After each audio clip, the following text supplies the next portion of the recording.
Mr. Beer. Yes, thank you, sir. Good morning, Mr. Reid. Good morning. Can I ask to begin one set of questions arising from something that you said in the course of your evidence yesterday? I think you'll recall that the inquiry, the chairman held compensation hearings, i.e. hearings into the schemes that were set up to provide redress to sub-postmasters. And he held 4 such hearings, one on the 6th of July, one on the 13th of July 2022, and then one on the 8th of December 2022, and then one on the 27th of April 2023, which I suspect you'll remember particularly because you attended it. You sat alongside, I think, Ms. Gallifant-Casey with Mr. Staunton, the then chairman of the Post Office, sitting behind you. And so in none of those 4 hearings was it said by the Post Office that it was the Post Office's belief that the Post Office, should not be administering the schemes of redress or any of them. Do you agree? I can't recall the specifics of that. It may be the case. And nor was it said that the inquiry should make recommendations accordingly, whether in its progress updates, in its interim reports, saying that the Post Office should not be administering any of these schemes. Instead, the Post Office's position, and I summarise greatly, was that it was properly administering the schemes for which it had responsibility, and that sufficient elements of independence were either already built into the schemes or could be built into them. Do you agree? That's what I said yesterday, yes, indeed. You said yesterday that you looked at some contemporaneous notes of a conversation that you had with the government, Post Office's shareholder, and you say the way it was portrayed to me was that the Treasury were of the opinion that the chaos, I think was the word that was used, that had been caused by the Post Office, there was a desire for the Post Office to experience some of the discomfort that had been caused, i.e. it should have involvement in and be involved in the administration of the schemes. And you went on to say that by contrast, it was your firmly held view that for a range of reasons, the Post Office should have nothing to do with the provision of redress to wrong sub-postmasters, certainly in terms of financial compensation.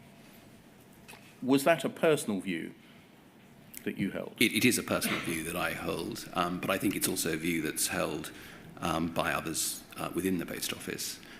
Certainly, just to confirm your earlier comments, we have done everything that we can to build independence into the schemes, but I think the start point of this, and it will be Simon Recalden's view, I'm sure, when you speak to him next week as well, that there was always going to be difficulty with the Post Office administering compensation because of the level of trust and confidence that many of the victims will have in the Post Office. So I don't think it's a particularly controversial position. Was it the corporate view, essentially, of the Post Office? Yes, it was, and has been for some time.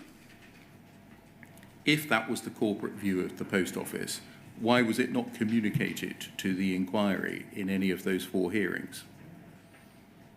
I.e., we do not want anything to do with redress schemes.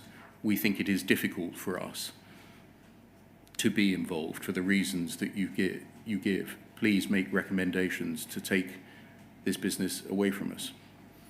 It's a good question. I'm not sure specifically why we didn't say that. It is a conversation that has been ongoing with government for some time. That's our failure to do so. The inquiry was considering those very things. There were sub-postmaster groups who were saying, take the function away from, or do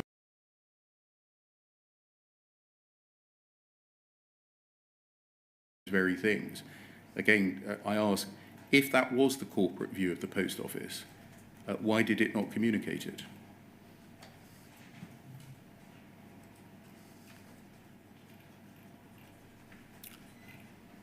It's a good question. I'm unsure why we didn't make that very explicit. Clearly, we should have done. Or is it a view that you've now come to in the light of the events which have happened? No, it's a view that I've held for some time, and it's a view within the organisation that has been held for some time. Well, I think that I'd like a kind of straight answer to the question. Was it a view held by the organisation at the dates of each of those compensation hearings? It's been a view held by the organisation since the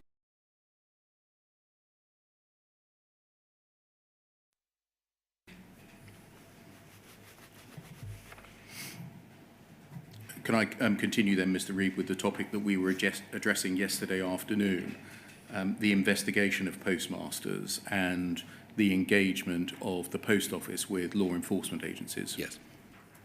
Can we look, please, at poll 0044 8310?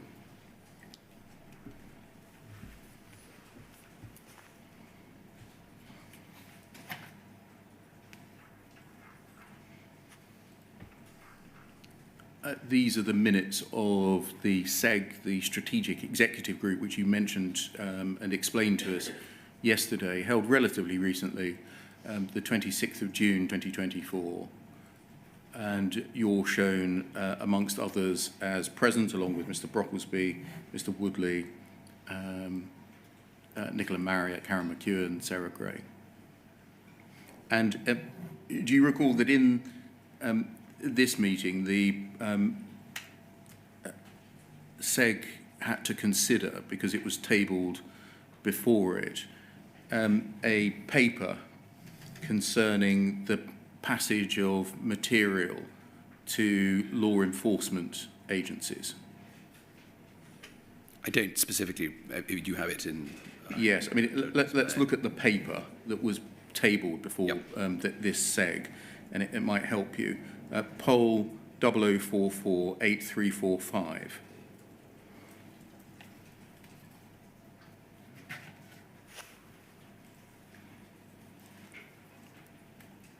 You can see that it's a SEG report. The meeting date is the 26th of June 2024. The author was Mr. Bartlett, Director of AC&I.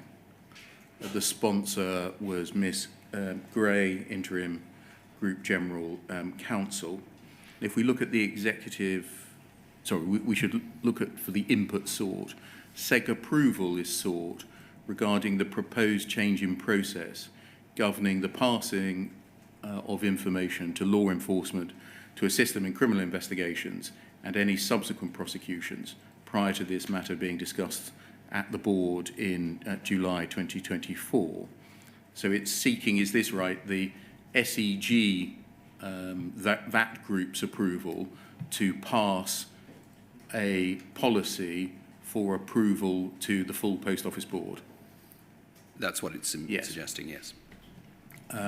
Executive summary, the current group investigations policy, cooperation with law enforcement policy, the CLEP, and legal playbook, the old policies, are considered too unwieldy and unnecessarily complex, as well as being drafted before the existence of AC&I. The CLEP has resulted in slower than needed provision of information to law enforcement and the necessary involvement of the board in the authorisation process. The old policies have been consolidated into a new draft investigation and cooperation with law enforcement policy, the new policy. The draft new policy, amongst other investigative operational changes, proposes a streamlining of the governance of providing law enforcement with information. The director of AC&I and the in-house criminal counsel would have to agree to providing the information, and depending on the age of the information, a caveat would also be provided. Then report. Paragraph 2. How the investigations policy was implemented in respect of possible criminal matters relied upon its interaction with the CLEP and legal playbook. These were focused on limiting, in a high-risk perception environment, how Post Office reported matters to and shared data with law enforcement. Uniquely, sharing data in a witness statement or as an exhibit required the extraordinary permission of the board. So that's talking about the past, isn't Yes. it? And is that right, that in order for Horizon data in a witness statement or Horizon data in an exhibit to be passed to a law enforcement agency, that required the permission of the full Post Office board? That's correct. That was the position. Okay. 3, the old policies are not enabling Post Office to act in an agile way in moving forward with reporting instances to law enforcement where the Post Office suspects they may have been a victim of crime or promptly servicing lawful requests for information to aid a police investigation. AC&I recently took responsibility for being the only conduit for witness statements to be provided to the police, including relieving the security team of this activity. Then over the page. This has given us the first pan-Post Office picture of the scale of these requests and what is required to service them objectively and in an evidence-based way. There are currently 22 police forces requesting or awaiting Horizon-based evidence across 33 police investigations. To provide this information, AC&I will need to draw on Horizon data and often provide transaction analysis. The current approach is that the board will need to be approached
it was proposed would caveat certain disclosures.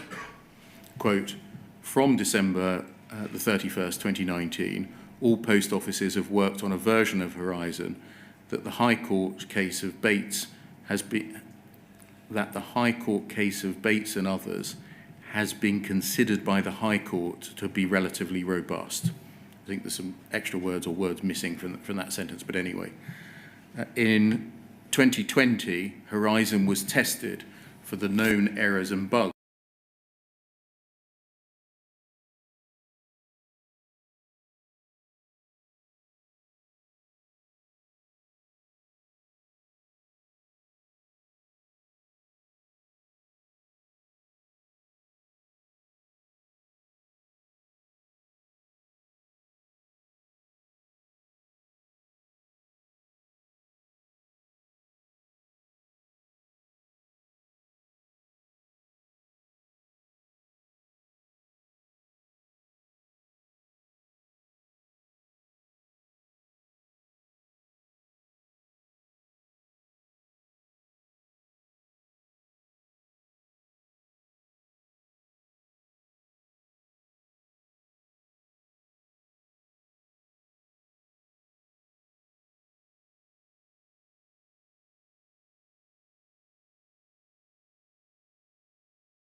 enforcement agencies in a witness statement or as an exhibit? I think we touched on this yesterday, and the view of the board was that they wanted to have visibility for any kind of data that was being provided to law enforcement agencies, and that they wanted sight of the sort of scale of the requests and indeed how that was being operated. And I think we described yesterday that there was that effective trade-off between requests from LEAs and the requirement to conform to those requests, whilst at the same time visibility, quite rightly from the board, that they wanted to understand where we were engaging with law enforcement agencies, what type of issue was being displayed, and to continue with that. And I think that is why the SEG declined to approve the submission of the paper. I think there was some surprise, my recollection from the meeting, where there was some surprise at the scale of requests in terms of the 22 law enforcement agencies and the 33 requests. I think that came as a surprise to colleagues. I think we were of the opinion that it was in the ones and twos in terms of requests for information on this sort of scale, and I think that was the primary discomfort, was the size and the number of requests that were coming forward, and therefore a better understanding of and a bigger understanding of the picture was requested. Well, in fact, and we'll come to this in a moment, is what the minutes note is that further work and assurance was required in relation to Horizon data assurance, not to know more about the number or nature of the requests. It's about assuring, presumably, the quality, accuracy and integrity of Horizon data that this is referring to. That too, certainly. But I think it was more a case of understanding the bigger picture. I think there wasn't that level of understanding at the SEG, and I think we needed to understand more broadly, what was being requested, in what form, and how we were going to supply that information, and what reassurance that we had that we were doing this in an appropriate way. So yes, I think there were certainly questions over data assurance, but I think it was a broader assurance that the SEG were also looking for. You said, and one can understand why the board might want to understand the scale of Horizon disclosure for law enforcement purposes and to have visibility. That is satisfied by the provision of information to the board. What this describes is that the board had to give its permission in order for a disclosure to occur. How did the board, in fact, go about determining whether to give permission for disclosure or not? I don't recall having specific cases come to the board for that particular, to respond to that particular issue. I think this is still fairly uncharted territory for the organisation in its sort of modern guise in terms of how we supply information to LEAs. So I don't think we'd had a breakdown, certainly at the board, not in my time, of a specific case and then got under the skin of how and what we are supplying and in what context. So I think this is the start of that journey, for want of a better word, in the sense that this is the ACNI coming forward with a proposal. I'm sorry, Mr. Reid, I don't want to make it sound as if Mr. Beer and I are Starsky and Hutch, but I just don't follow that, because all those requests for information from the police, the 33 of them, the vast majority of them presumably couldn't have occurred without the board already having sanctioned a report to the police.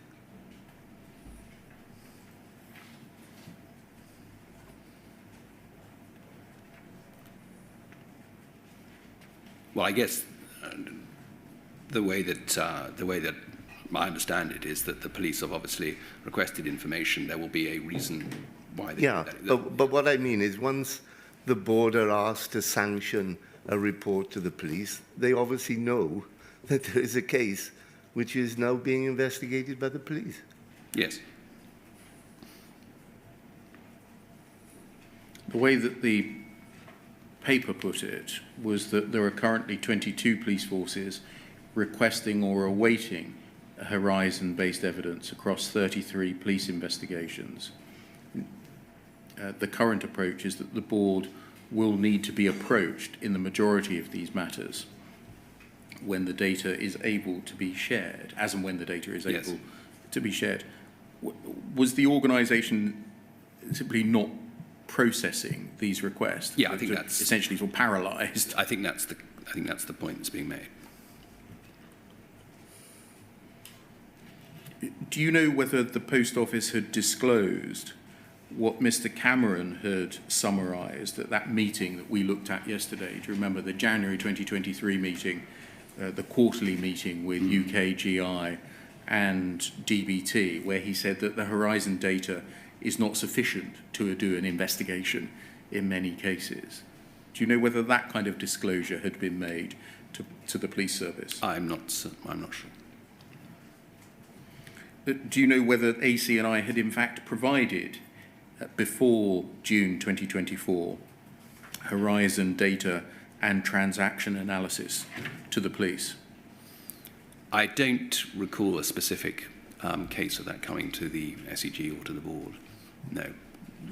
How was, in the 33 cases, the Post Office ensuring that the horizon data that it proposed to provide to the police service was sufficient and that the transaction analysis that went with it was sound? I don't have, as I say, this is work that's in train. I don't have the specific detail of that.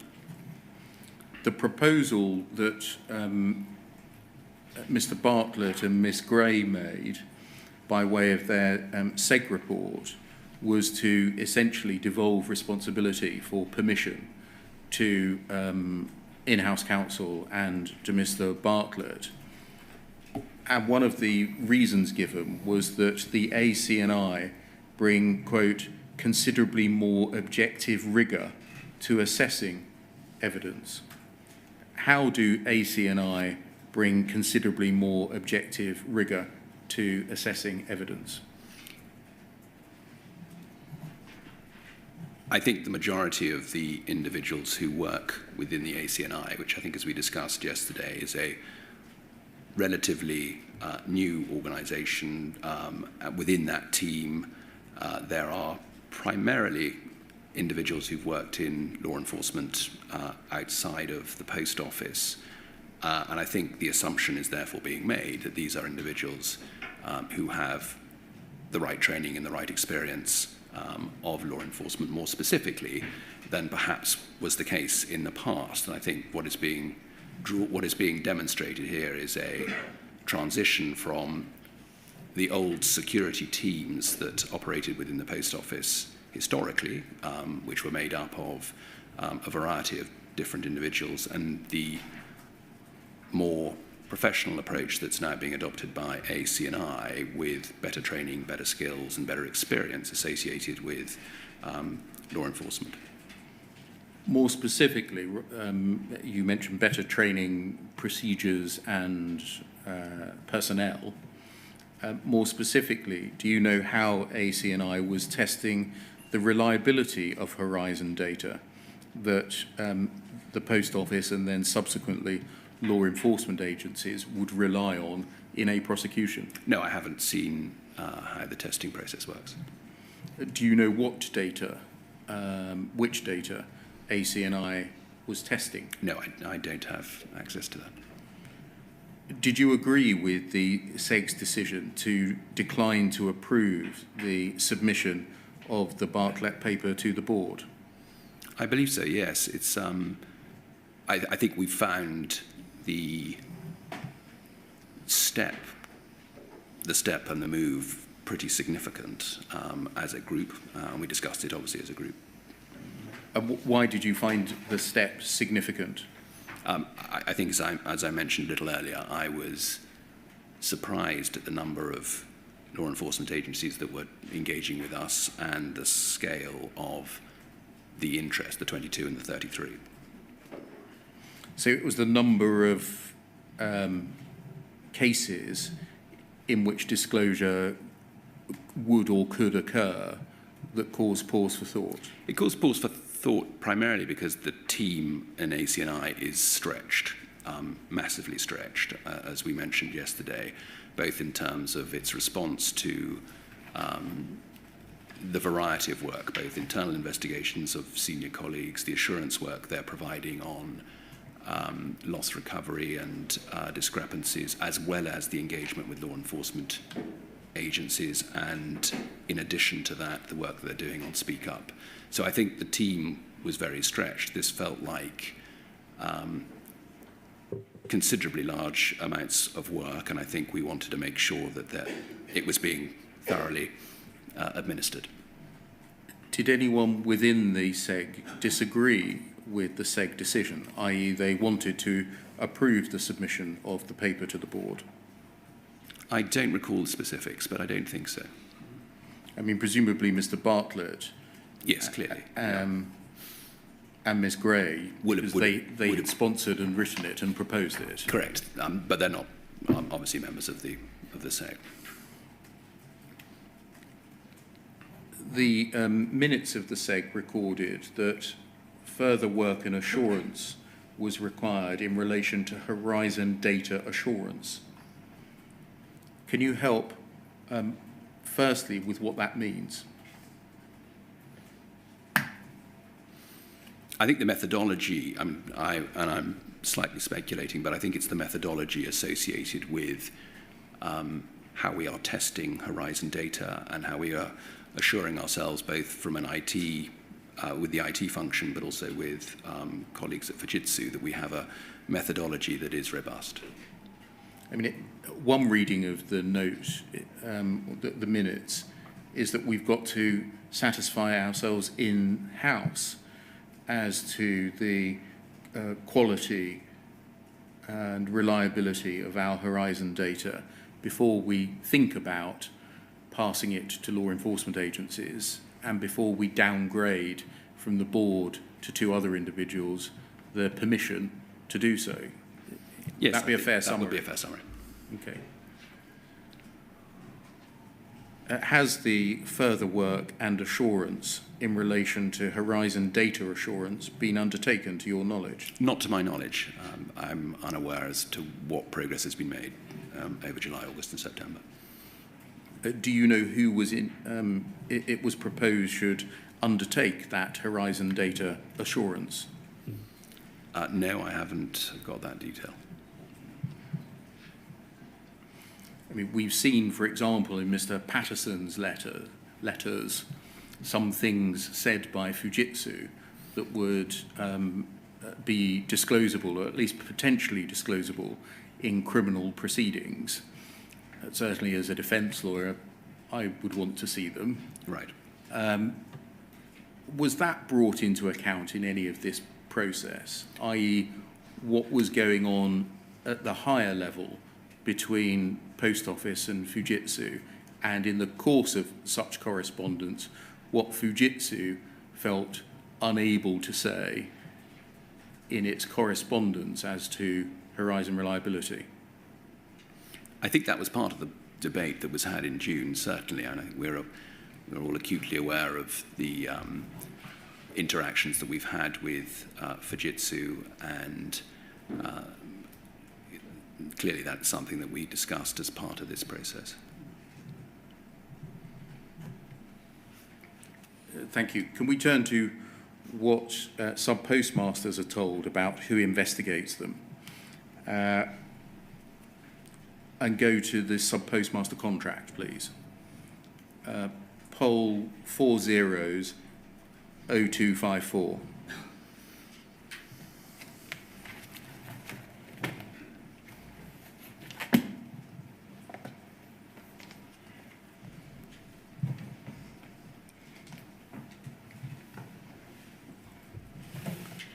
Just so that you know, this is the post-Horizon issues judgment contract. We'll come back to it later today or perhaps tomorrow for some Right. other features of the contract. Can we look at it in relation to what postmasters are told about investigations of them now, however, by looking at pages 71 and 72?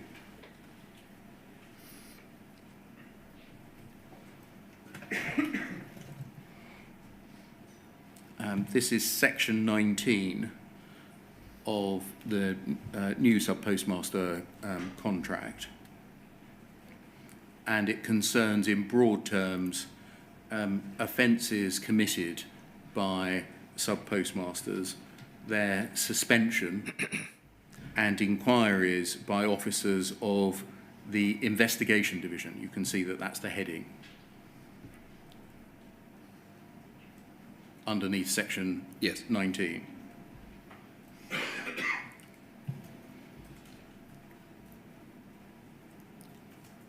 You can just scan, if we go down slowly, so you can see the context of what is going to be said on page 72. Arrest and conviction, immorality, suspension. Then we scroll on, please. Criminal conduct reporting, inducement to act contrary to the rules. And then over the page. Thefts by strangers, failures to report dishonesty. And then the cross-heading, inquiries by officers of the Post Office Investigation Division, POID, as it used to be known for many, many years. And it says, as sub-postmasters are told, the main job of the investigation division is to investigate or help the police to investigate criminal offences against the Post Office and others. The investigation division does not inquire into matters where crime is not suspected. Most of the crimes dealt with by the investigation division are committed by outsiders. It follows a common reason for investigation division officers seeking interviews with persons employed is to get help in clearing up such offences. And then this, paragraph 14. Although they comprise the minority of all investigation division crime investigations, there are many cases where the possibility or even direct suspicion arises that persons employed by a post office business may be involved. Officers of the investigation division conduct interviews about these suspected offences, and they're required to observe the same code of conduct when obtaining evidence as that laid down for police officers. This provides for an officer investigating a criminal offence to question any person, whether suspected or not, from whom he thinks that useful information may be obtained. As soon as the investigation division officer has evidence which would afford reasonable grounds for suspecting a person has committed an offence, he must caution him before asking any questions about that offence. The caution must be in terms which make it clear the suspected person is not obliged to say anything unless he wishes to do so, etc. And then 15, if a sub-postmaster or post office branch assistant is questioned as a suspected person by an officer of the investigation division on statements made by a third person and expresses a desire to be confronted by that person, such confrontation will, if practicable, be arranged. At the confrontation, the suspect will be at liberty to question the third person on his evidence, and the questions and replies will be recorded by the investigation division officer.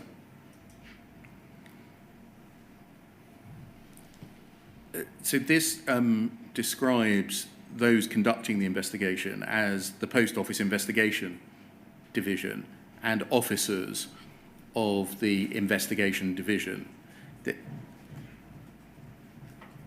Given the history of the scandal dealt with in the judgments of Mr. Justice Fraser and the Court of Appeal Criminal Division, and indeed perhaps the inquiry, is it appropriate that Post Office maintains within the contract the existence of the Post Office Investigation Division? I must say, I think the wording is heavy-handed in terms of the way it's described, and I don't think it reflects the the way that we conduct investigations. So I think there is a misalignment, and the expression investigation division is not consistent with AC&I. So I would agree with you on that. And again, given the history, is it appropriate that the sub-postmasters are told that the investigation division retains investigative powers that include an evidential interview process under caution? No, I don't think it is. So at least this section of the contract requires some quite radical revision properly to describe the system for reporting an investigation of possible offences by Post Office to the police, doesn't it? I would agree. Do you know why sub-postmasters are told this? Admittedly, on the basis of the inquiry survey, only 15% have got the new contract. But, yes. Why sub-postmasters are told this sort of 5 years on after the judgments of the High Court? I would agree with you that it's not consistent with the way that the AC&I team operate. It's not consistent with the way that we conduct investigations in practice, and it's not consistent with the way that we support postmasters when they have issues. So I think there is a misalignment. I would agree with you, Mr. Bear. And from a postmaster reading the contract, nothing has changed, has it? This would not, as you say, the language and the way that it's constructed is not helpful and not reflective of the way the Post Office is operating today. And so that raises the why question. Yes, why is it still like this?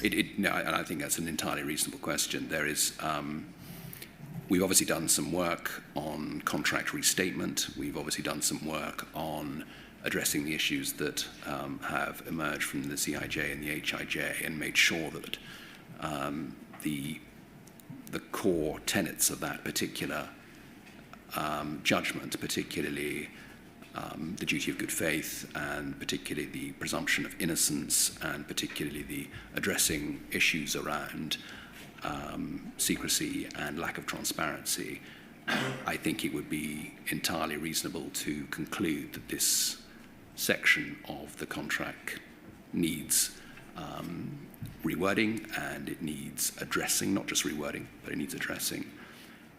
We're clear that we have work to do on contracts in terms of the specifics, and I would say that back in 2019, once we had the judgments handed down, the most important element for me at that stage was to make sure that we changed the behaviours within the organisation, and then we changed the contract.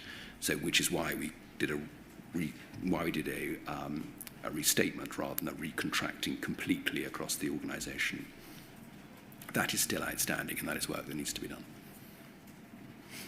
Can I turn to the turn back in part to Project Phoenix and the Past Roles project for something that has been said in the course of the undertaking of those two pieces of work, and just by way of some fuller context than was given yesterday, can we look please at your third witness statement from paragraph 230 onwards?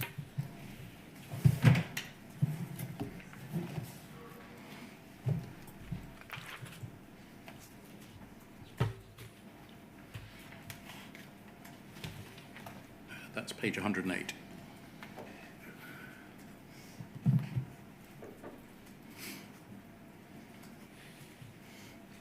I'm just going to read in some of the paragraphs of your witness statement by way of context for Project Phoenix and the Past Roles project. You say in 230, the background to both Project Phoenix and Past Roles is that in 2022 I raised the issue with Simon Recalding, stating it was a concern to me and potentially very problematic that there may still be colleagues in post who either needed to be investigated themselves or be moved into different roles to ensure confidence is maintained amongst both victims of the scandal and serving postmasters. Some colleagues may have been aware of wrongdoing, or indeed, without there being immediate proof of it, have contributed to the wrongdoing. I initiated a piece of work in the organisation to try to get a grip on what the scale of this challenge was and the number of colleagues still working in Post Office and to whom this might apply. would then need to determine what action to take. The progress was slow and painstaking, and to be fair, this was not an easy task. We needed to be clear who was doing what roles and when in the past. We had incomplete HR records, which, given this was a desktop exercise to review 1,700 colleagues with over 10 years' history in the organisation, was a significant challenge.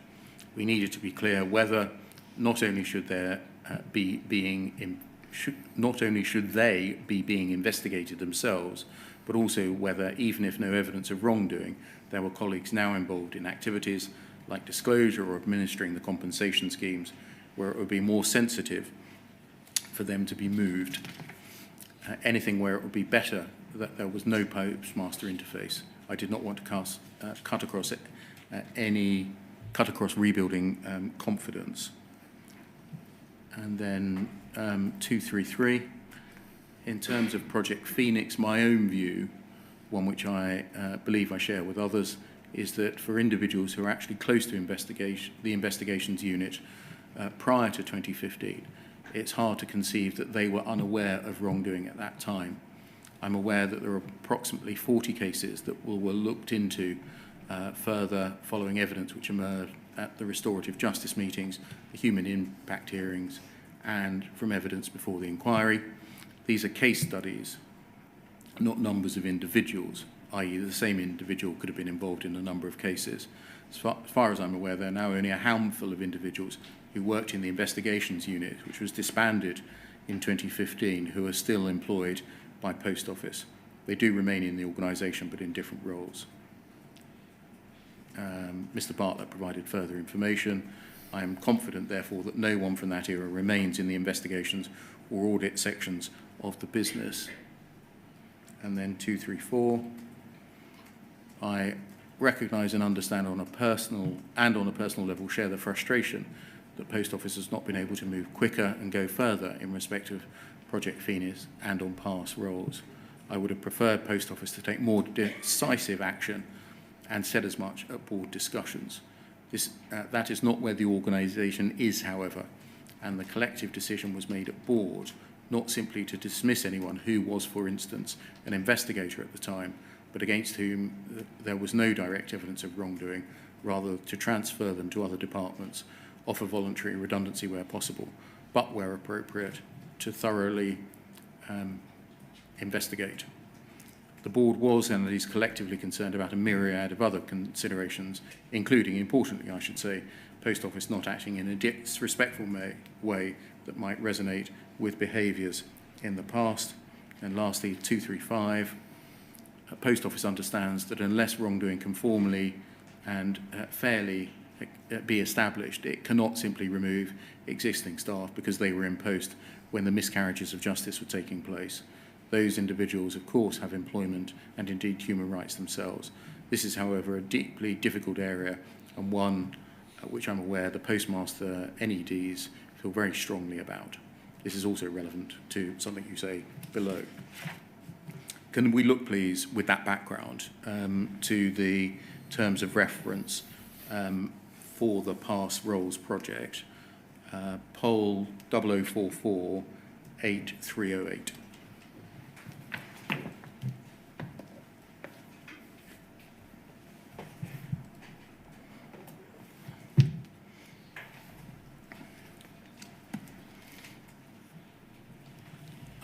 This records, by way of context, that after this inquiry's compensation hearing in December 2022, it became apparent that Post Office had recruited into its remediation unit, the RU team, employees who had previously worked for Post Office in the auditing, investigation, suspension or termination of postmasters connected to historic Horizon shortfall cases. This risked undermining the integrity of, or the public or postmaster confidence in, the work being undertaken or done by the remediation unit. It also put employees at risk. And then the aim, thank you, the aim of the project is to, and I'm only going to read one, review the past roles conducted by colleagues currently employed within the unit and inquiry teams to identify any that could be, for want of a better word, potentially problematic. Examples of such roles might include roles in the auditing, investigation, suspension or termination of postmasters connected to historic horizon shortfall cases. They might be problematic because they pose a risk to the integrity or independence of work being done now, public or postmaster confidence in that work. They create conflict or they place our employees at risk. So is essentially this the result or product of the idea which you were the genesis of? That's correct. And what was your principal concern? What was it at the December 22 compensation hearing Well, I think that lit the fire? yes. I think there were a couple of triggers. I think the first trigger was the re-employment of individuals who had been in the business prior to 2015. I can't specifically recall if that was something that was raised at the compensation hearing, but it was about that time, which was the first trigger for me of concern, is that we were rehiring individuals who had been in the business prior to 2015 in that work. And I think the second element was that on exploring that with Simon Ricaldin and then subsequently with Jane Davis, it became an issue for me and I think it was crystallized during the compensation hearings, that this might be something that is problematic. And Simon advised that there were individuals within the remediation unit who may well have been involved historically in auditing, investigation or activities that were of relevance to this inquiry.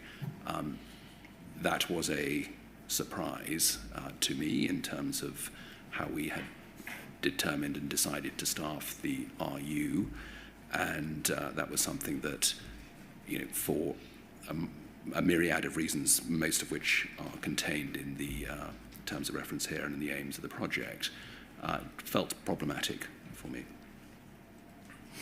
So can we wind forwards then to see what had occurred and the approach that was being taken once the project was up and running, by looking at a group executive report, which you, I think, sponsored, of the 17th of January 2024, poll 00448615.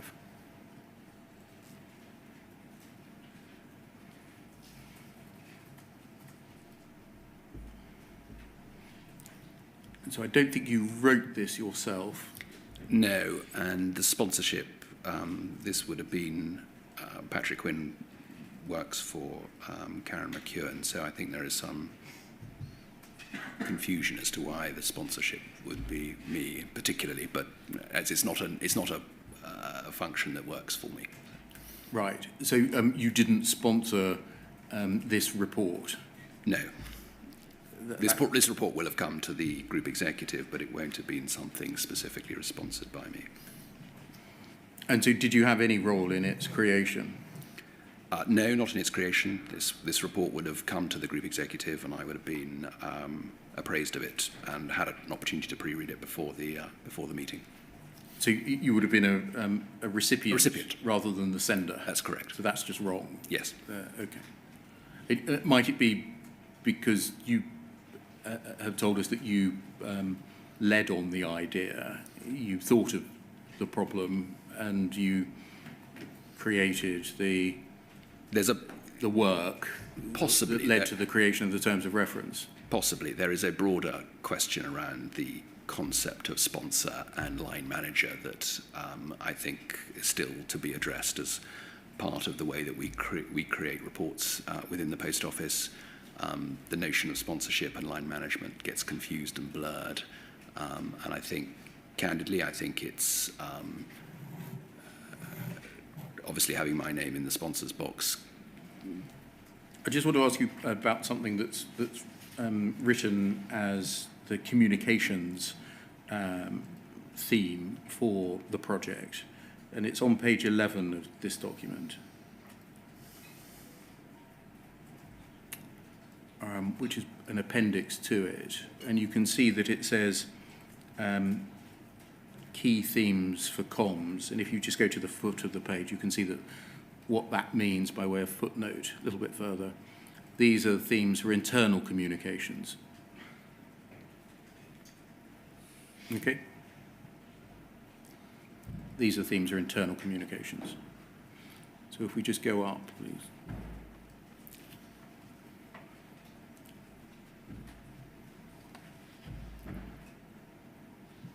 It speaks in paragraph 1 as a key theme being that the documentary or the docudrama had generated a lot of focus, including that Post Office continues to employ individuals who were to some extent involved in historic suspension, investigation and prosecution.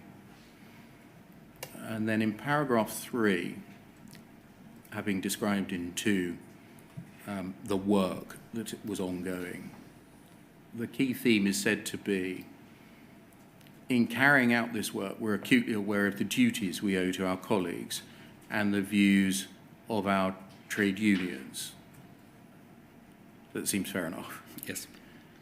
We also recognise that in the vast majority of cases, employees who performed such roles in the past will have carried out their duties according to instructions given to them by the business at the time and in the belief that Horizon was robust.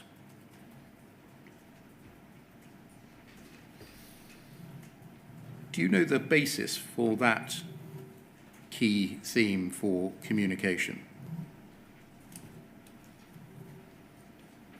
What do you mean by the basis for it? An assessment that in the vast majority of cases, employees within this cohort carried out their duties according to instructions given to them by the business, and that they did so in the belief that Horizon was robust.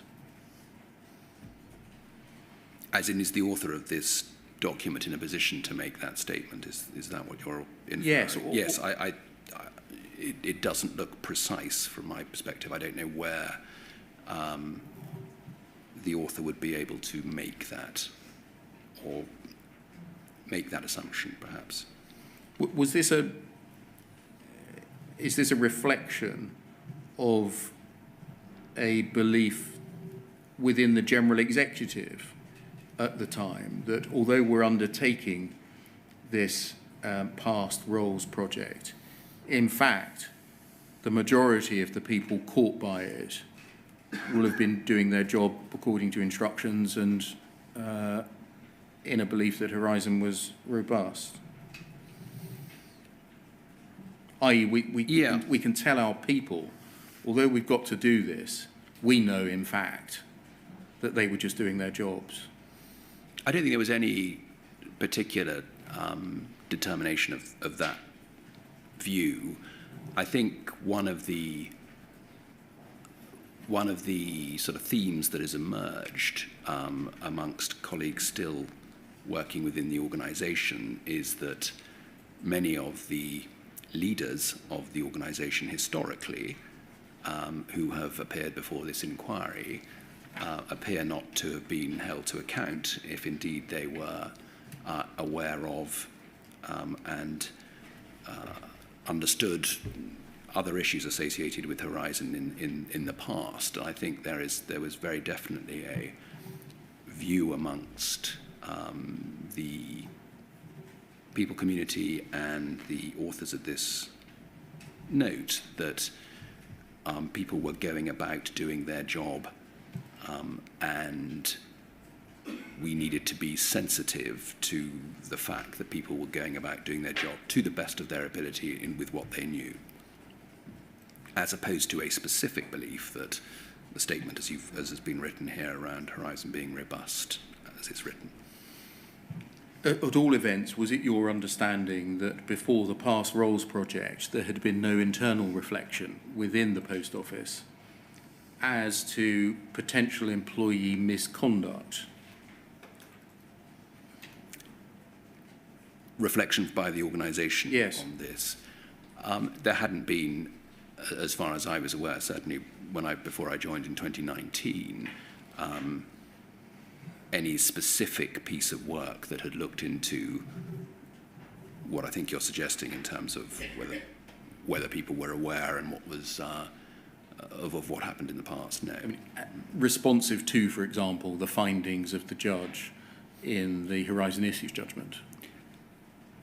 Not in terms of a specific piece of work about who was left within the organisation. I think this is the genesis of that work and of those thoughts, shall I say?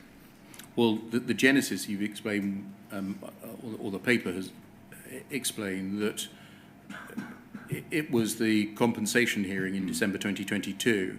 I'm talking about things that might have been done following the Horizon Issues judgment of December 19. Yes, we did. There was no specific piece of work looking into either individuals who left the organisation or indeed specifically people who were in the organisation at that stage.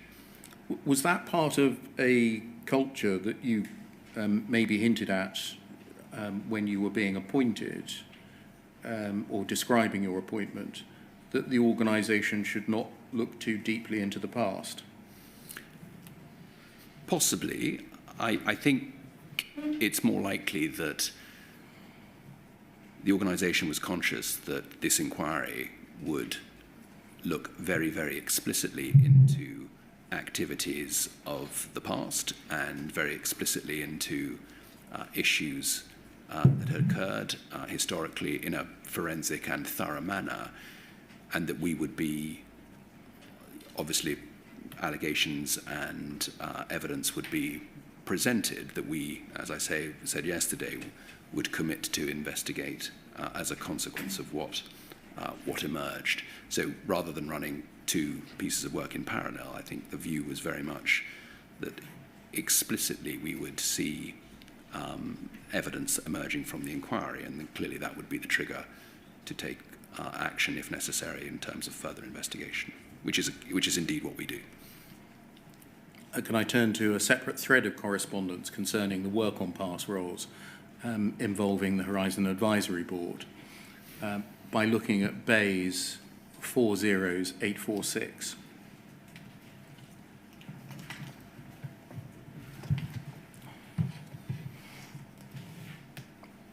This is a separate thread of correspondence concerning the past roles project disclosed to us by Bayes involving the Horizon Advisory Board members and Mr. Recalding. Can we look at the top of page 5 and the bottom of page 4, please?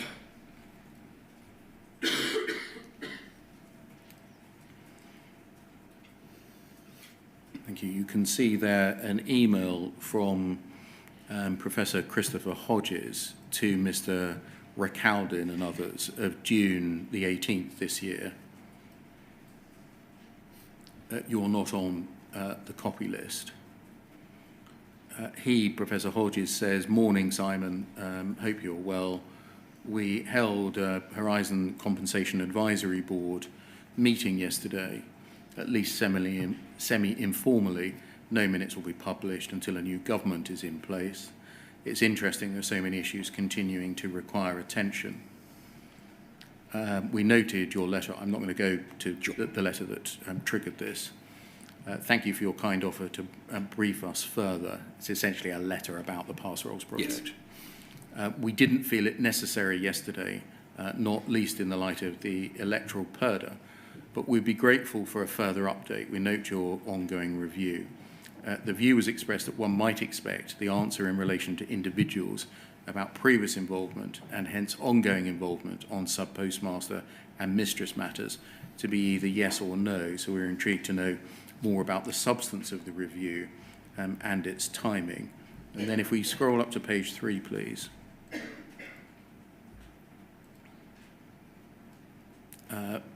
Professor Hodges continues, we have two concerns. One is about supporting trust of the victims in the compensation arrangements and anything else relevant.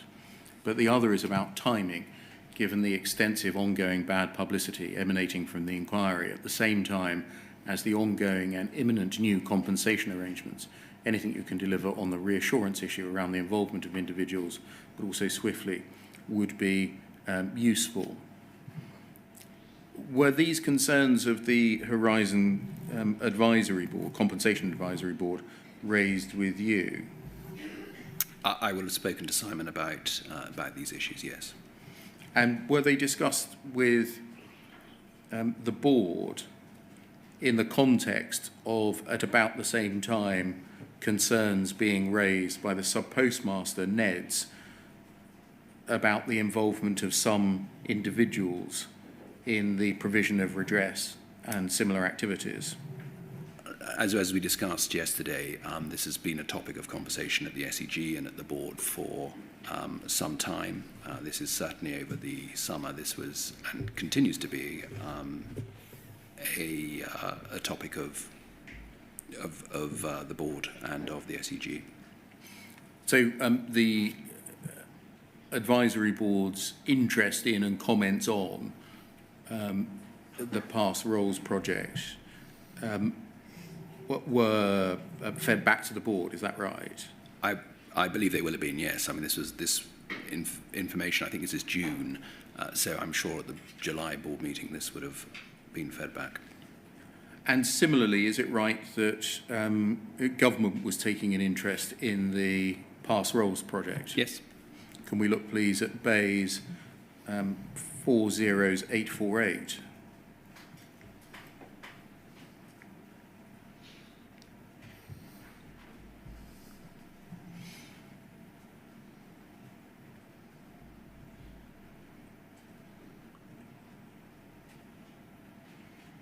And go to page 3, please. And if we scroll down, you'll see the Professor Hodges' email to Mr. Rakaldin. And then if we scroll up, you can see that Mr. Creswell shares that with a group of people within DBT, yes? Yes. And then scroll up, please, to page 2. In answer to the question, do we have a line on this? Answer in the department, not that I can remember. Suggestion, the department has made it clear to the Post Office in the past that it needs to take steps to remove those with involvement in the scandal in any work dealing with redress or appeals. It'd be wrong to prejudge any individuals before the inquiry has completed its work, but we would expect the Post Office to take action against anyone found to have played any role in the scandal. And then scroll up, please.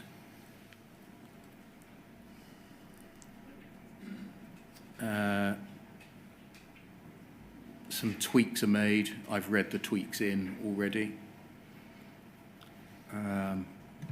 The question raised, as this is an HR type process, would it be appropriate for government to comment until Post Office has done the work? And then keep scrolling, please. Some more discussion about lines for government. And then if we keep scrolling to the top of the page, please.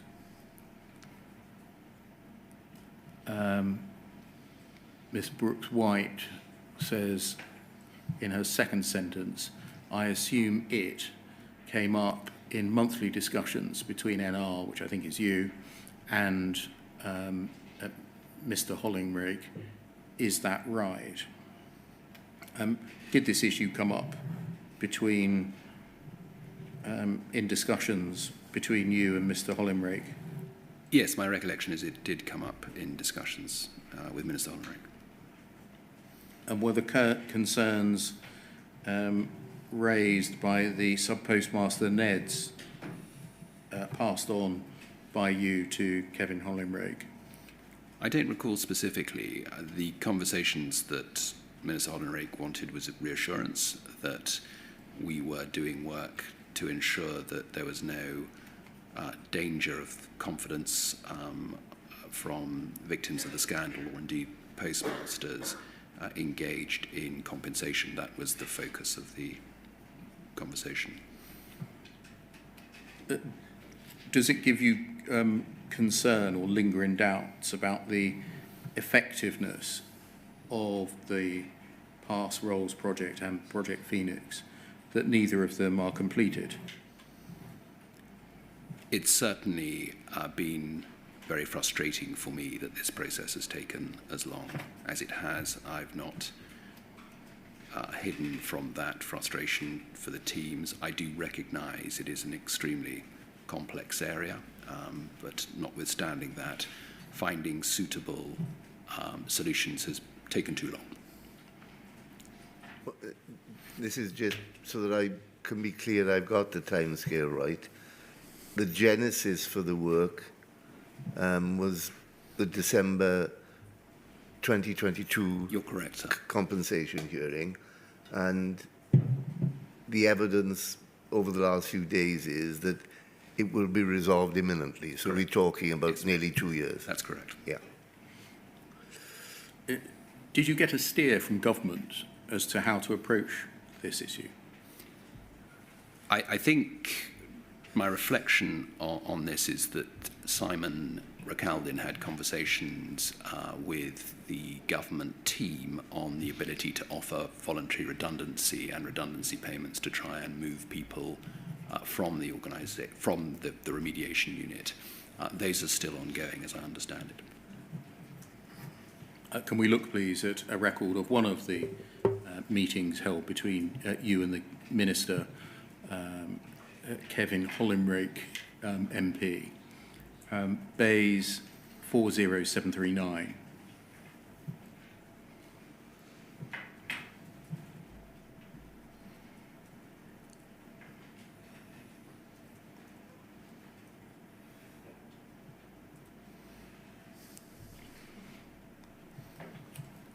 And if we just go to the foot of the page, I think it's the second page actually.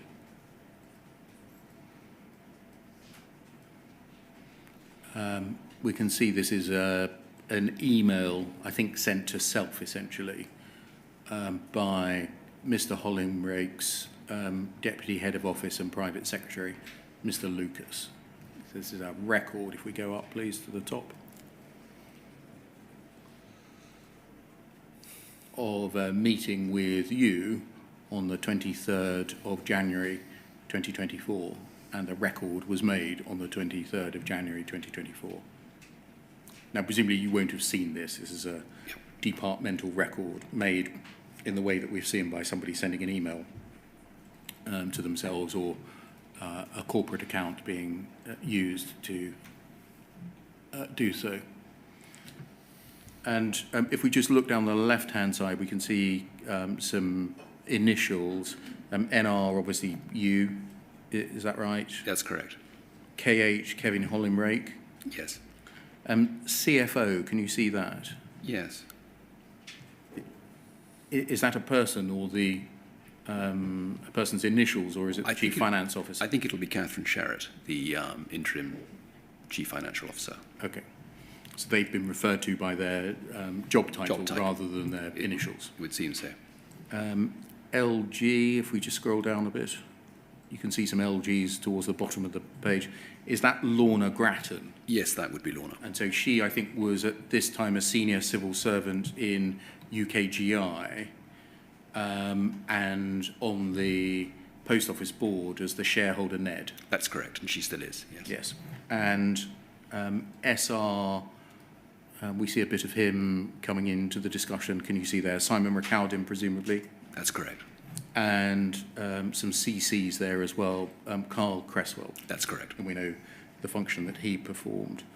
And if we just go up, please, to the top. There's some discussion about the select committee appearance and what Post Office will respond to the committee. Mr. Hollinrake said, "Get it is your job to look forwards. Your job clearly is not, it is simply not my position to opine and pass judgment on predecessors." He says the things you could have pointed out, but I take your point. You say, I don't want to go out there celebrating what we've done in the past 4 years, doesn't feel right. Don't want to pontificate from the pulpit on what we've done. Mr. Hollingray, the key thing we've got to do is legislate for the convictions, not straightforward for various different reasons. One commitment I've made to various colleagues is where the money went.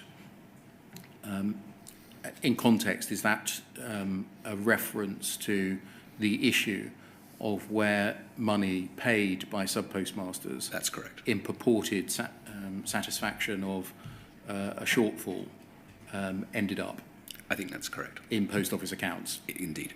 Okay.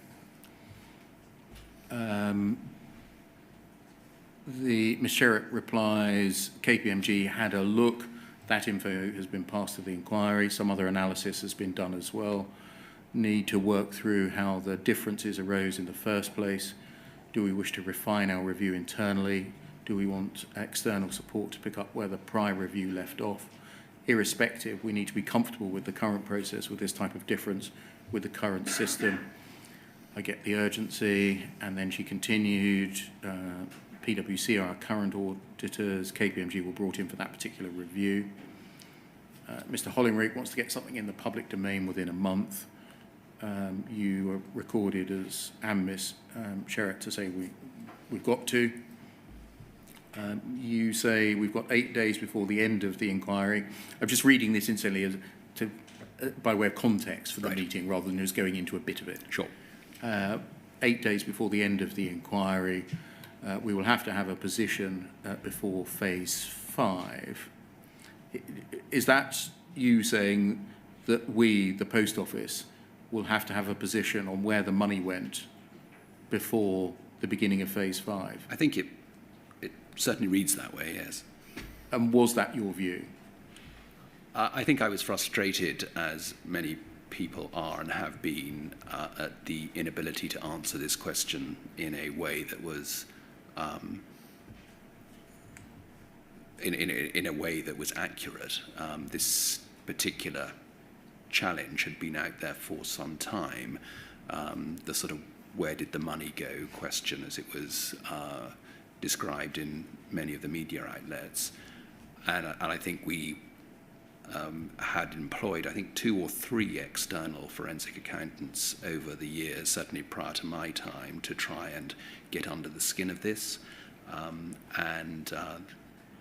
It seemed peculiar to me that we were unable to get a fix, even with caveats around its level of accuracy, so that we could at least in part give people some confidence that we understood the size and scale of this issue, or got to the bottom of it. Lorna Grattan says probably need to understand the order of magnitude. And you are recorded as saying clearly the business employed Wilmington, I think that's Ron Warmington, and Second Sight to do some work on this previously, maybe some merit in speaking to them. And then Mr. Hollingray recorded as saying a real opportunity to draw a line under this more quickly. We've been asking for things from other parts of government for some time. Anything we can do to accelerate payments we would like to do. Do still hear from AB, maybe... Advisory board? Advisory board, yeah. That lawyers are arguing about a few hundred, that's probably quid, here and there. I do not want lawyers on either side slowing it down. We're under pressure to bring it back into DBT. We want you to deliver on them, give the benefit of the doubt to postmasters. There's more discussion on the HSS and the introduction of service level agreements, the use of without prejudice in correspondence.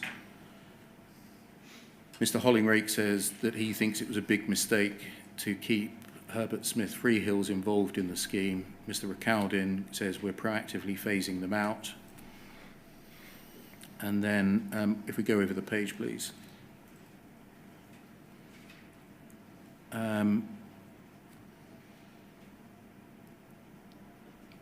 you are recorded in the third line as saying Robert Daly today, and he indeed was a witness on that day, a post office investigator.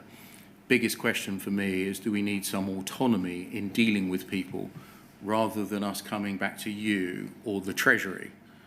We need a war chest, effectively. Can you help us as to what you were describing there?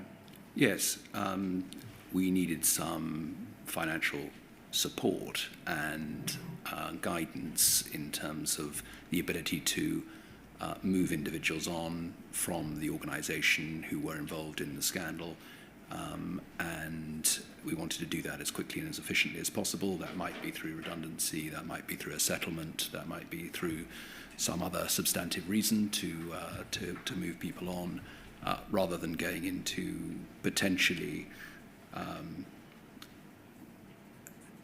issues where we might sort of fall foul of the unions or the like. And so I think the point I was trying to make was that we wanted to move more quickly without having to refer back to the government for funding to do such a thing. Lorna Grattan is recorded as saying, for those who appear publicly, you might have bringing the business into disrepute defence, but not those who don't appear publicly. You're recorded as saying there's reputational damage that could be done here. We want to be able to signpost this to stakeholders that we won't sit on the fence on these issues. Mr. Hollingrake says, I'm not a big fan of paying people off. Ideally, we go through a process. What we're grappling with is create a bit of distance from the people who are implicated somehow and those who are still in the business, and that is tainting it. And then Mr. Hollingrake says, I don't mind if we end up in an employment tribunal.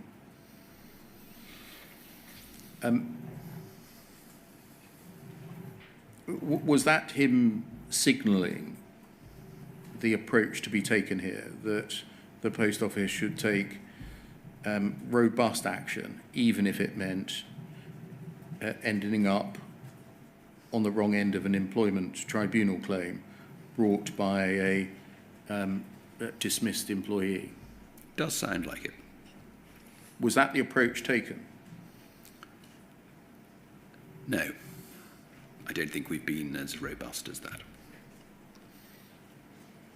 Was this not the government giving you the green light to be robust? Yes, I think it is. And as I mentioned before, I think we've dragged our feet in terms of being very, very specific about this. I mean, the issue is the potential for individuals who still may be operating at the heart of Post Office who were implicated in events in the past, isn't it? That is the case. And as I've been very clear, where we get formal allegations, we will act. Preemptively, we have struggled to move people on from the organisation. Thank you. So I'm about to move to a separate subtopic. Could we break for 15 minutes until 20 to 12, please?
Thank you, sir.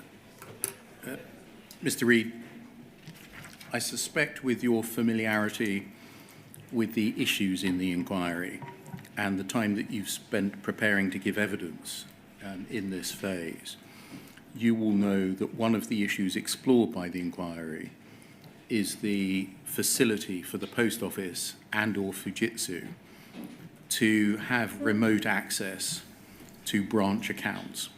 Correct.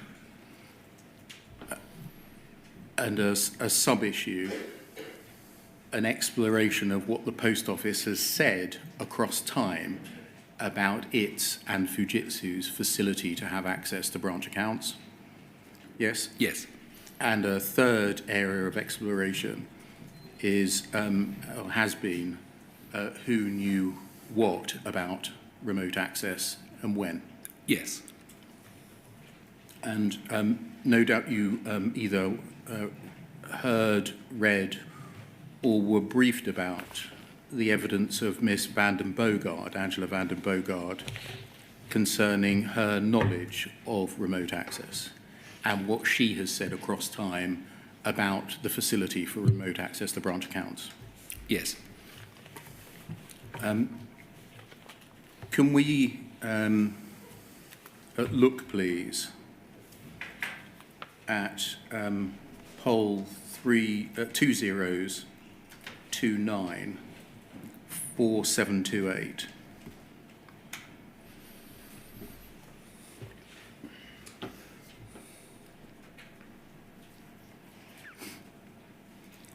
Poll 2029 4728.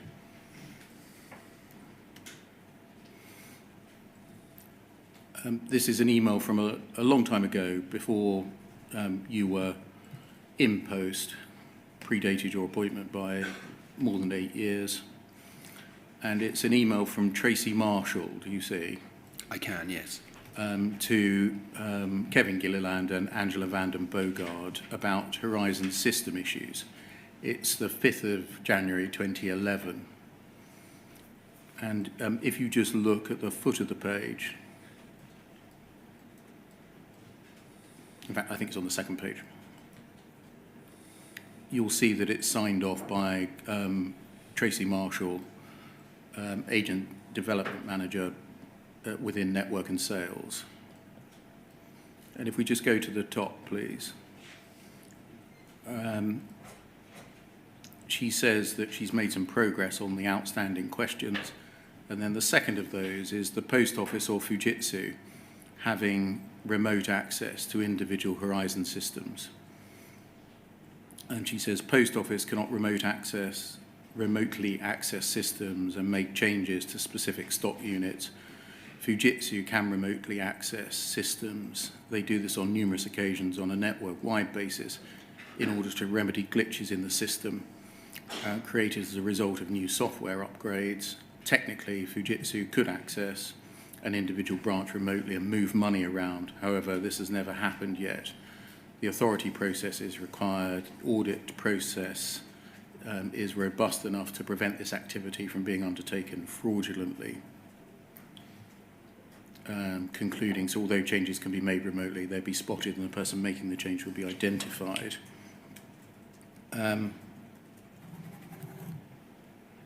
If we look, please, at poll 308-8956,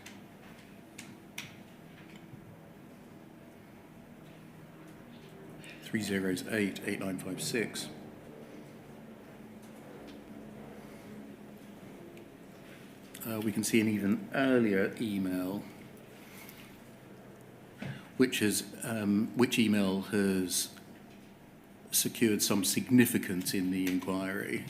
An email from Mr. Breeden to Miss Vanden Bogard, dated December 2010, and you can see that Miss Marshall was a copyee. Yes, that's correct. And if we just scroll down, and a bit more, please, and a bit more, a little bit more, and a little bit more, thank you. We see cut into this email chain an email sent previously by Lynn Hobbs in which it was said that she had, quote, "I had found out this week that Fujitsu can actually put an entry into a Brandt account remotely." It came up when we were exploring solutions around a problem generated by the system following migration. This was quickly identified and a fix put in place. It impacted around 60 branches and meant a loss or gain incurred in a particular week disappeared from the system. One solution, quickly discounted because of the implications around integrity, was for Fujitsu to remotely enter a value into a branch account to reintroduce the missing loss and gain. So Post Office can't do this, but Fujitsu can. One of the issues we've been exploring is the consistency of the accounts, or accuracy or reliability or truthfulness of the accounts that Ms. van den Boogaard has given in the light of the fact that she was provided with this information, as it seems was Tracy Marshall. And we've seen what she said in the first email that I have shown you, which on one view doesn't really reflect what is set out here. You tell us in your witness statement that a person, this is paragraph 238 of your third witness statement, that a person called Tracy Marshall as the Postmaster Engagement Director was the person who briefed you about the investigation of Elliot Jacobs. Yes, I did, yes. The email can come down, thank you. Is that the same Tracy Marshall that is engaged in these investigations and discussions about remote access? Yes, it is.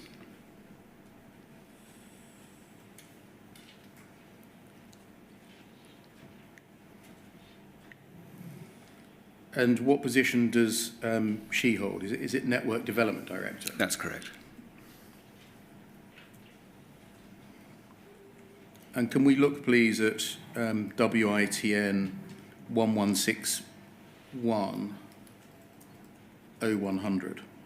WITN 1161 0100.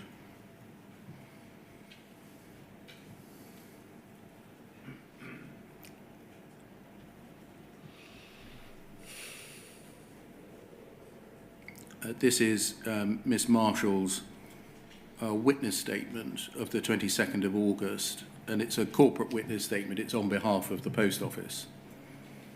And if we scroll down, she says that she is the, in fact, Retail Engagement Director. Yes.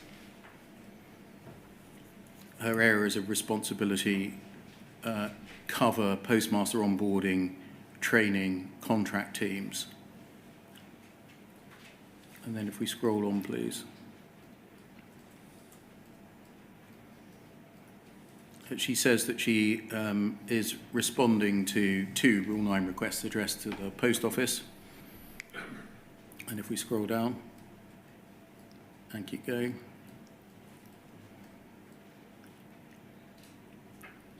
Keep going, we can just scan this. And then definitions. We can keep going and keep going.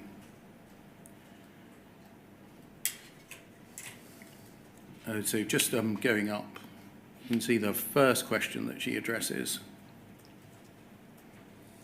Current sub-postmaster contract, set out in details, changes made. And then, if we scroll on, please. Keep going.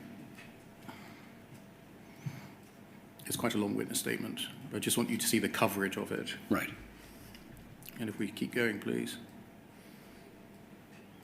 We asked to identify relevant changes made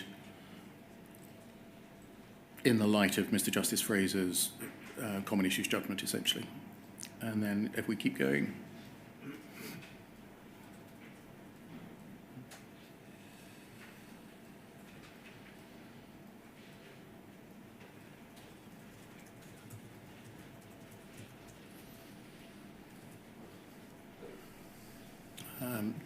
The process by which sub-postmasters were notified of relevant changes, section 2, and scroll on, please.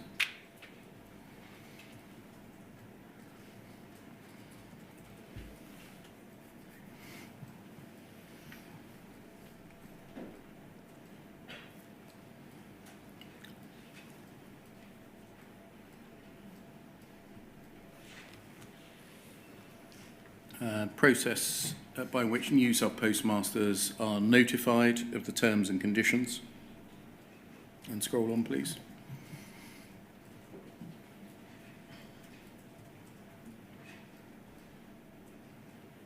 Terms of the contract and their negotiation, whether that's permissible and what's the process.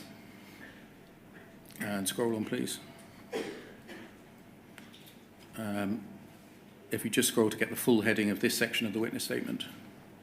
Induction and ongoing support for postmasters and assistants, i.e. please provide details of the training now given to sub-postmasters, etc. And if we scroll on, please.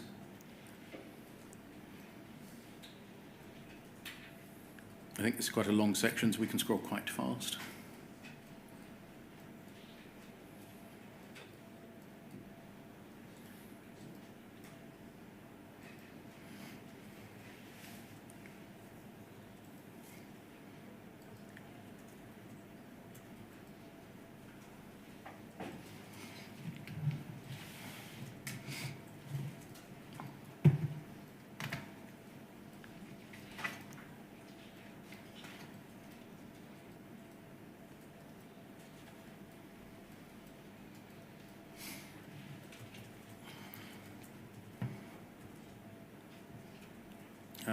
Details of any key guidance, policies, training or instructions given to those responsible for delivering training, and then carry on scrolling, please. Which department holds responsibility for such policies and guidelines, and then 8, details of the experience, expertise and qualifications of those responsible for delivering training. I'm not showing you or asking you to look at the responses to these, just showing you the coverage. 10, any key reports, reviews or investigations which address quality of training provided. And then scroll on, please.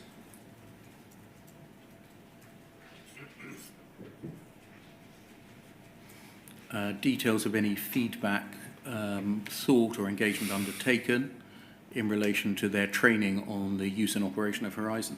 And scroll on, please.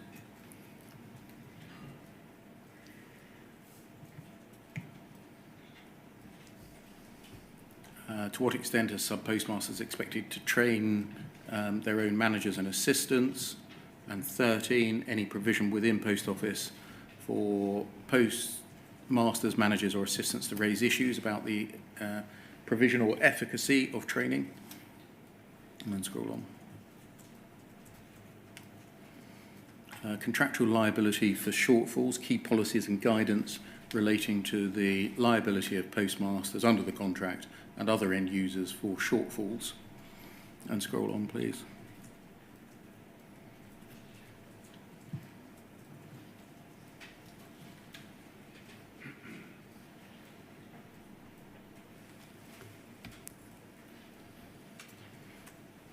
Which department holds responsibility for such policies? Then a new section. All avenues available to sub-postmasters to raise queries or questions about Horizon and about the Business Support Centre. And the scroll on, please.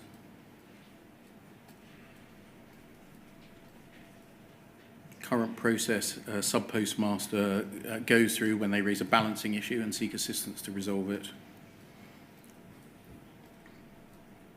Policies, guidance, training or instruction for those operating the centre since the findings of Mr. Justice Fraser.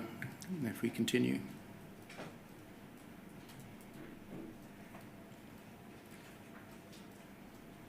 Which departments hold responsibility for those policies? And 18, details of the experience, etc., of those responsible for operating the helpline.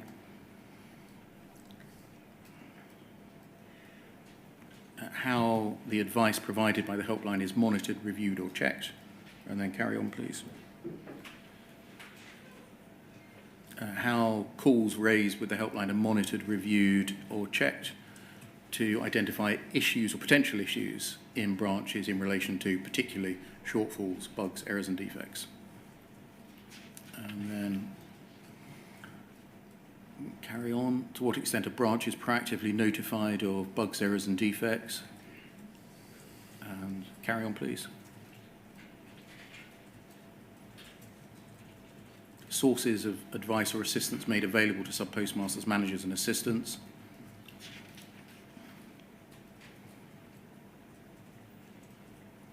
Any reports, reviews or investigations which address the quality of the advice and assistance provided via the helpline.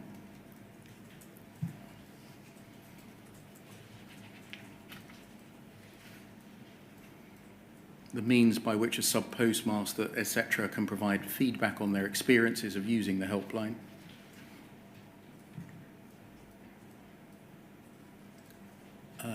Measures in place to ensure that postmasters, etc., who contact Post Office for assistance receive useful tailored advice.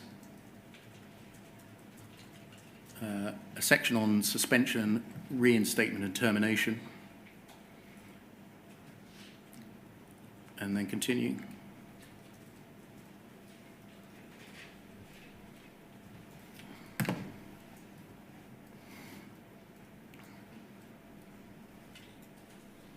And continue.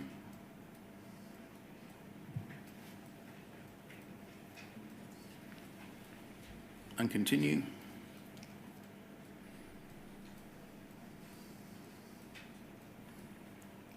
And continue.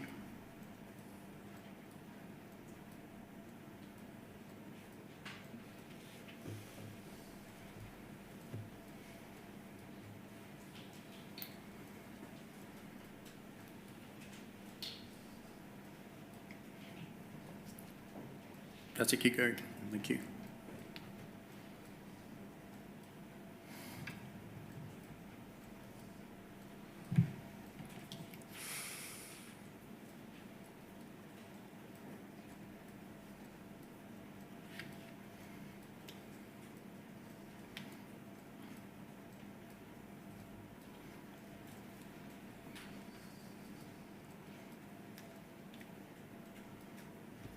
And keep going.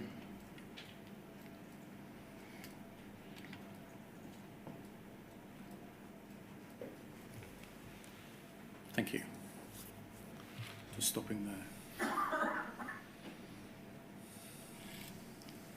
Ms. Marshall is providing the inquiry with information.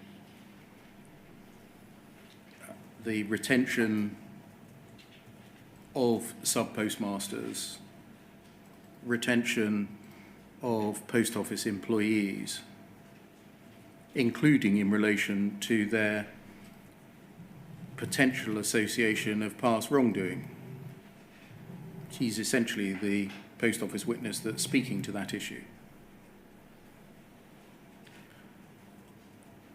She is a person who, on one view, is involved or implicated in the remote access issue. And yet she's a corporate witness for the Post Office. Do you see a problem? The issue emerged in the summer, which was the first time, I think, the last time the inquiry was sitting, and these emails emerged. We invited Tracy to step back from her day-to-day role while we tried to understand the significance of and the extent of any involvement that she had. She was very clear that she was unaware of remote access being actioned. She said she was aware that remote access was possible, but not whether or not it was enacted in any way.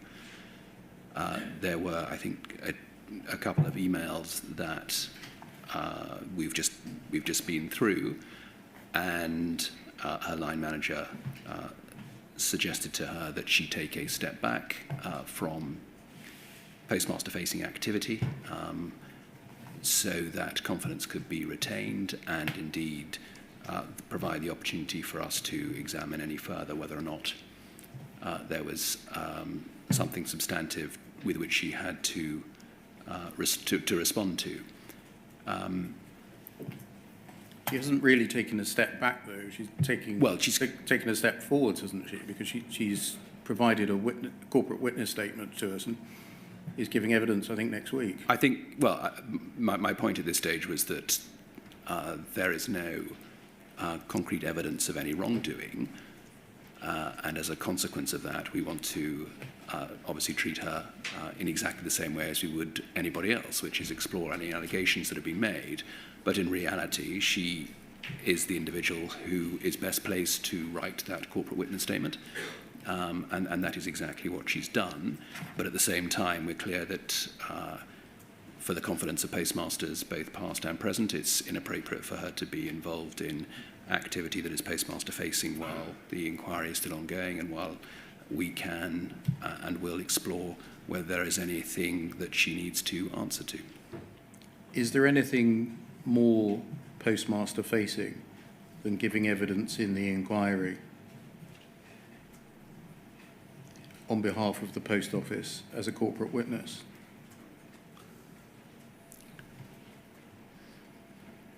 I'm not sure I quite understand what you're getting at. You said that you invited her to take a step back from Yes. postmaster-facing activity. Correct. Is it not postmaster-facing activity to come along and sit in the seat that you're sitting in, give evidence on behalf of the Post Office in relation to a whole range of issues that I've just quite slowly taken you through? Yes, I can see the point you're trying to make. I think the point I'm trying to make is that my desire was that she wasn't involved in activity that was specifically postmaster-facing, so running of forums, listening groups, engagement with postmasters, as opposed to, and by definition, therefore, the day-to-day running of her role. However, she had spent the previous 4 years in that role and had created a lot of the change that has been initiated by the Post Office, and therefore she is best placed to speak to it, and clearly the inquiry will speak to her, given that that is her role. I don't think it is inconsistent to remove her from coming to the inquiry to give evidence on the work that she's done. And, you know, if you have questions about other elements of her role going back over time, I'm sure the inquiry will explore that. As I said earlier, we have been very clear that where allegations are made, we will investigate those, and we will do that. But it is a presumption of innocence in the same way as it would be now for a postmaster as well. And I think it's important that we continue to maintain that.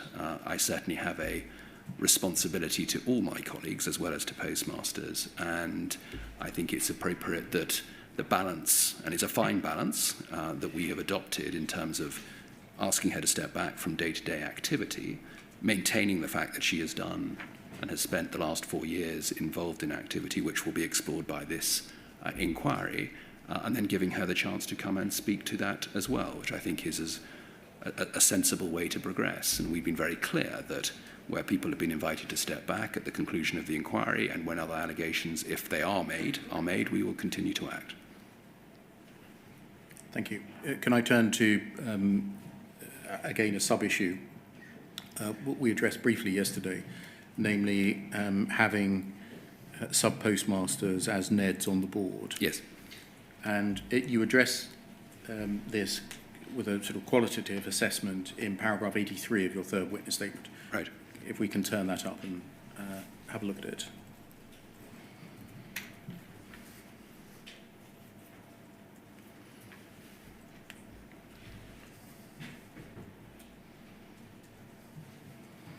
So WITN 00760300. Thank you.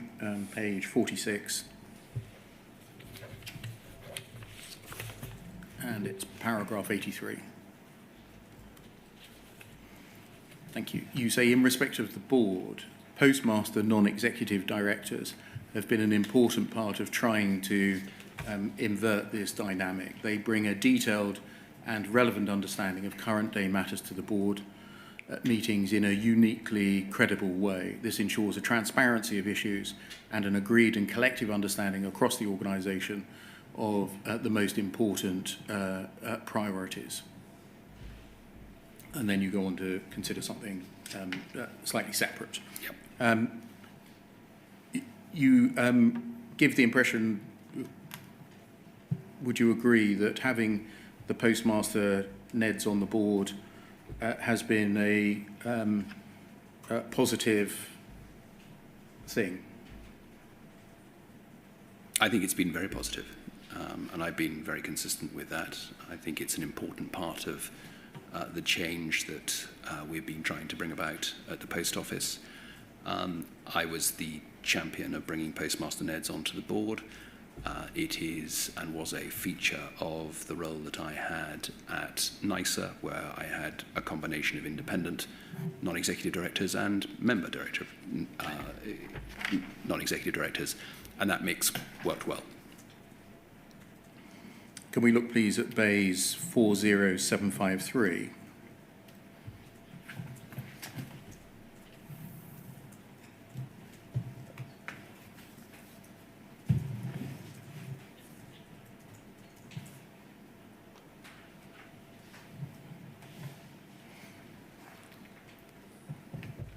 This is a readout of a meeting between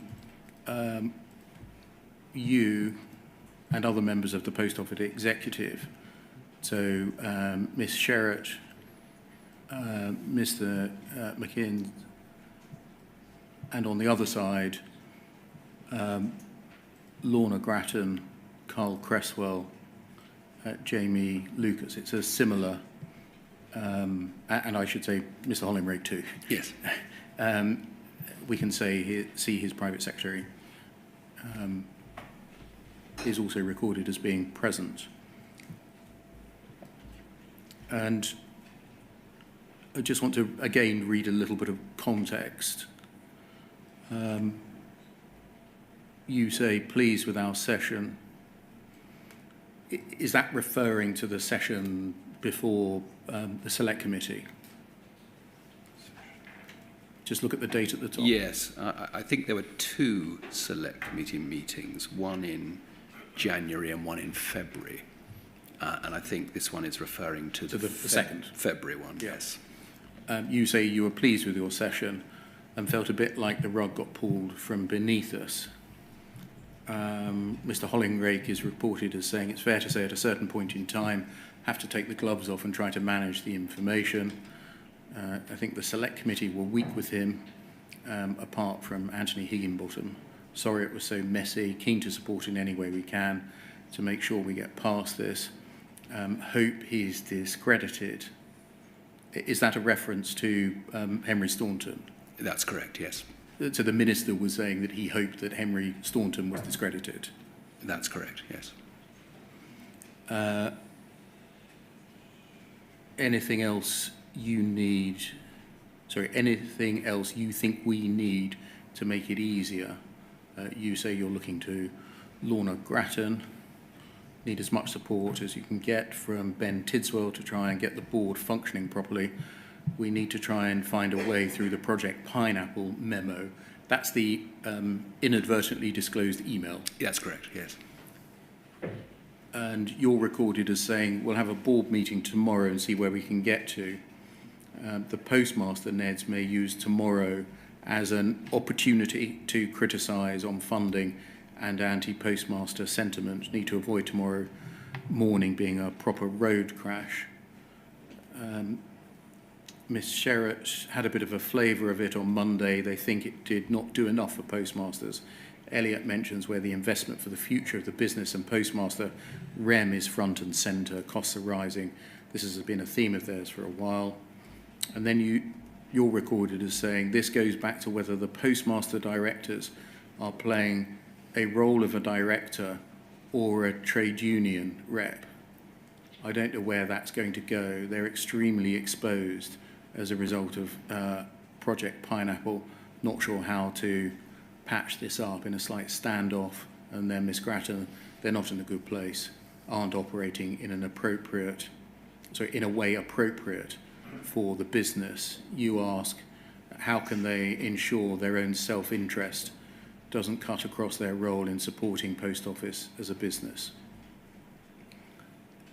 This doesn't seem to record such a rosy picture of yours of the Sub-postmaster Neds. I think it's a moment in time, and I think we've heard a lot about Project Pineapple in this environment. What I would say is the point of the postmaster directors on the board is to be challenging, is to bring a tactical view of what is going on the ground.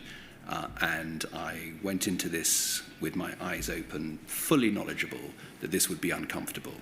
The big challenge for the Postmaster Neds, of course, is that they are elected to the board, unlike anybody else who is appointed to the board. So as an elected representative on the board, voted for by other postmasters, they've got a very dual challenge of, on the one hand, feeling that they are representing postmasters, whilst at the same time recognising they have duties as directors of Post Office. And that provides conflict.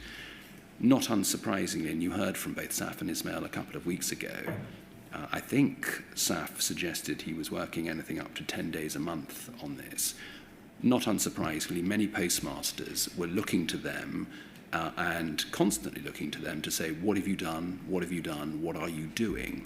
And I think that is the challenge that we've had and Saf and Elliot have faced.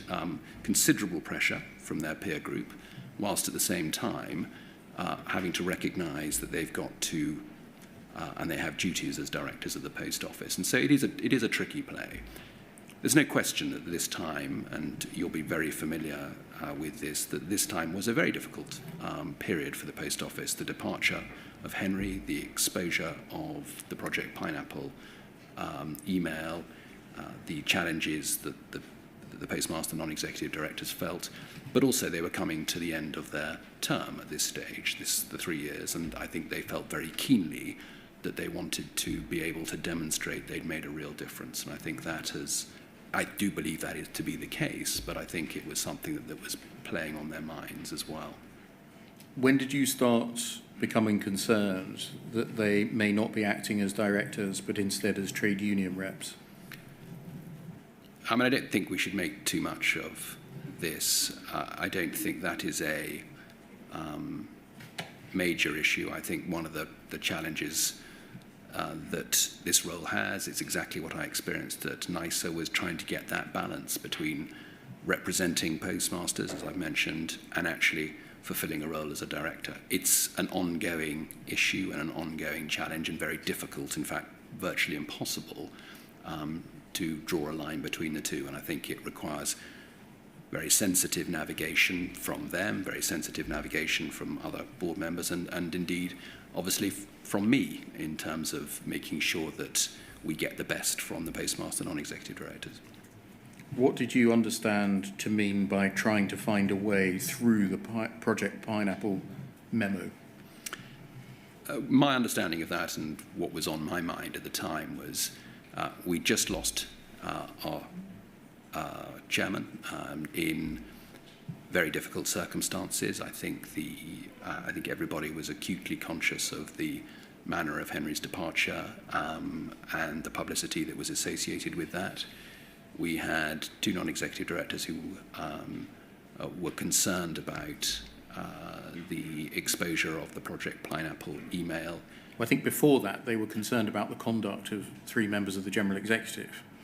They were. I mean, that was the substance of their concern. That was the substance. The inadvertent disclosure of the email, as you described it, is an additional matter.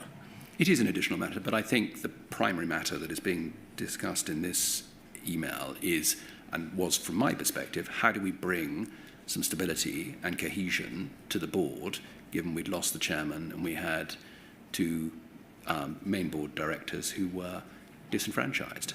Less about what they were disenfranchised with and more about the personal circumstances they were in, was my interpretation of what was going on. And what I wanted to try and create was an environment where we got a sense of collegiality and a sense of stability at a board level, it was quite apparent that this was causing a disquiet amongst the organisation. It was being played out in public, and it was, as I think I mentioned before, pretty unedifying and unhelpful for the direction of the business. At this time, the Post Office was pushing out a public message that it was putting sub-postmasters at the heart of its business, including by having sub-postmaster Neds on the board, wasn't it? I don't think it was necessarily at this particular moment doing that. I think postmasters had been on the board for almost 3 years prior to this particular sort of situation. So I'm not sure that's necessarily a fair characterisation. To what extent were the board, including the non-executive directors, updated on the contact that you and other members of the executive were having with the shareholder? I report back on the detail of the shareholder meeting, and when there are specific issues that emerge, I invariably take my corporate affairs director with me to these meetings on a monthly basis, and notes of those meetings are then shared with either the chairman or indeed with the entire board, depending on the content that is required. So that would happen after each of the ministerial meetings, and of course I would refer to the ministerial meetings in my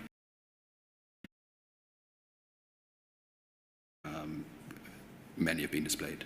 You'll remember that one of Grant Thornton's criticisms was the extent to which the shareholders' input was driving decision-making and performance at Post Office. Yes. And so to what extent were the board, including the non-executive directors, cited on exchanges such as this? On the sort of mechanics of what is going on in here, probably less about the mechanics. If there are things and matters of substance, and of course those are issues that we would share with the board.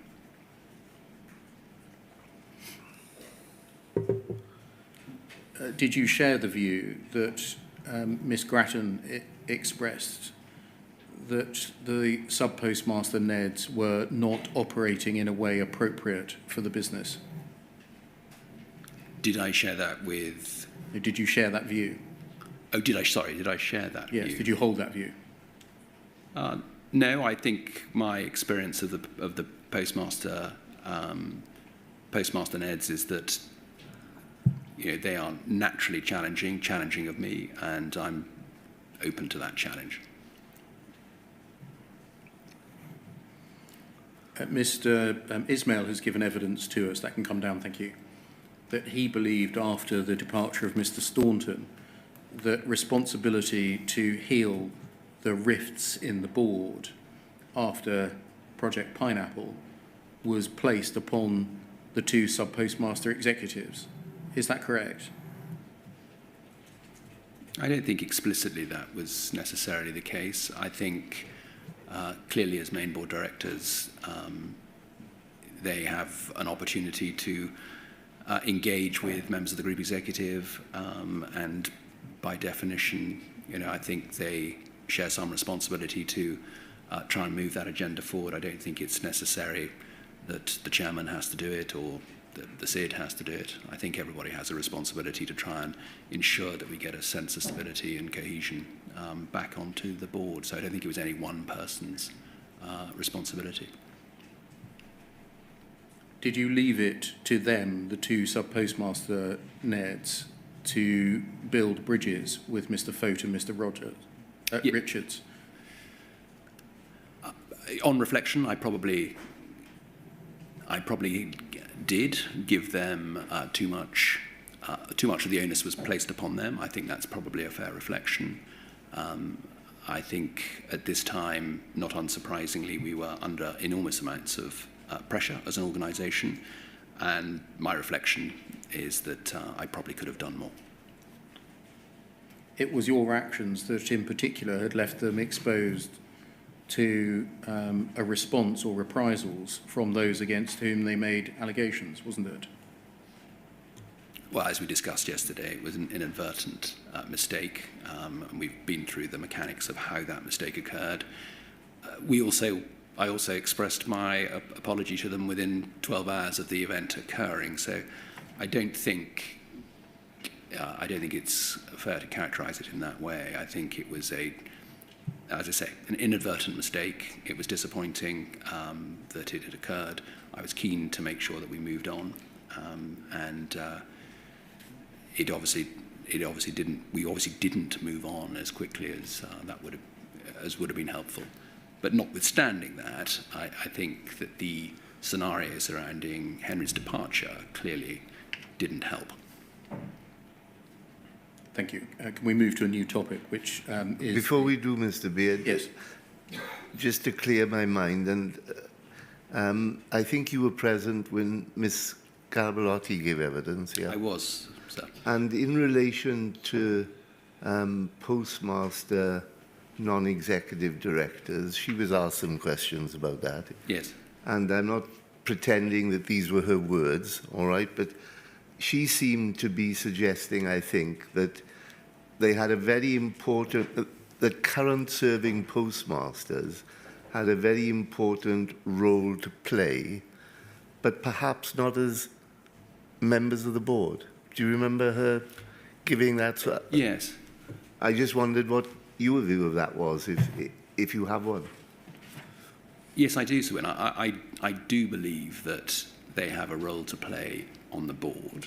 I think we were in a situation with no other operators, retailers on the board other than effectively myself and the two non-executive directors, and I think it gave reassurance to other board members that they had a tactical understanding of what is going on the ground in that forum, and that they would challenge me in particular on issues that we were implementing. So I think it was a really important part of the development that we've had over the last 3 years to have the postmaster non-executive directors being in a position where they could challenge the change that was being implemented into our business.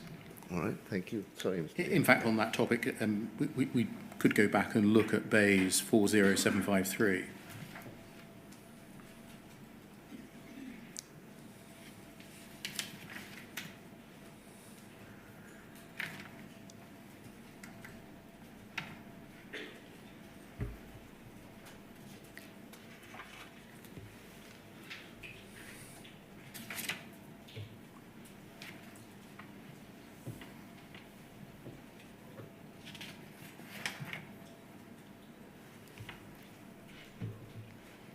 This was the note of the meeting you held with Mr. Hollingrig and others on the 29th of February. And if we just scroll down,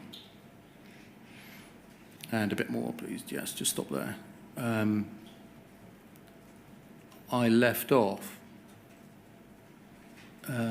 examining the memo with Lorna Grattan saying they're not in a good place and aren't operating in a way appropriate for the business.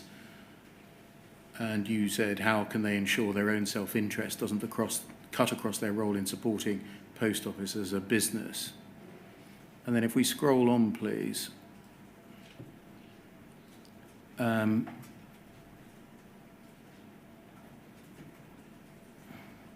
a little further. Yes, sort of 6 paragraphs from the bottom,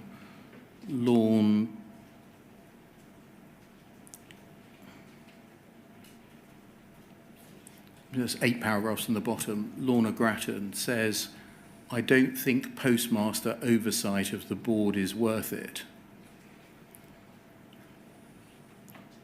I think there's good mileage for more postmaster input in the retail side of the business. Did you understand it to be her view that having postmasters on the board was not worth it, but there was more value in having them have some other input, as it's called, in retail?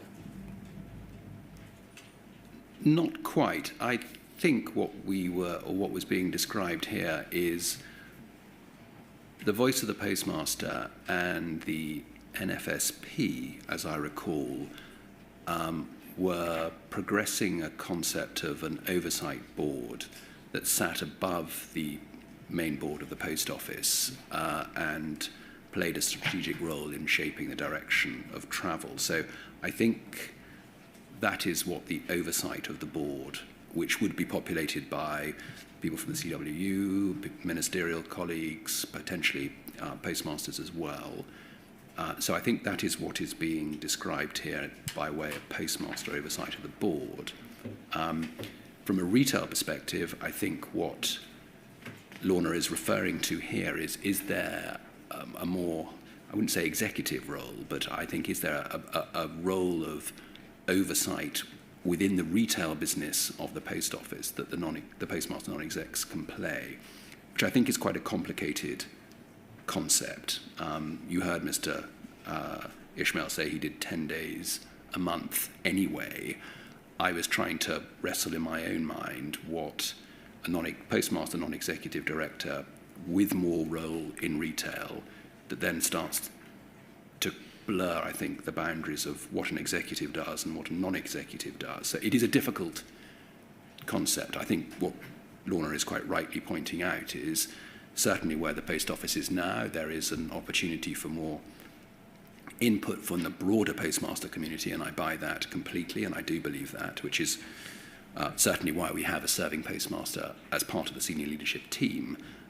I think trying to fashion the role as described here could be complicated in terms of accountabilities.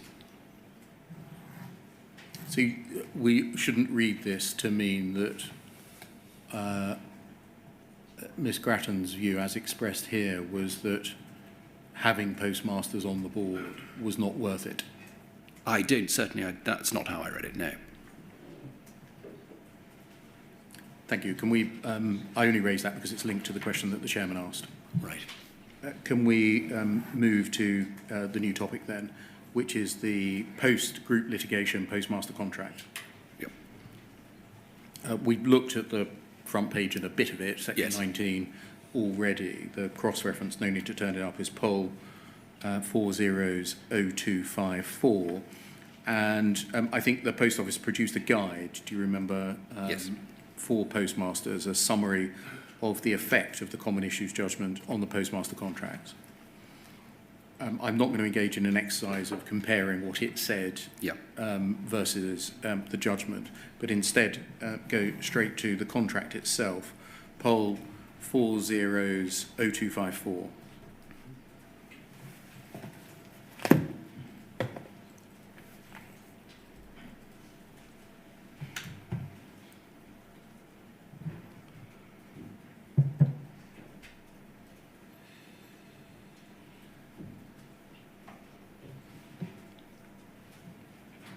Another way of saying that is poll 500254. Thank you. Can we look, please, at page 32?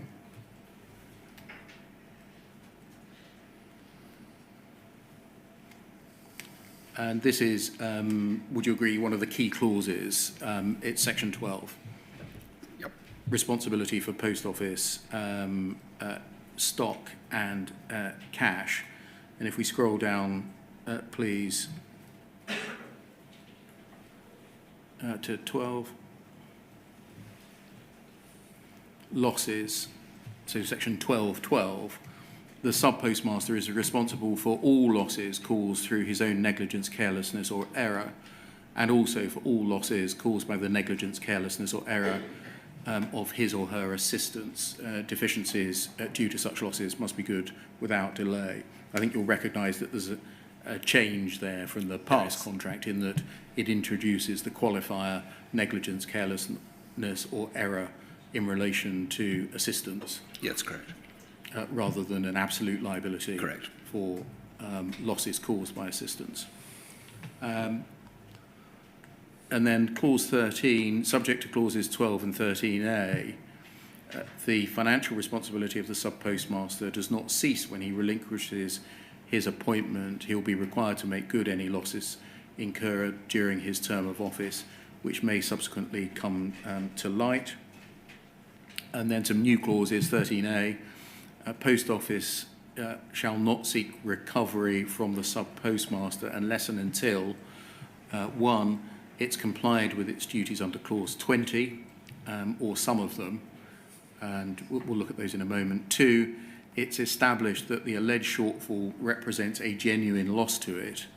And three, it's carried out a reasonable and fair investigation as to the cause and reason for the alleged shortfall and whether it is properly attributed to the sub-postmaster under the terms of this contract.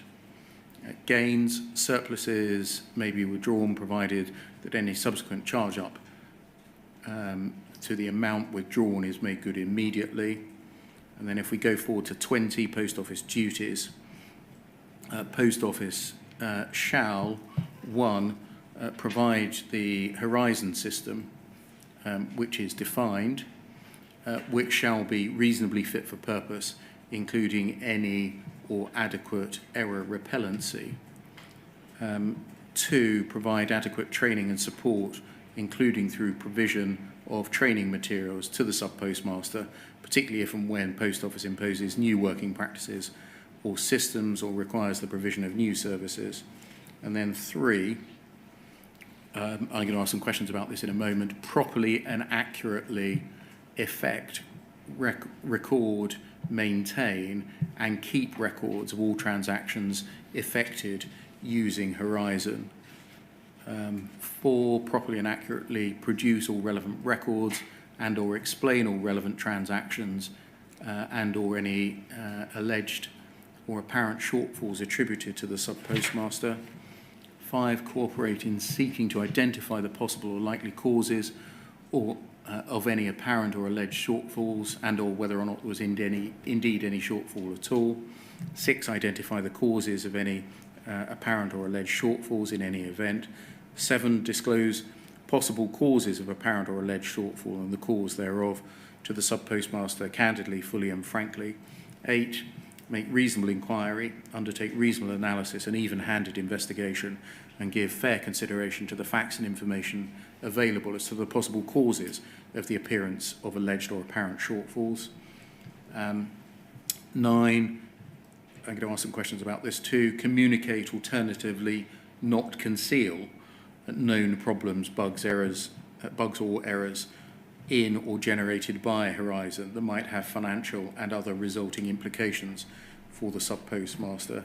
10, communicate, alternatively not conceal, the extent to which other sub-postmasters of branches are experiencing problems relating to Horizon and the generation of discrepancies and alleged shortfalls. 11, not conceal from sub-postmasters Post Office's ability to alter remotely data or transactions upon which the calculation of the branch accounts depend. And 12, properly, fully and fairly investigate any alleged or apparent shortfalls. So with these additional obligations imposed on Post Office, Yes. how is the question of the negligence, carelessness or error by a sub-postmaster or their staff approached in practice?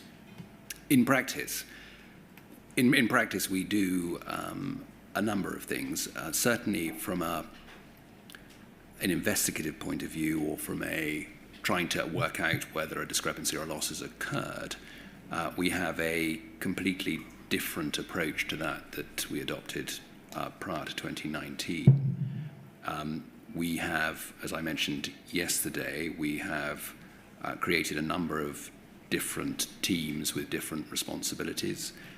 That starts with the network monitoring team, who identify and look for and monitor the network on a day-to-day basis to identify where there are different issues and different problems emerging, and indeed if they are doing so. Clearly we have the branch support team in terms of the assurance team who do the stock and reconciliation issues, and we have a support and reconciliation team as well that is also ring-fenced to help support postmasters. But I think the most important principle is that we start from a position of innocence, and it is our objective to help postmasters to understand how, if and when discrepancies have occurred, how do we work with them? And we have a tiered process for doing this. The branch support centre is clearly the first port of call for any postmaster who may or may not have an issue that might emerge. We have a second line team, which is the branch support and reconciliation team, which are there to aid and support postmasters with more complex issues. And clearly we have an IT team who do go out to branches very specifically to help postmasters identify and resolve issues that may or may not be well understood by those particular postmasters. So it's a very different approach to the one that we adopted pre-2019.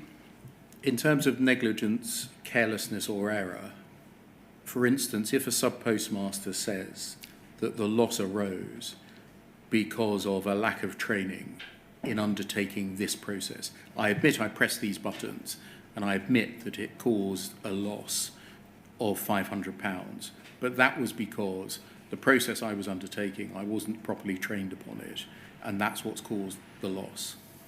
Where we... Is that negligence, carelessness or error? I haven't personally been in to do investigations of that nature, but I think the principle that is important at this stage is where there is a disagreement between a branch and the post office over a discrepancy or over an issue, we are not, other than going into a dispute resolution process and a further level of investigation and a degree of assurance process, we are not enforcing that loss on a postmaster. And I think that is an important principle at this stage. We don't think it's appropriate and we are not enforcing it. So it's possibly not answering the specifics of your question, but I think the principle that I'm trying to describe is that we start with a presumption of innocence, and we also start with the fact that if we cannot resolve an issue, we are not imposing a solution on a particular branch. The evidence from one of the sub-postmaster NEDs was to the effect that the button on the Horizon keyboard on the branch terminal for paying in was proximate to the button for paying out. Yes. And it was therefore easy to press the wrong button. Is that something that would be classified as postmaster error and therefore something for which they were responsible, i.e. pressing the wrong button? Again, I'm not sure I'm able to describe that specifically, but on the principal point that you make, we've obviously spent quite a lot of time looking at the keyboard itself, so that where there are specific issues, as you've just described, that are manual issues, we have tried to move buttons and change buttons to make sure that it is more intuitive and easier and less manual in terms of some of the mistakes that are being made. Does the Post Office provide some sort of guidance, either to its investigators or to its sub-postmasters, as to what negligence, carelessness or error means and what it looks like in practice? I don't know whether that is specifically the case. We do have online and e-learning tools around the investigative process, around what we do and why we do it, and examples of where issues could and may emerge. So sort of case studies of that's what would and would not fit within this type of sub-postmaster liability. That's my understanding, yes. And the purpose of asking you those questions, those two examples that I gave, wasn't to get definitive answers for use in the future. Would you agree that it's necessary to have some sort of guidance so that sub-postmasters are clear beyond the three bare words themselves as to in what circumstances they will be liable for shortfalls and which they may not? Yes, I think that's fair. Paragraph 20.3 provides that the Post Office will, quote, properly and accurately effect, record, maintain and keep records of all transactions effected using Horizon. Does this mean that a mechanism exists for monitoring the identification of and payment of any shortfalls by sub-postmasters? Yes, it does. So is there a mechanism for recording the payment of shortfalls by sub-postmasters? There is now, yes. And when was that introduced? Certainly post-2019, I've had discussions with Melanie Parks, who I think you're speaking to next week, and indeed around this very topic, which is there a record of all payments that are made by postmasters, and a reason code and a payment vehicle that it describes what it is that they are paying for, whilst at the same time is there a problem impact database that describes all the bugs, errors and defects that have emerged, what we've done about them, whether they've been fixed, what potential detriment they may or may not have thrown up, and that is obviously a database with which the branch support teams and the stock and reconciliation teams who do support and reconciliation teams who do engage with postmasters obviously have access to, so that when postmasters describe issues that they may be experiencing, we now have a database of all the issues that have emerged, and that's certainly, I think it is since 2019, I could be wrong, and all the payments, and more importantly, the way that reconciliation has occurred in terms of resolving those issues. Is that function run and maintained by Fujitsu? No, that's run and maintained by Melanie Park's operation team in Chesterfield. Paragraphs 4, 5 and 6, would you agree, taken together, require the Post Office to identify the reason for shortfalls?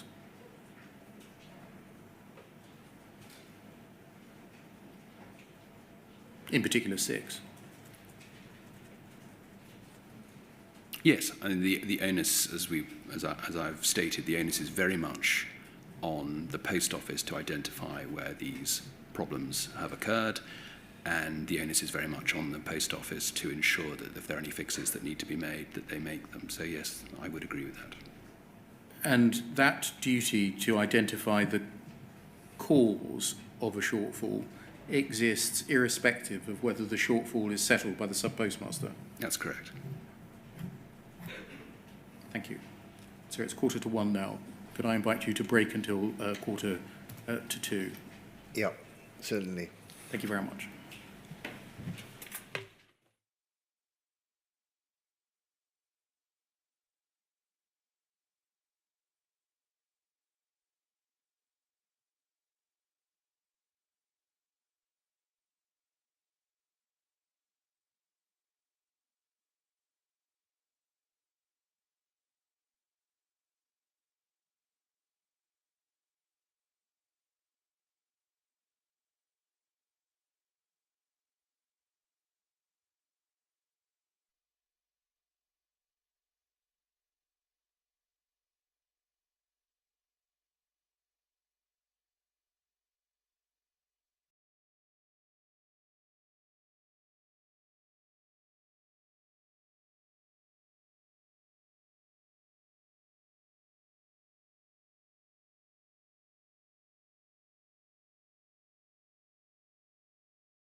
Yeah, you're right, David.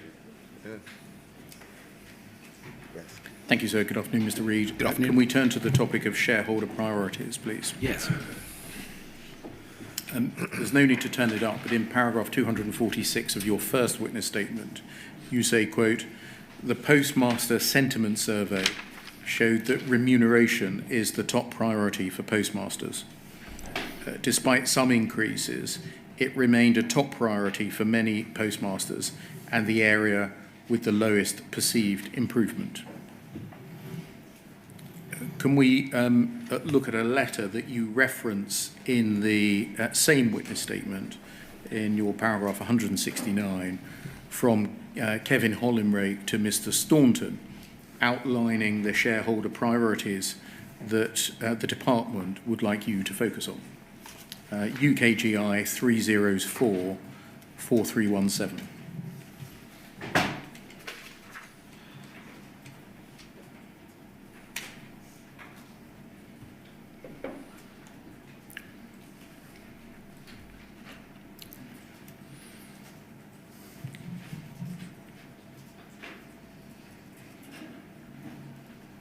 You'll see this is from Mr. Hollinrake to Mr. Staunton. It's dated the 29th of June 2023 and contains the strategic priorities for 23 to 2024.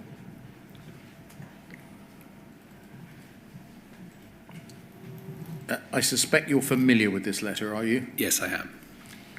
I don't want to spend time sort of scrolling through it, but would you agree that postmaster remuneration, i.e. ensuring that today's postmasters are able to make a living, and the viability of the network as a consequence, are not included in the list of priorities set out by the government? Yes.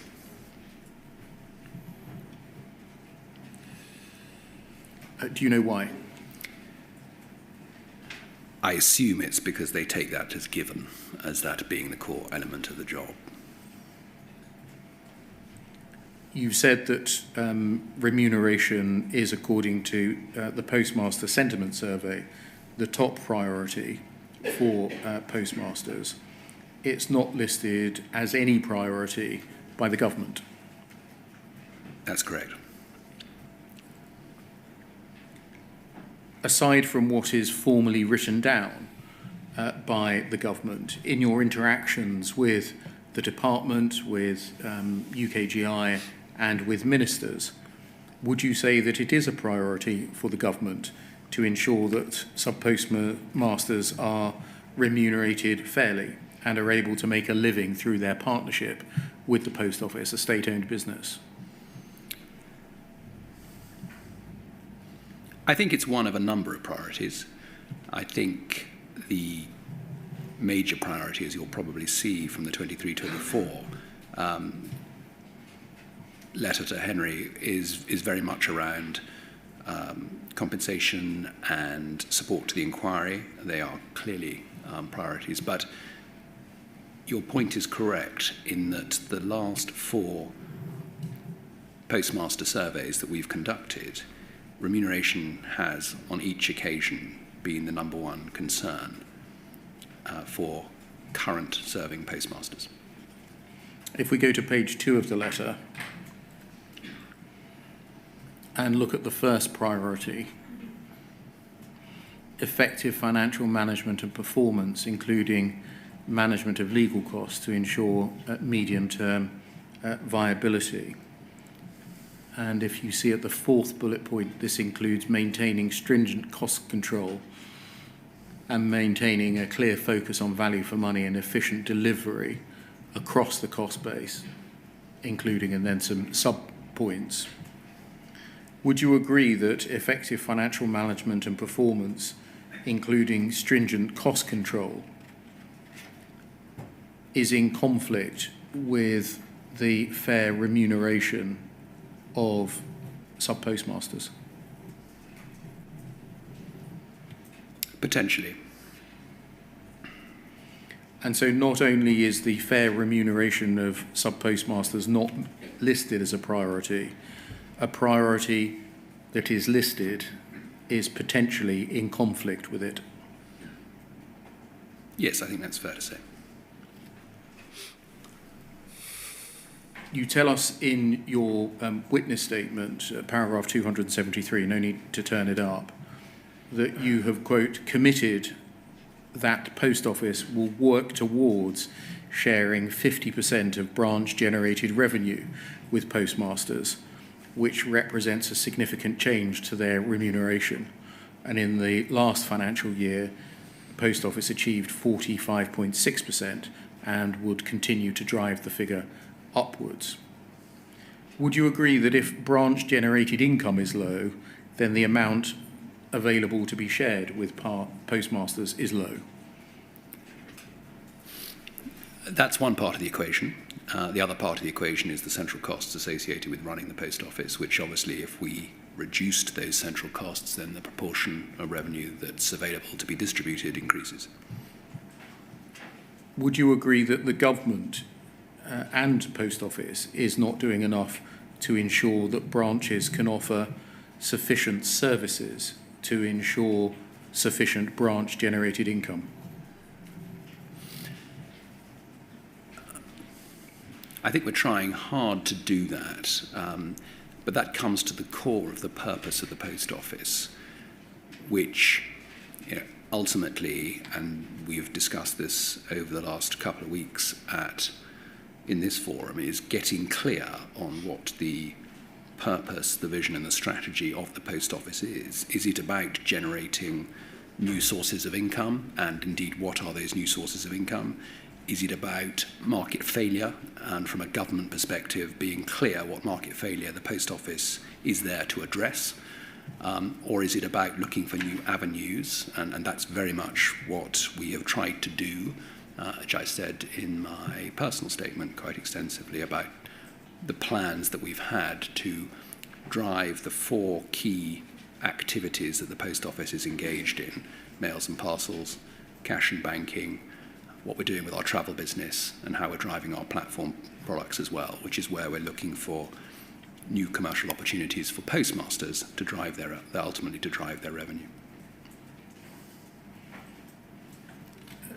A member survey by the National Federation found, that document can come down, found that 70% of postmasters who responded to the survey were taking home personal drawings of less than the national minimum wage, at that time £8.91 an hour.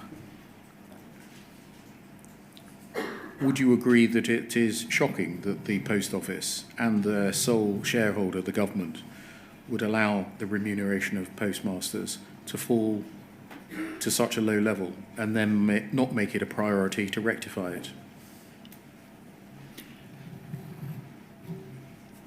It hasn't appeared, as you say, in the shareholders' letter to the chairman.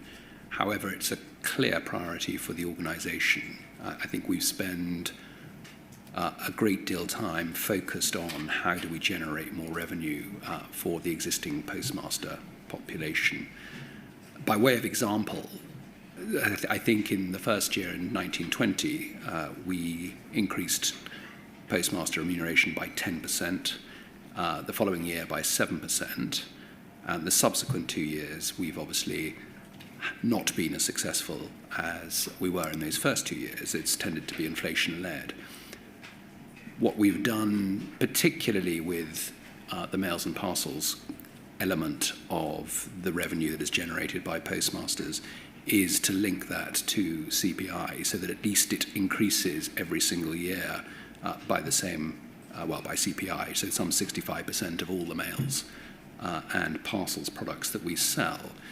But your point is well made, which is there is more to do to take cost out of the business, and there is more to do to address the underlying operating model that allows postmasters to simplify their relationship with Post Office and obviously simplify what it is they are doing. Can we look at the entrustment requirements set by government? Poll 302 7887.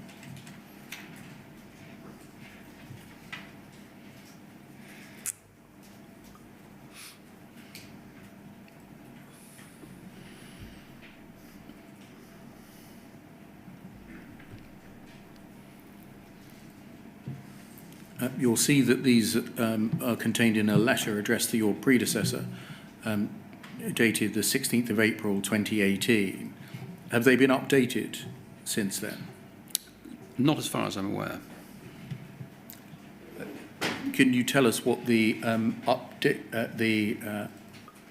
entrustment requirements are, please? I mean, not a list of what they are, but generically, what you understand the entrustment requirements to be. The services of general economic interest in terms of what it is that we are expected to provide by way of running the post office.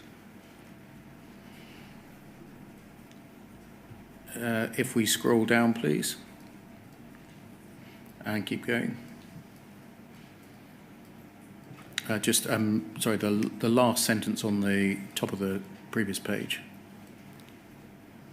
The network, last sentence, must meet the following minimum access requirements. That's correct, the SGEIs, yes.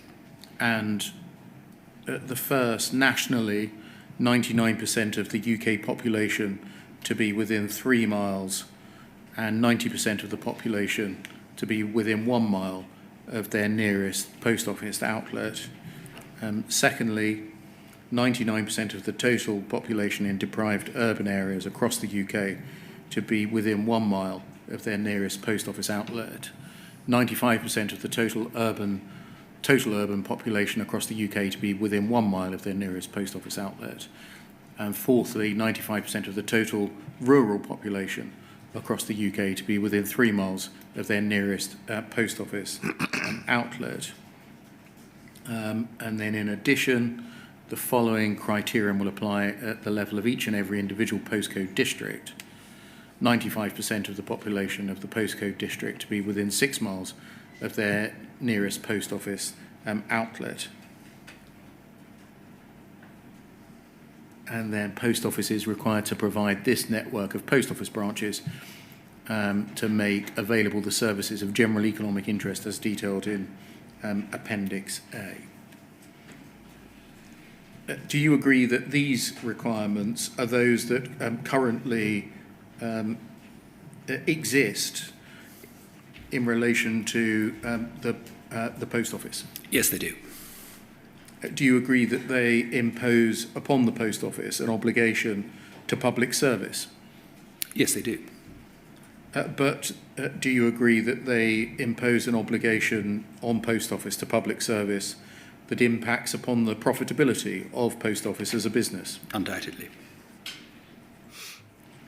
Would you agree that the public service requirements, as I'm going to call them, tend to fall more heavily on smaller branches with a lower footfall in areas of lower population density? Largely, yes, that's fair. Or lower income areas, which mean that branches in such areas are less profitable than branches typically are in wealthy urban districts? I think that's fair. Could you also confirm the branches that bear the greater weight of these public service obligations tend not to be those run by what I think are called strategic partners, i.e. Co-op, WH Smiths and similar? That's correct.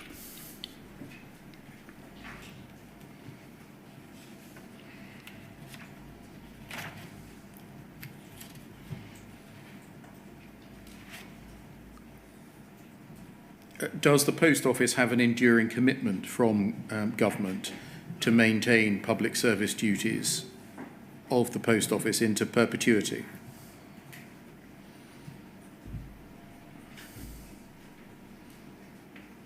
I don't think we've had a long-term commitment to that. The expectation is that we will fulfil the SGEIs, and on a yearly basis, that's exactly what these are. The policy or the entrustment as set out hasn't changed since 2010, and we are and have been in discussion since 2021 with the government around a policy review for the Post Office, and that is not something that has yet come to fruition, but it is something that we have been very keen to encourage the shareholder to take part in, or in fact to lead. The point being is that the market has changed dramatically since 2010. I mean, not least, we've had a separation of Royal Mail from the Post Office. We've had the rise of digitisation. You've had the growth in e-commerce. And you've had massive change in consumer behaviours and habits. And there is a reason why the high street is closing at the speed with which it is closing. There's a reason why 5,000 banks have closed since 2015.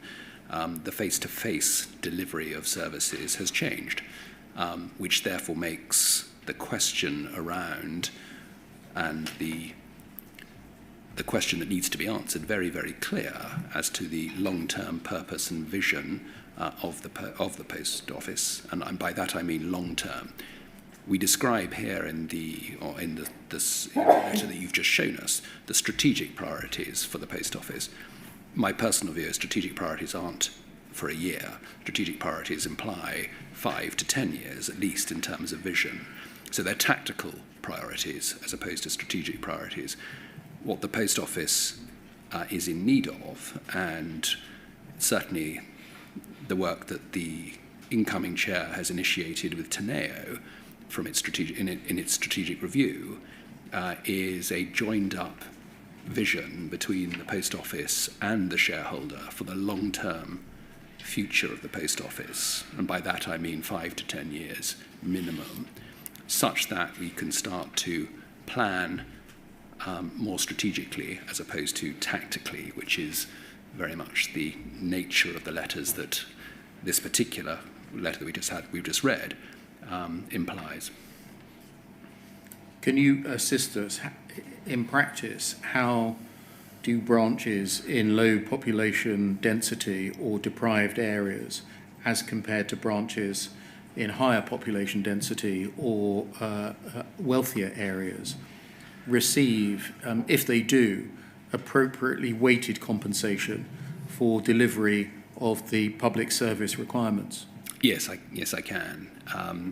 So we receive a subsidy from the government for the provision of services in areas where, to your point, it may not be economically possible to run a branch. We have some 1,300 SPSO branches, which are sort of traditional legacy branches, which tend to operate, as you quite rightly point out, in rural or isolated or inner urban areas that may not have the level of economic activity that, or footfall indeed, that you would expect.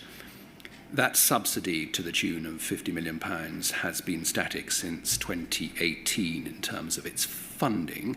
I think it was 210 million a year back in 2012, 2013 at the time of separation. It is, as I say, and has been static for the last 6 years at 50 million.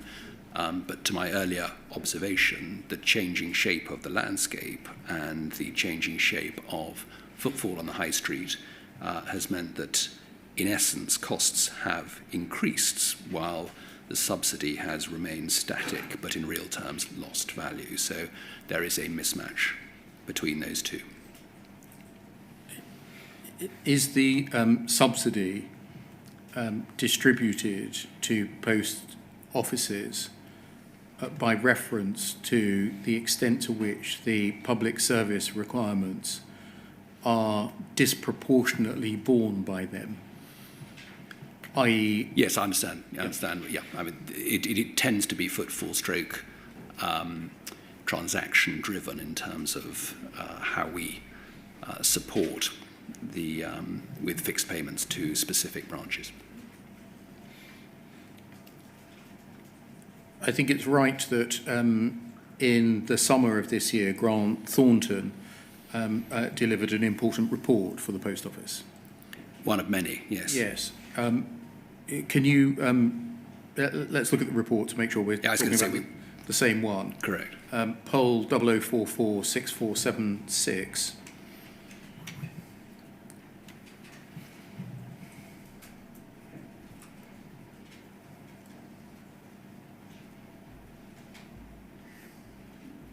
This one concerned the effectiveness of the board.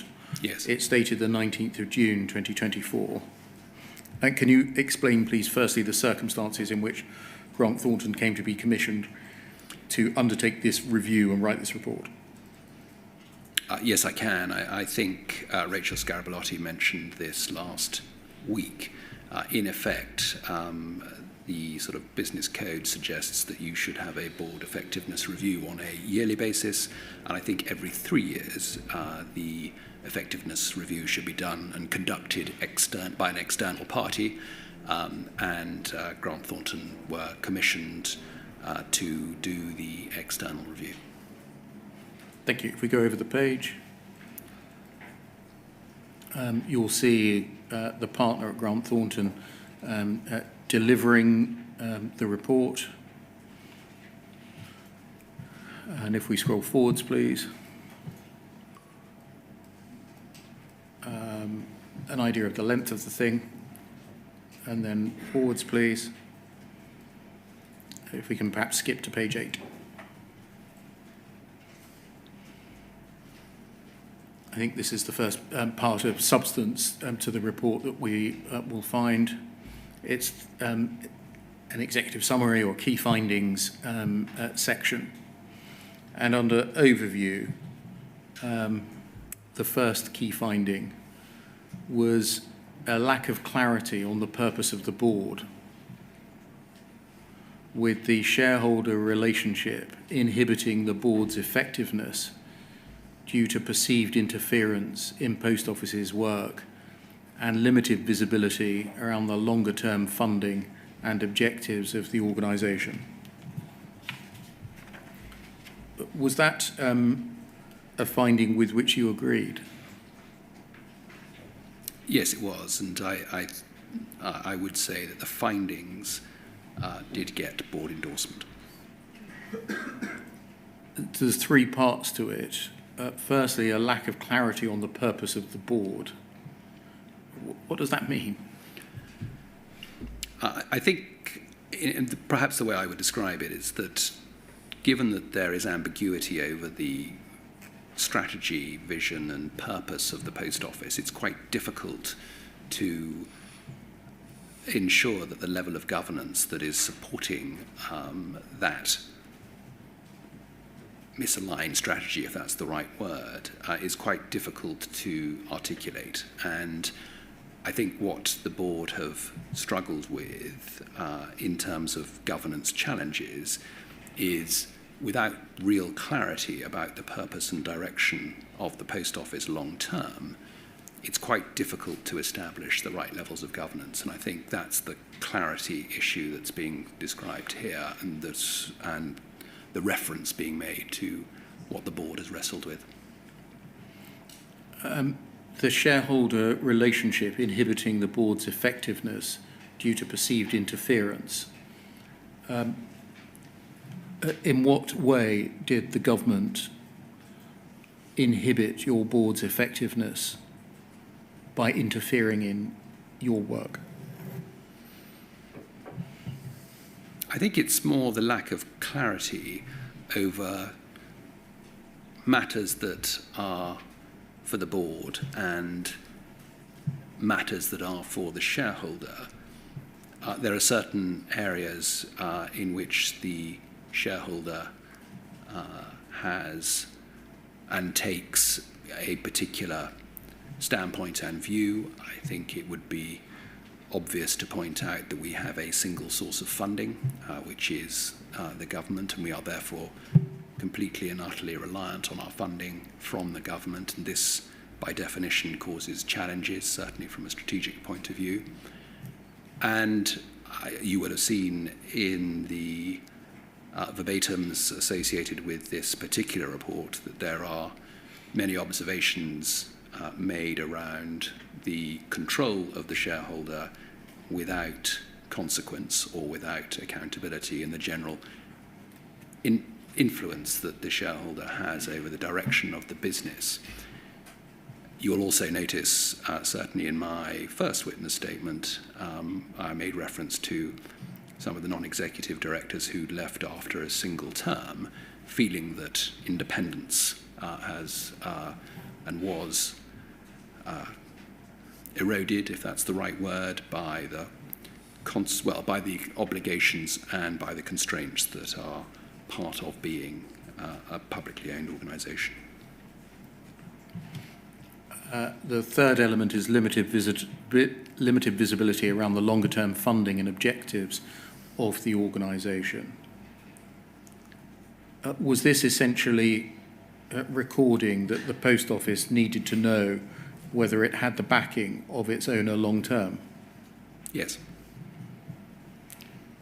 Why did it take the expense of an outside organisation to report to be able to state the fairly obvious truth that the Post Office needs to know whether it has the backing of its owner long-term? I think, as Alistair Cameron said a couple of weeks ago, this has been a constant struggle for members of the board. This isn't something that's sort of emerged relatively in the near term. When it comes to funding in particular, that is a challenge for the business. I think we are subject to spending reviews, government spending reviews, which could be 1, 2, or even 3 years in duration. There are many issues associated with determining how funding is derived. I will use a similar analogy or a similar example to the one that Al used, which was the 21-22 funding round, where the Post Office identified a need for £415 million, which was a combination of subsidy and investment, and we were offered 202 million, and eventually, after 5 months of toing and froing, the government gave us 335 million, which was still obviously 80 million less than had been asked for. That has happened at each of the funding rounds that the business have had, and that obviously makes the idea of long-term planning very difficult. Funding is obviously driven by budget rather than by need, and I think, again, a long-term strategy with an underlying funding model to support that is what I think is required, and clearly that's one of the outputs I'm sure that Teneo will be discussing with the government over the next 2 or 3 weeks when the final Teneo review is put forward. I'm going to come to Teneo in a moment. Right. Would you agree that the confirmation of the government's commitment to Post Office's public service and the number and spread of branches must be a basic requirement for the continuation of the Post Office as an institution?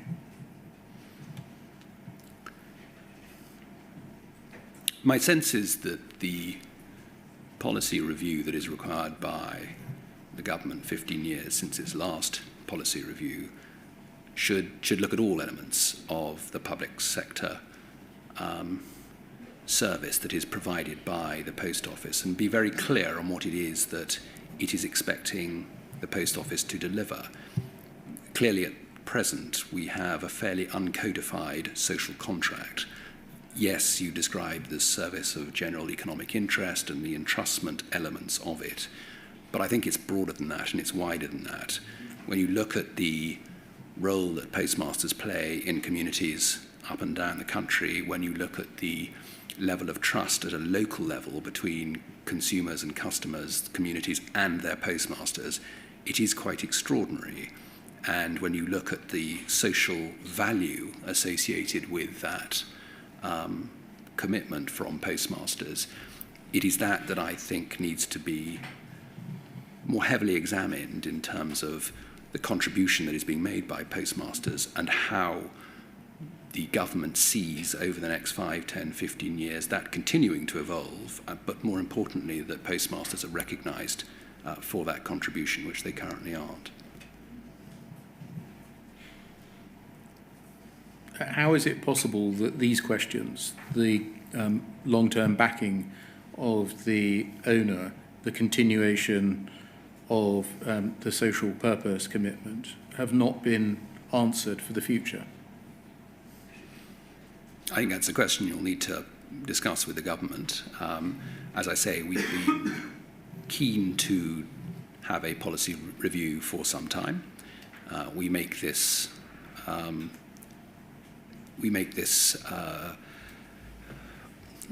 sort of desire very clear to government that this is what we are expecting and what we need, because there is, as I said, a determination to have a unified purpose, a unified vision, and a long-term strategy for the Post Office, from which everything else should flow.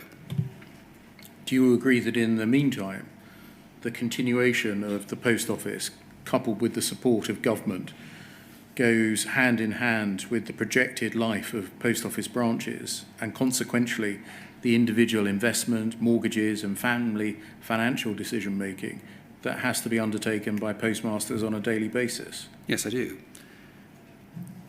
You tell us in your third witness statement, it's paragraphs 31 to 46, but there's no need to turn them up, the issues that you identified with the culture within the Post Office included from the outset a perception that, quote, the organisation had lost sight of the postmasters. Is the failure by the government to ensure the future of the Post Office and a commitment to its social purpose and consequential funding another example of such a cultural behaviour? Yes, I think that's fair. Would you accept that the very same issues of obtaining decisions and support from government have also affected and afflicted compensation, redress and financial restitution? No, I don't think that's fair to say that. My sense is, and I think from a DBT perspective, not unsurprisingly, a great deal of focus has been on redress, certainly in the 5 years that I've been in the organisation, and perhaps less time has been spent on developing the Post Office of today for tomorrow. And I think that the government would, and officials in DBT would recognise that that is the case. It is complicated to manage both, but I think it is important, certainly for today's Post Office, that there is more clarity. You tell us in your first witness statement, no need to turn it up, it's page 22, paragraph 38, that, quote, the external strategic review that the Post Office is undertaking, led by Teneo, will be complementary to the work being undertaken by the department, as it intends to set out a future model for the Post Office to deliver sustainably against the stakeholder requirements.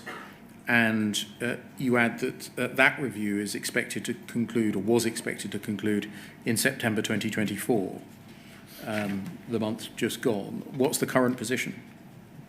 The current position, 2 years ago, the department invited, as it happens, Grant Thornton again to do an initial strategic review of the Post Office. And I think that that was primarily associated with the sort of commercial long-term future of the Post Office.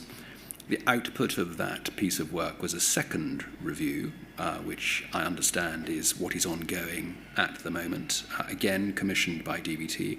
I've not had sight or visibility of the scope or of the content of that review, or indeed of its findings. And clearly, from my perspective, it's quite important that we are included in that piece of work.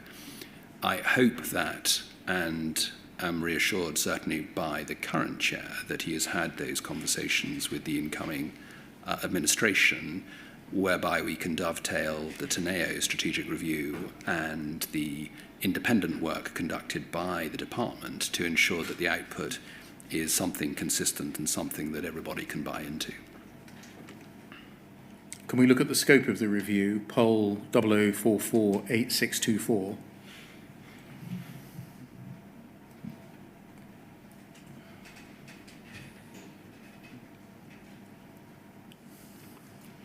And can we look at page 109, please?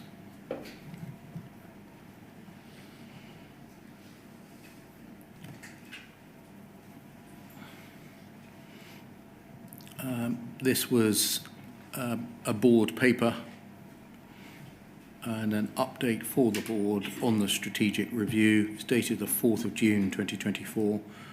If we can go to the next page, 110, please. we see the scope of the review, but by way of background first, Post Office has invited Teneo to carry out a comprehensive strategic review of the business and to develop a clear plan for the future. And then on the equivalent passage on the right-hand side, Teneo will undertake a thorough review of the Post Office to understand its current position, clarify its core objectives, identify opportunities and risks, prioritise initiatives, and develop a clear path to realise the chosen strategy. And then a plan. And then if we go over the page, we aim to address a range of key questions for the Post Office to develop a clear plan for the business over the next 5 years. And one of them on the far right is stakeholder management. How do we ensure stakeholder support for the strategy? How do we ensure that sub-postmasters' interests are properly reflected? Is the current ownership structure appropriate? What is the most appropriate funding model? Left-hand side, reputation, trust and brand. How is the Post Office viewed in the wake of the Horizon scandal? What actions must be taken to restore public confidence? What do stakeholders want to see from the Post Office, e.g. make money versus serve the community? Does the Post Office's purpose and vision need to evolve to balance societal versus economic benefits? I mean, some of these questions are, would you agree, rather fundamental, but also rather basic, i.e. what do stakeholders want to see from the Post Office, make money versus serve the community? How is it that that question needs to be asked and answered now? Well, I think the long-term purpose of the Post Office is pretty critical. I think we've got to understand and ask ourselves, what is the purpose of the Post Office? What is it for?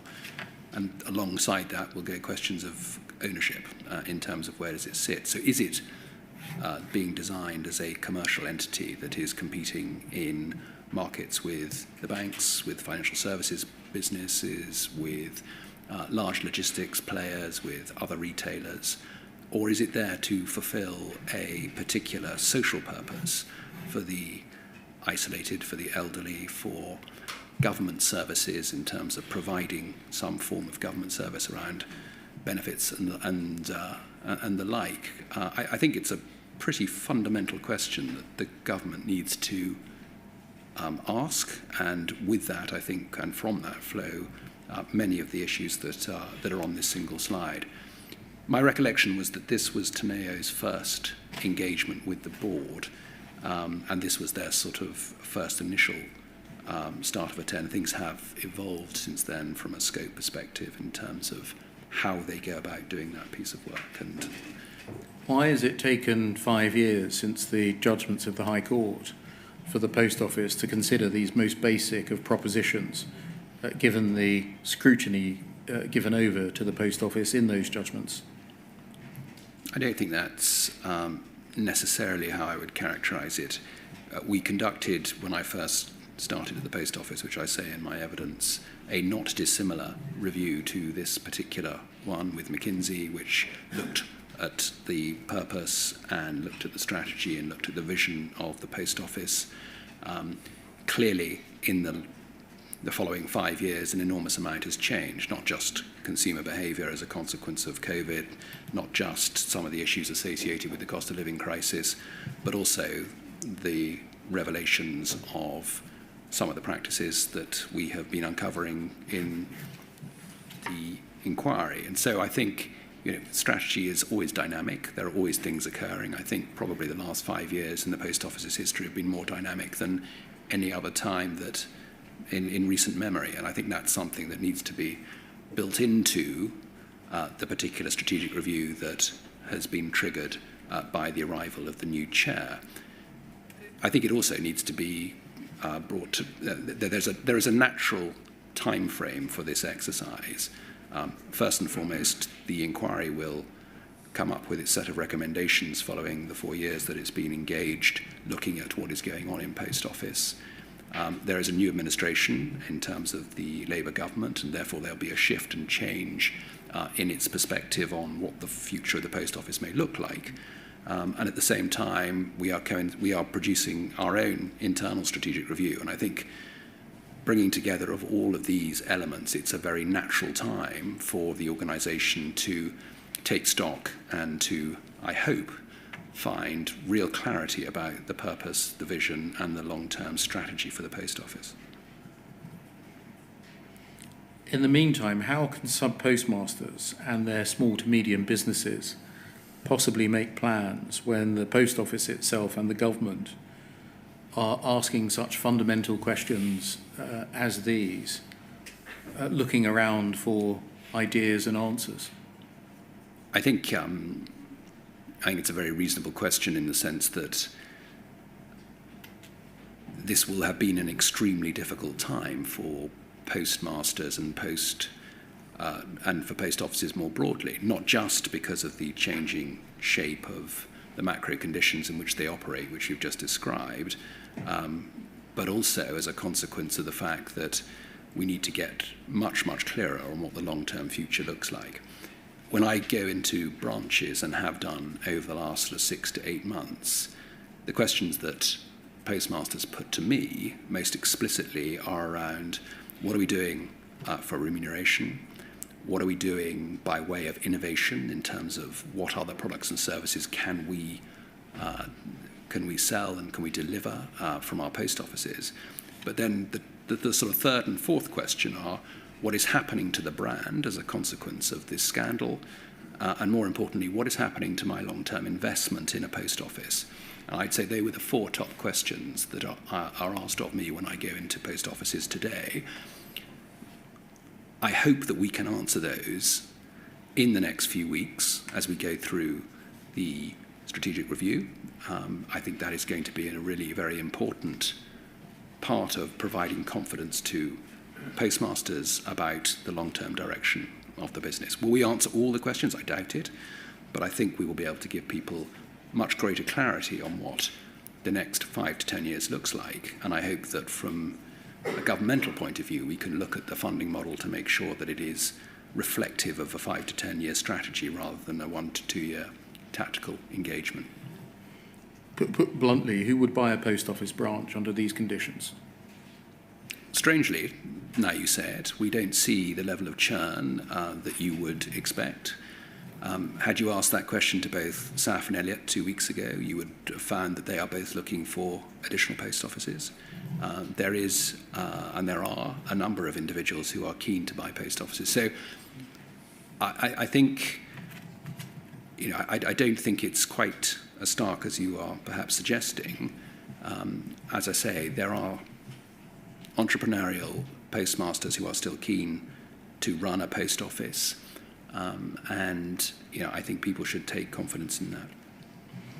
Only 35% of them reported that they had confidence in their senior leadership in the 2024 Post Office Colleague Engagement Survey, and you tell us that that has fallen 5% since the 2023 survey and 4% since the 2022 survey. That's in paragraph 252 of your first witness statement. Are postmasters included in the colleague engagement survey?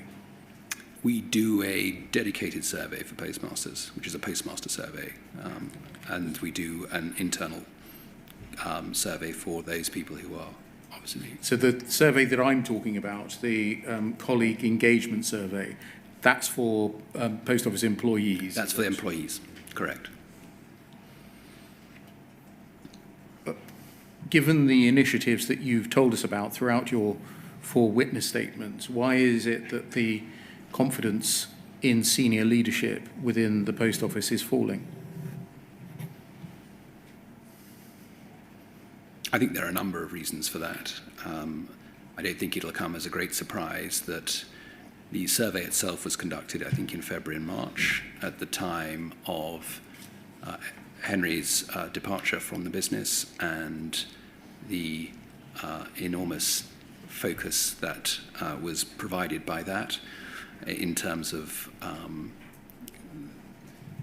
the perceived dysfunctional nature, I guess, of the board and to a degree of the group executive. And I think that has had a profound impact on colleagues and senior team members. It obviously occurred after the four-part dramatisation, literally a few weeks after that, and of course the subsequent and quite rightly media outrage and consumer outrage at what had happened historically within the Post Office. And I think these are important elements to factor into the sentiment of colleagues whose pride clearly has been, not unsurprisingly, hugely damaged, and whose confidence, having seen a level of dysfunction as perceived in the media, rather than it being conveyed to colleagues through normal internal channels, was obviously being seen in the media. And I think that put a big dent in the confidence that colleagues had in senior leadership. Would you agree that the falling confidence in the senior leadership team could in part be due to the high turnover of senior leadership, perhaps giving the impression of a rudderless ship?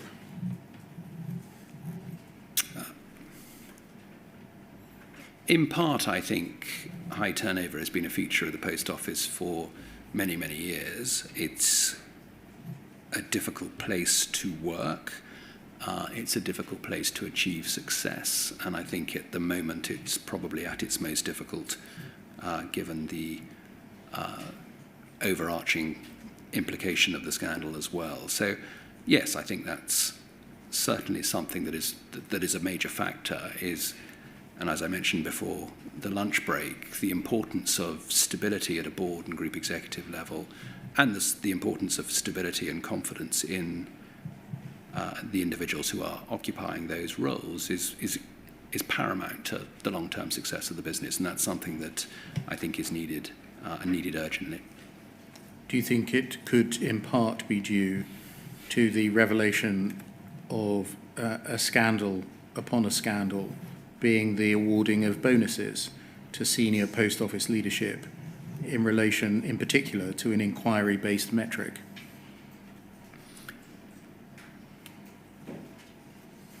I think the challenges in the business certainly stem back to that particular period.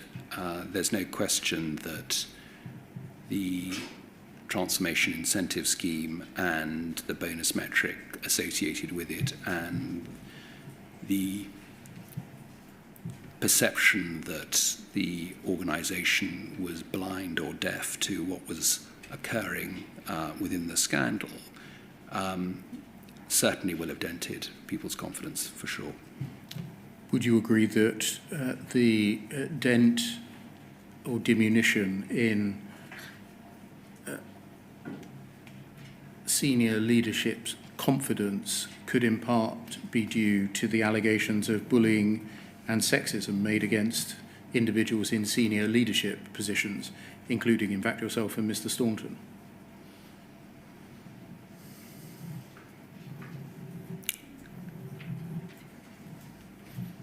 Yes, I guess that's probably fair, that image that will have been conveyed by those allegations will, of course, had an impact on colleagues. However, in defence of that, I would say that a degree of confidence will have been taken by colleagues that no one is above the law in the Post Office, and those whistleblowing allegations that were made against me, as an example, were followed through with a fairly comprehensive investigation. None of the allegations, I may hasten to add, were upheld, but by definition, colleagues will have taken confidence that it was possible to investigate the chief executive and the chairman, irrespective of what else was going on in the organisation, and more importantly, that those investigations went through to their natural conclusions. Would you agree that the diminution in the confidence in the senior leadership of the organisation could in part be due to postmasters, including Elliot Jacobs, a board member, facing a harsh and non-transparent investigation, suggesting to sub-postmasters that perhaps nothing has changed since the GLO? I don't think that particular isolated incident of Elliot, disappointing though it was, and as I said yesterday, I don't think it was conducted in the way that I certainly would have wanted. I think, but I also do believe that when you look in the round at the way that we have changed to support postmasters over the last 4 years, that is materially different from where the post office has been historically, notwithstanding the perhaps heavy-handed way in which Elliot had been treated. In the light of these issues, and each of them, what confidence should the inquiry have that the post office has or will put in place a senior leadership team that deserves the confidence of post office employees, postmasters and the public?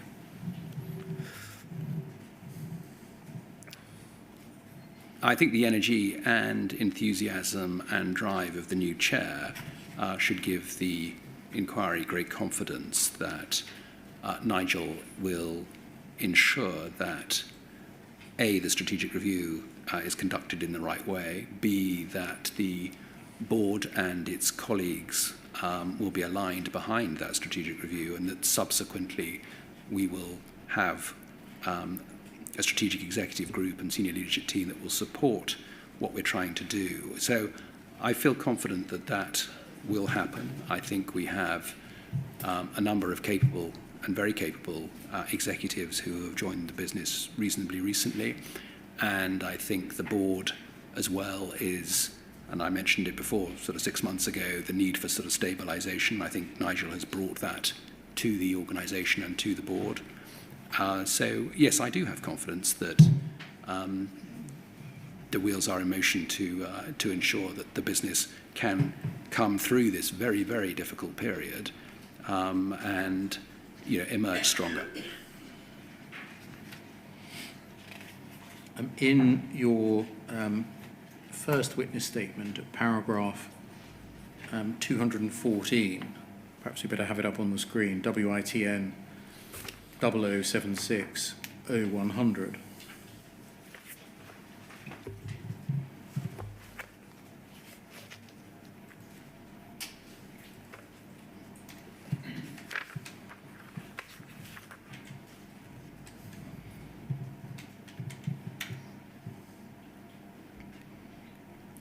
Page 105, please.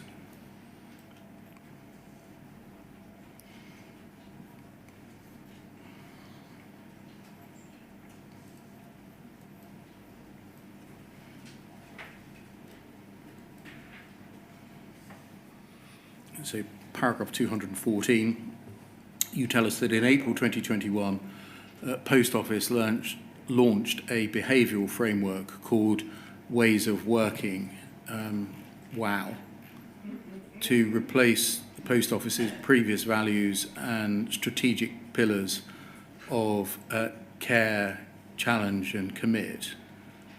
Ways of Working was intended to describe how an individual should act in Post Office, to define behaviours that were expected of all Post Office personnel when interacting internally and externally with both Post Office colleagues and with postmasters.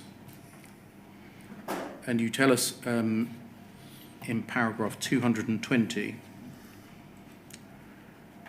which is on page 107, the colleague engagement survey asked colleagues whether they see the ways of working demonstrated across the business.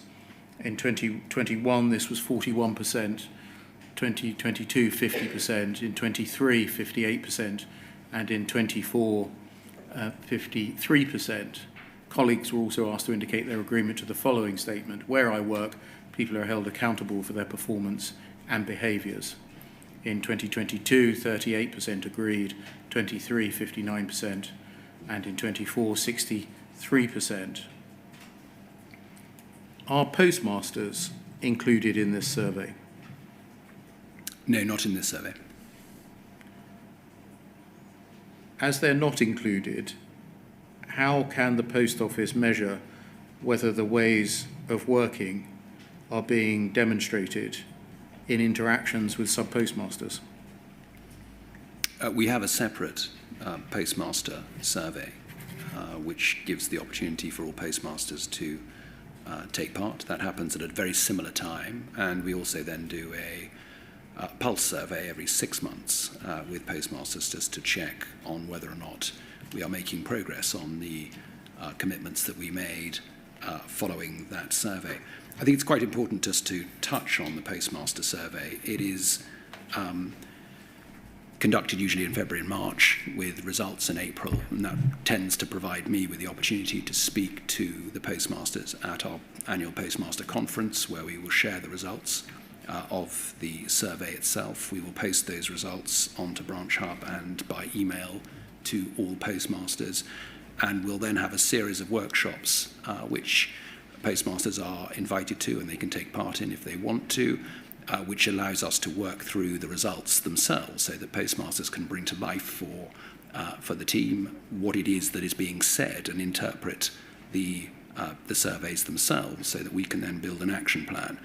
And then towards the middle of the autumn, and it'll be sometime this month, I think, yes, it'll be sometime this month or maybe early in November, we will have a pre-Christmas conference where we will present the results of the Pulse survey, but also the action plans associated with the survey that was conducted in March. And people can hold us to account for whether or not they've seen any improvement or any change in, or indeed whether or not the commitments that we've made and the action plans that we promised, we've actually made any progress at all. So there's a difference between the two surveys. Clearly there are different things to measure and different things to gain and get feedback on. Thank you, Mr. Reid. So, can we take the afternoon break now? Yeah, between. We can, but can I just clarify one thing that I want to be sure I've got the right end of the stick? My understanding of Mr. Railton's evidence was that as a consequence, at least in part, of the Teneo work, a strategic plan had now been formulated at Post Office. Is that correct? The final version of the strategic plan has been completed by Teneo, and the main board have signed it off in the sense that they agree with the findings of that. Fine. So I've got that right. Yeah. That has either gone or is imminently going to government for their, in inverted commas, approval. That's correct. Right. But am I also right in thinking that at the same time the government has been working on their own strategic plan? That is correct. And has there been any crossover between those two pieces of work? There has been interaction between the Teneo team and DBT, as I understand it. Right. Right. All right. Thank you. I did get it right at least. Can you tell us what interaction means? It's a good question. As I understand it, Teneo have obviously got a number and a range of stakeholders that they've engaged with, and clearly DBT is one of those. And my understanding is that Teneo and DBT have discussed the specific piece of work, the specific policy work that DBT Phase 2 have initiated, and we obviously want to make sure that these pieces of work come together. There's absolutely no point in doing a strategic review of the Post Office internally if the shareholder is off doing its own piece of work, and never the two should meet. That would be a very unfortunate outcome. Well, it would. I love the way that we use the word "the inquiry," but I'm thinking a bit more personally, because I'm the one who's supposed to make these recommendations. And if we have a state of affairs where the Post Office is got Plan A, shall we say, and the government has got Plan B, I think it's a bit optimistic to think that Wynne Williams can produce the all-embracing Plan C. But anyway, there we are. Let's have a break. So the plan is to break it now until 3 o'clock. Yeah. And then we're going to switch to core participant questions. I haven't finished my question. No, I understand Because that. I think you know, and some of the core participants know, Mr. Henry can't be here tomorrow. No, that's fine by me. He's going to ask questions from between 3 o'clock and 4 o'clock. Fine. All right then, we'll resume at 3 o'clock.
Mr. Henry.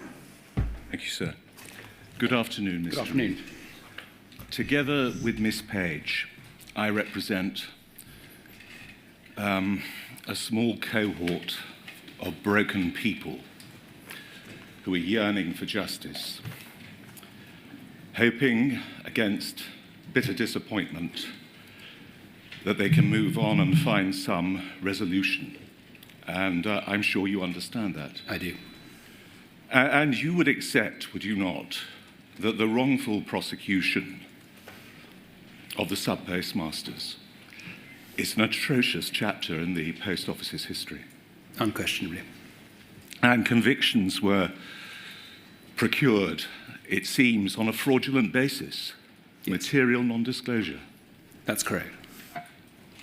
And of course, even if sub-postmasters weren't prosecuted, there was a culture of prejudice that then existed, a rush to judgment or a default setting that Horizon was never at fault, that the shortfalls were always in some way connected to the stupidity or incompetence of the sub-postmaster. Yes, that's absolutely what we've learned. And of course, this protracted episode, now well over 2 decades in length, represents, as I'm sure you will agree, the most shameful, brutal, and sustained breach of trust in the company's history. Yes, that's fair. And you would agree that it's a nadir that the Post Office will not even begin to recover from until full and fair compensation is paid to its victims. That's absolutely correct. Now, wrongful accusation leading to conviction brings a person's life to a shuddering halt. I'm sure we can all agree on that. Yes, we can. And the trajectory of their lives thereafter is either flattened or crushed by that injustice. But you would accept that even when that wrongful accusation is removed, some wounds never heal and some injuries can never be properly compensated for. That's certainly my experience from the restorative justice meetings that I have attended. The long-term impact is profound. And it spreads across the family. I agree. Yes. And compensation, insofar as possible, you would agree, is an attempt to restore a person's human dignity and to put them in a position which they might have reached, a level they might have attained, had they not had their lives stolen from them. That is the objective of redress, yes. So it should not be a box-ticking exercise, but should fairly assess and properly reflect the many varieties of loss that these appalling injustices have inflicted on the sub-postmasters. Yes, I would agree. Now, that is a very important factor, would you not agree? The life that they might have led without dishonour or disgrace, that can't be brushed under the carpet by the Post Office, can it? No, it can't. And you would agree that if the sub-postmasters and their dependents are treated unfairly during this compensation process, then the Post Office's own reputation, perhaps even its future, is doomed. Yes, I think that's fair. Yeah, because it would be the most appalling irony or the most dreadful repetition of past history if the Post Office in the past, having exploited the law to its wrongful advantage, did so again to find some way of evading its proper responsibility to the people it wronged. Yes, I would agree. And of course, if the Post Office drags its heels, the same applies. Yes, that's correct. So it follows that the most important thing that the Post Office, under your stewardship, should be doing is to facilitate the speeding up of meaningful compensation, to avoid sub-postmasters living in penury, or as we heard at the very beginning of your evidence, in fact, before you gave evidence, Mr. Reid, dying before receiving proper redress. Yes, that's correct. Now, I think we can still rely on the Times newspaper. Data obtained by the Times under Freedom of Information laws revealed that 263 sub-postmasters and sub-postmistresses had died since being wrongly accused of stealing money because of the computer accounting errors. And of that 263, 251 died before receiving compensation. That's a terrible statistic, isn't it, It's a terrible history? statistic. Yes, it is. 251 never receiving an apology or recompense. And I'm sure you would struggle to find words to convey the injustice of that. No, it's a terrible situation. Each death during this process, before compensation has been made, is an obviously serious matter. You would accept that? Yes? And it could show that the process isn't fit for purpose or it isn't working properly if the claims take so long that unfortunately people die before they receive compensation. I think that's a fair conclusion. Now, I want to now concentrate on something slightly more specific than the vagaries of fate, because obviously people can die for a variety of reasons at any time. But do you know how many of those dead sub-postmasters' claims were delayed or denied on technical legal grounds? No, I don't know that.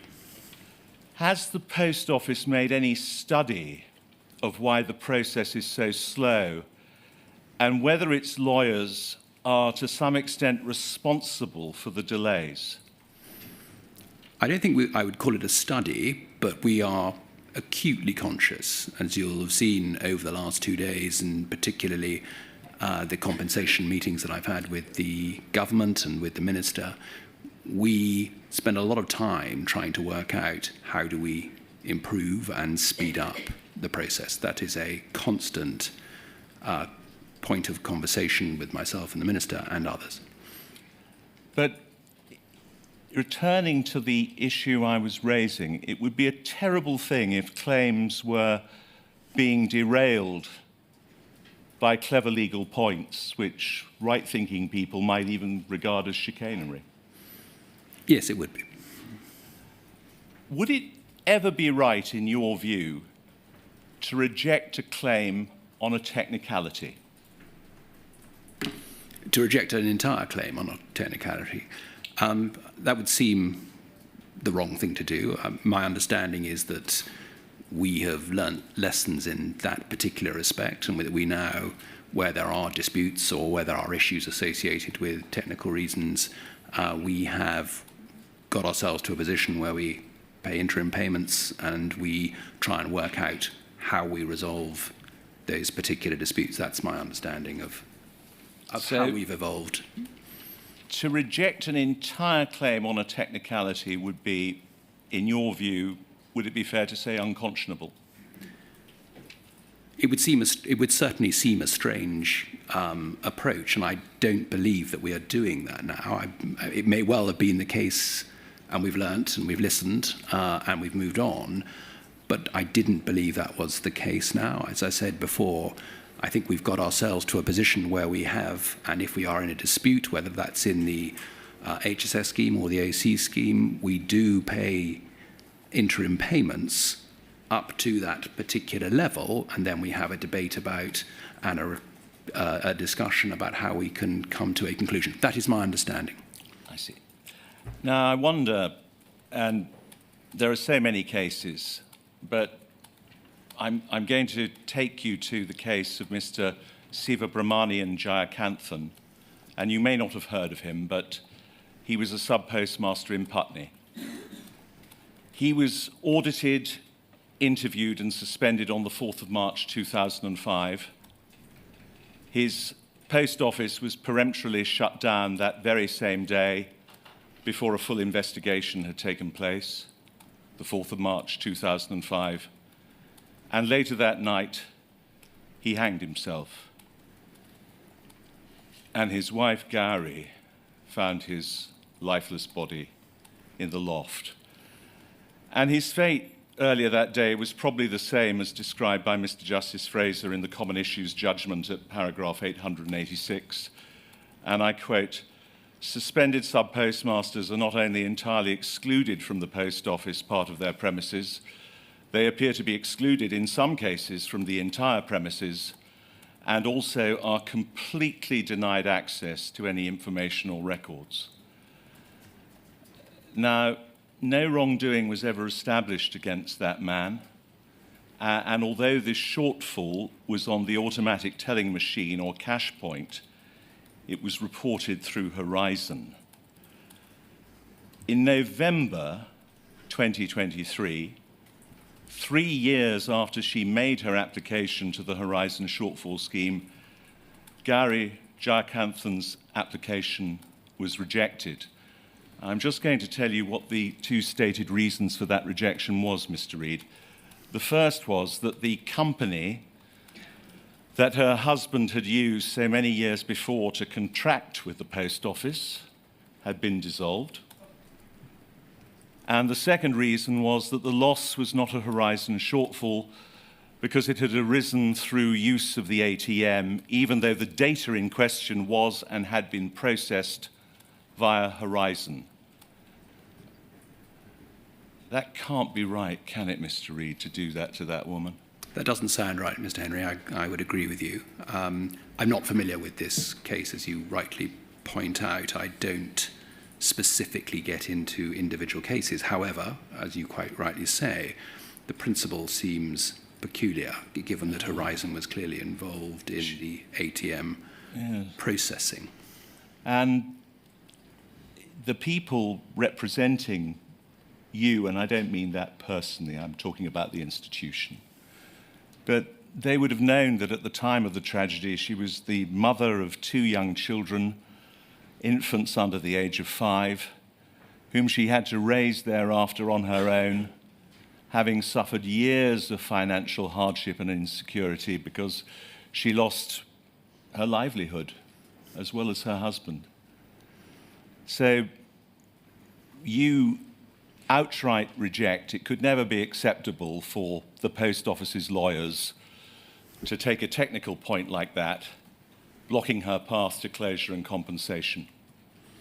I think in the context of where we have gone over the last 3 or 4 years, it does seem, in the way that you describe, to be a desperate situation. I agree.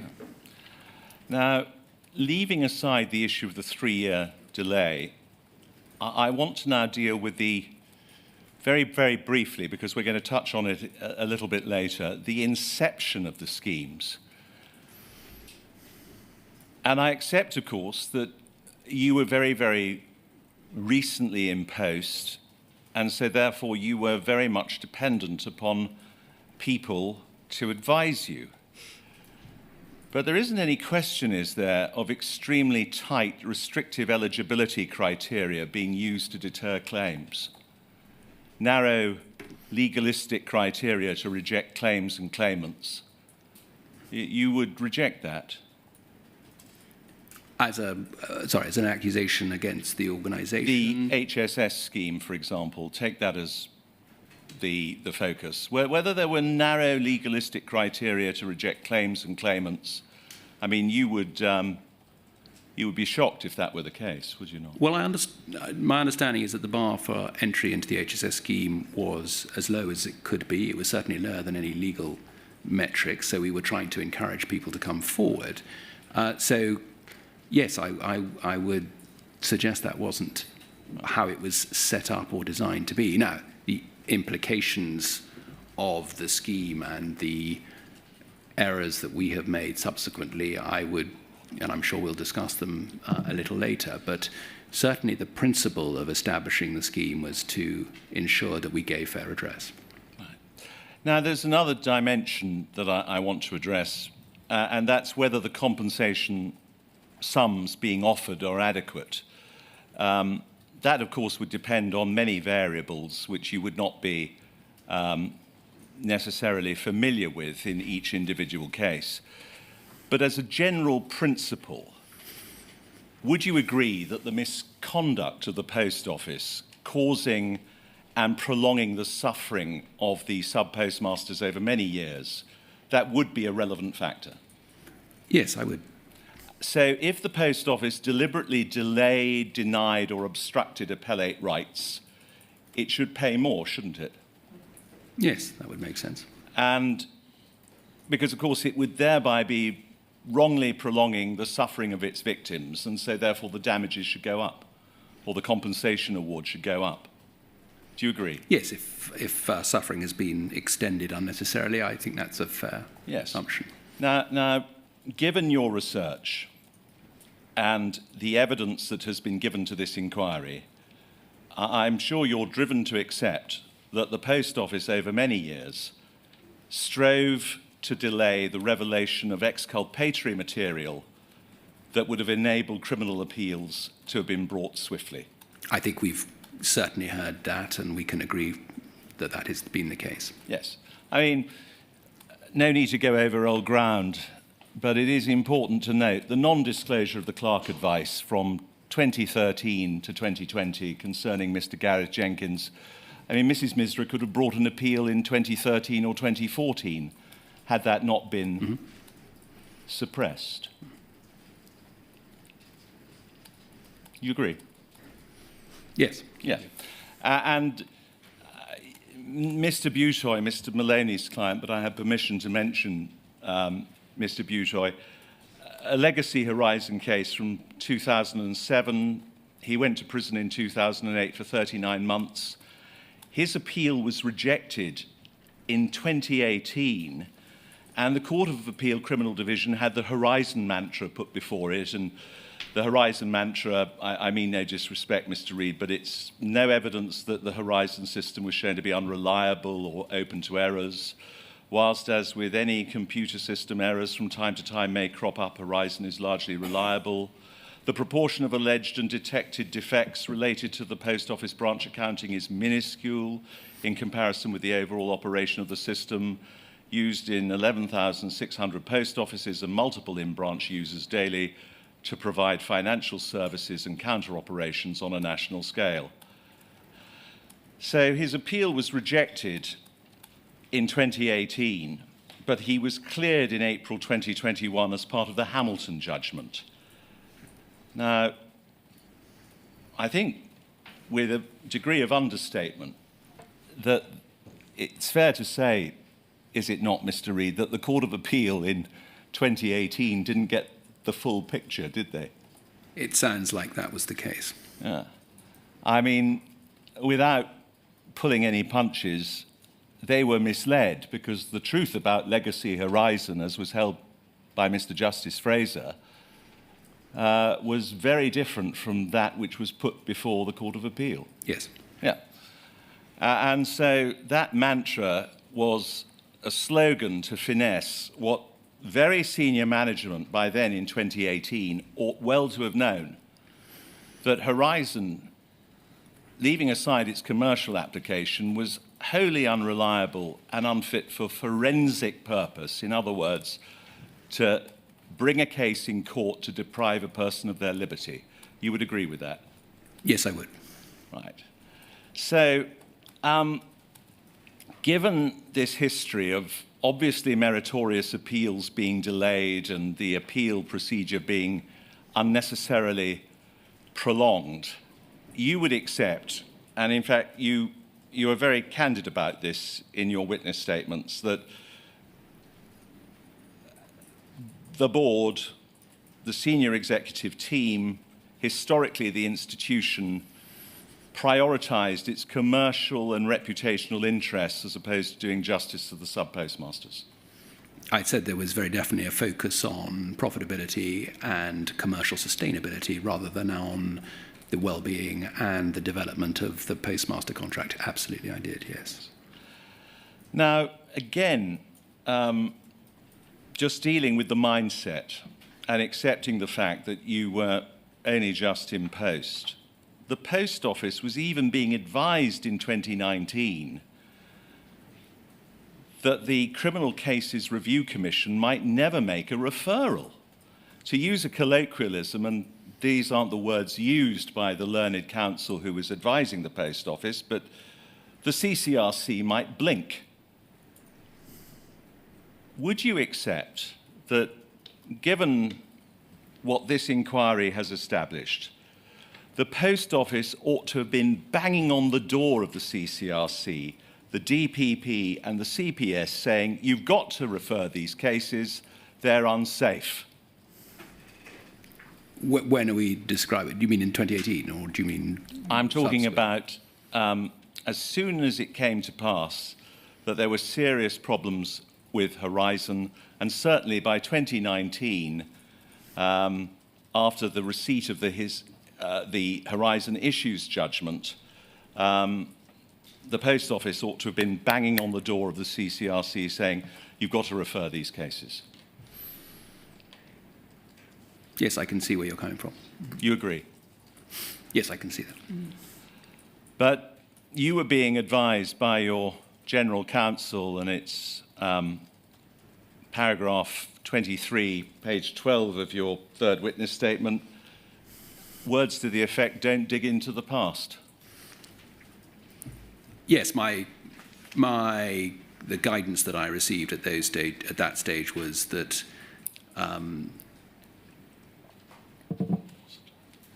my focus was very much on today's Post Office for tomorrow and moving the business forward. So I think that's fair.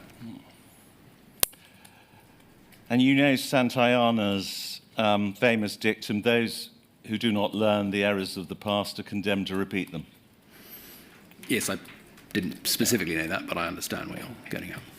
But anyway, you have very candidly and properly accepted that if the Post Office prolonged and delayed criminal appeals, they should pay more. And you may have been advised on this already, and I don't seek to know your advice because that's privilege, but when a wrongdoer causes harm intentionally or recklessly or with gross negligence, then a court can award punitive or exemplary damages. And on any fair consideration, you'd agree that this scandal qualifies as an obvious case in which such punitive or exemplary damages might be eligible. Agreed. Can you help me? Does the Post Office advise claimants of this potential claim in the schemes you administer? I can't help you with that. I don't know the specific details of that. I suggest that the Post Office does not. Okay. The forms are silent on exemplary damages, and specifically in relation to the HSS form, there is no box for an applicant to claim exemplary damages. Now, I'm going to come to that form in a little bit more detail later, but there is an appendix to the form which gives some guidance to potential claimants, and there is no mention of exemplary damages anywhere in the appendix. Now, you're not aware about that? I'm aware of the appendix, and I'm aware of the fact that it's effectively a review and a guidance about how a decision is made and what has been considered, but You weren't aware of the omission about exemplary damages? Sorry, yes, I wasn't aware of the omission, yes. Yeah. Now, given the array of legal advice you receive, and I emphasize, I'm not criticizing you because you are dependent, obviously, on legal advice, but shouldn't exemplary damages have been mentioned in the form? You would have thought so, in the way that you described, that the potential heads of loss, which I know there is no cap on any of those potential heads of loss, or indeed on the specifics, they are considered irrespective. But a guidance would have been sensible, and I think that was the objective of the appendix. Yes. Now, it follows you're not being aware of it, but something is being done in the name of the senior executive team, the general executive, the board. Something is being done on your behalf, which is not candid and which is not forthcoming. Because exemplary damages ought to have been itemised as a potential head of claim. You accept that? I'm not sure that it's fair to ask a non-lawyer about when exemplary damages may be payable, Mr. Henry. But the possibility... No, let me finish. Sorry, sir. Exemplary or aggravated damages in strict legal terms, and I don't mean that in terms of a technicality, but when they would be awarded by a court in England and Wales, are clearly defined, are they not? And they're not the sort of damages that are necessarily payable for all tortious conduct, let alone breach of contract. So I think one has to be careful in what one is putting to Mr. Reid about this. I'm perfectly prepared to accept substantial submissions about this, where there's a proper legal framework, so to speak. But I think getting Mr. Reid to agree or disagree with things about which he's not really competent to answer is, I'm not sure it's helping me, put it like that. I'll try and be more helpful. A lot of the people filling in these forms don't have legal representation. You would accept that? I would accept that. And you don't pay for legal representation for people to fill in the forms? Correct. Yeah. Now, I want to just ask you to consider this. Candour and transparency from now on, or not from now on, but it ought to have been the touchstone about what people could claim, and certainly in the advice document, particularly given the fact that you're dealing with people who don't have legal representation. Right. Can you see history repeating itself? Because, admittedly, a lot of this occurred before you came on board, Mr. Reid. But there were years of delay subverting the appeal process, which you've accepted, and fighting the GLO tooth and claw, weren't there, before you came on board? That's correct. Now, echoing the past, we've got 5 years of delay, and I suggest attrition in the compensation process, and that history is repeating itself. What do you say to that? I think the visibility that has been shone on the compensation schemes by Parliament through the Select Committee, by the inquiry itself, and by the general media would suggest to me that that is not going to happen. I think it would be very fair to say that we set out on the journey of the HSS, and I can remember quite explicitly speaking with Alan Bates about the need to get a very simple application form, so you're quite right, and the guidance that we discussed at that time was that a lot of individuals had suffered enormous trauma. A lot of individuals were deeply concerned about the relationship with the Post Office, and as I discovered on my restorative journey, justice journey, people didn't want to even open letters from the Post Office. People didn't want to engage with the Post Office. They were so traumatized. So the guidance was very much, let's find a way to make sure that people don't need to engage in a legal process, but they can submit a claim. And I think what I've learnt, and I think what you're describing now, is the principle of doing that was probably right, in the sense that I think people were deeply troubled by the notion of engaging with the legal system. They wanted a way to submit a claim and receive redress.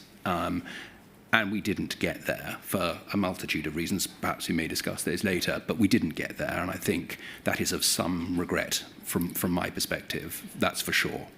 And no doubt it would be a matter of regret to you if that supposedly simple and non-legalistic process, and in fact the chairman of the inquiry on the 8th of December 2022 actually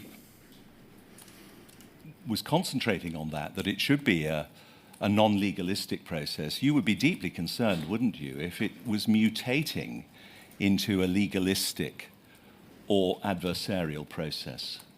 I would. Yeah. You've already touched upon the potential, as it were, conflict or impossibility or unwisdom, to use that word, of the Post Office being involved in these schemes, because, as you've rightly pointed out, the former sub-postmasters want to have no interaction with the Post Office at all, some of them because of the deep trauma they have suffered. But also, does it not place you in a state of conflict? Because if you were candid and transparent and saying you've got to claim this, you've got to claim that, you've got to claim the other, then of course you would be racking up the amount of money you would have to pay in compensation, wouldn't you? That's an inevitable conflict, yes, you're right. Yes. And you've already said, not in so many words, that the Post Office's role in administering 2 out of the 3 schemes is both wrong and untenable. Mm-hmm. Probably didn't use those words, but I think it was inappropriate, and I've said that for many times. The delay and discreditable disputes concerning compensation would exacerbate that lack of trust, would it not? Yes, it would.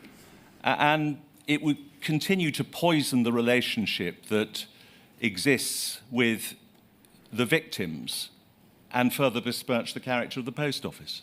I've been very clear that speedy and fair redress is essential to protect the long-term interests of the Post Office and obviously the relationship between the Post Office and the victims of the scandal. And we haven't lived up to that, and that, as I say, is of deep regret. And yesterday you said this, I've looked at my contemporaneous notes, and that would be of conversations with the shareholder and the government, and I think I may well have disclosed something to this effect, that the way it was portrayed to me was that the Treasury were of the opinion that the chaos, I think was the word they used, had been caused by the Post Office. There was a desire for the Post Office to experience some of the discomfort that had been caused. That's what I said, yes. Now, I don't dispute that was said to you, but somewhat odd for a shareholder to want that, isn't it? Well, I think you're raising an interesting question about the shareholder. The shareholder has many guises, and I think it would be fair to say that is the ministers, that is the department, that is UKGI, that is the Treasury. I think this idea of this notion of the shareholder is quite confused in the sense that there are competing and different objectives from different elements of the shareholder, as you put it. And I say that in my witness statement, that one of our challenges is to define very clearly who is the shareholder and are their objectives aligned, because ministers, departments, UKGI, Treasury have different objectives, and that is a challenge for us all. So was the Treasury calling the shot when you gave that evidence yesterday? Ultimately, we have a single source of funding, whether that's for the long-term future of the Post Office or whether that indeed is for compensation, and that is from the Treasury. And I don't understand or know about the inner workings of how departments interact with the Treasury. What I do know is that an arm's-length body isn't allowed to interact with the Treasury. One goes through either the shareholder representative, by, in this sense, UKGI, or indeed occasionally we can speak to the department, who in turn will speak with the Treasury. So there is a obfuscation, I think, by definition of me as the personification, I guess, for want of a better word, of Post Office and the funder. Yes. Whoever was calling the shot, however, the decision that you should be involved, the Post Office that is, in 2 out of the 3 schemes, was thereby exposing a teetering institution which is virtually insolvent to further reputational damage and criticism. I do hold that view, yes. Yes. The government is using the Post Office as a shield or fire curtain, isn't it? That could be a description, yes. Yeah. The fact that you're administering 2 out of the 3 schemes gives the government a degree of protection. Being at one remove gives it room for plausible deniability. They can detach themselves from criticisms levelled at the Post Office, can't they? That's true. They might even be instructing you to minimise or suppress compensation claims whilst avoiding public scrutiny. No, I don't think they've asked us to do that, but I think they are one step removed, but at the same time hold the levers of funding. Have they expressed concerns about the bill? No, I think it would be fair to say that there is an inevitability about it. I don't believe the department has expressed a concern. I think they recognise that freeing up the funds from Treasury is never easy, and therefore determining what that business case could look like and how it works, again, is a question for the department and for UKGI. But no, I would say that there is recognition that the bill is significant and they must get on and deal with it. So that there's no quibbling about the bill. This could all be wrapped up quickly if the money were put on the table. Well, my sense is that with the intervention of the previous Secretary of State back in September 23, and again with the mass exoneration and the availability of the £600,000 fixed fee for the overturned convictions and the £75,000 for the HSS, they have put their mouth where their money is, would be my suggestion. I'm going to suggest that the 600,000 is woefully inadequate for some cases, as is the 75,000. So can I just ask you then, what is the cause of the delay? If the government says, or you have been told that there's no quibbling about the bill, there's a realisation that the money has to be paid, what are the reasons for the delay? Well, I think agreement has now been reached, certainly in HSS, for the 75,000 fixed back and the 75,000 fixed forward. We will be writing out to 25,000 additional postmasters to make them available, to make the scheme available. So I think that process, is happening and will happen this month. So I think one should be confident that we will get on and execute as a consequence of that. I think that there is definitely progress now in the overturned convictions. I think principles have been established. I think the process has been firmly agreed. I think the 600,000 is starting to work. So that is happening. And my sense, and you'll be able to speak, I know, to Simon Recaldin when he comes next week on the specifics of some of these issues, that having taken an inordinate length of time, particularly in OC, to establish some of the principles, that is now done. And I would like to think that we will see compensation flowing, I use that word advisedly, in a way that it hasn't been to date. Do you mind if I ask a question a moment, Mr. Of course, sir. Take the HSS. Yes. And truncating it so we can give Mr. Henry his full-time allowance. There gets to a point, and I'm talking about the high-value cases in HSS, all right? There gets to a point in time where an independent panel has said, we think the value of this is X, right? Correct. And let's assume there's a happy state of affairs and the postmaster is likely to agree that sum, all right, because you're not very far apart. Okay. At any point in this process, does government authority have to be obtained for individual settlements? Yes, it does. Right. Thank you. So every time, would you like me to explain that a bit more? Yes, please. Yeah. Yes, so every time that the guidelines associated with individual heads of loss are either breached, if that's the right word, then the government needs to sign off. So the principles that have been established in terms of the early neutral, the ENE process, they have been established as some guidelines for heads of loss and ranges. If those ranges are, and the agreement is from the panel that actually it should be outside of those ranges, then that has to be signed off by the government. So even though there is an independent panel which has agreed what the sum should be, Correct, sir. it is at least in theory possible that the government could say no. In theory, that is possible, yes. So the next question is, has that ever happened? I'm not aware, but others may have a view. I don't believe You so. don't know? I don't All believe right. so. Thank you. Sorry, Mr. Henry. But No, thank you, sir. So, just dealing with the £600,000, that could never be appropriate for a high-value case, could it? No, I think you're right. We know that both in the 600,000 for the overturned convictions, but also the 75 for the HSS, there will be plenty of individuals for whom this will not be appropriate, but it will be a good medium for many, and I think that that is the point.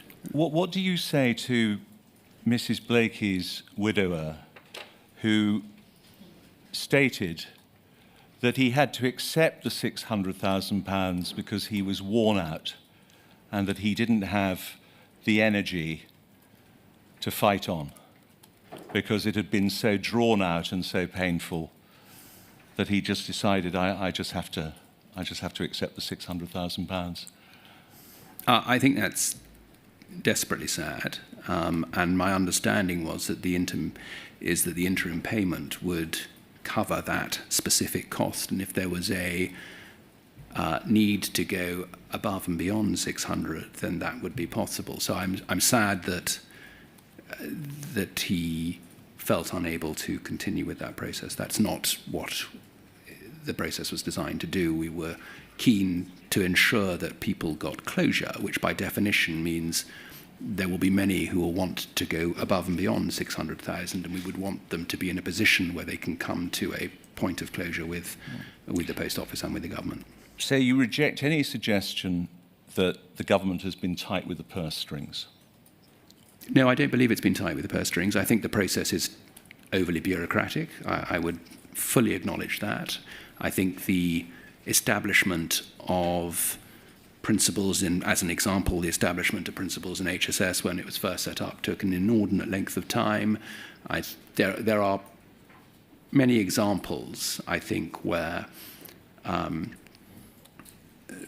bureaucracy got in the way, things have gone wrong.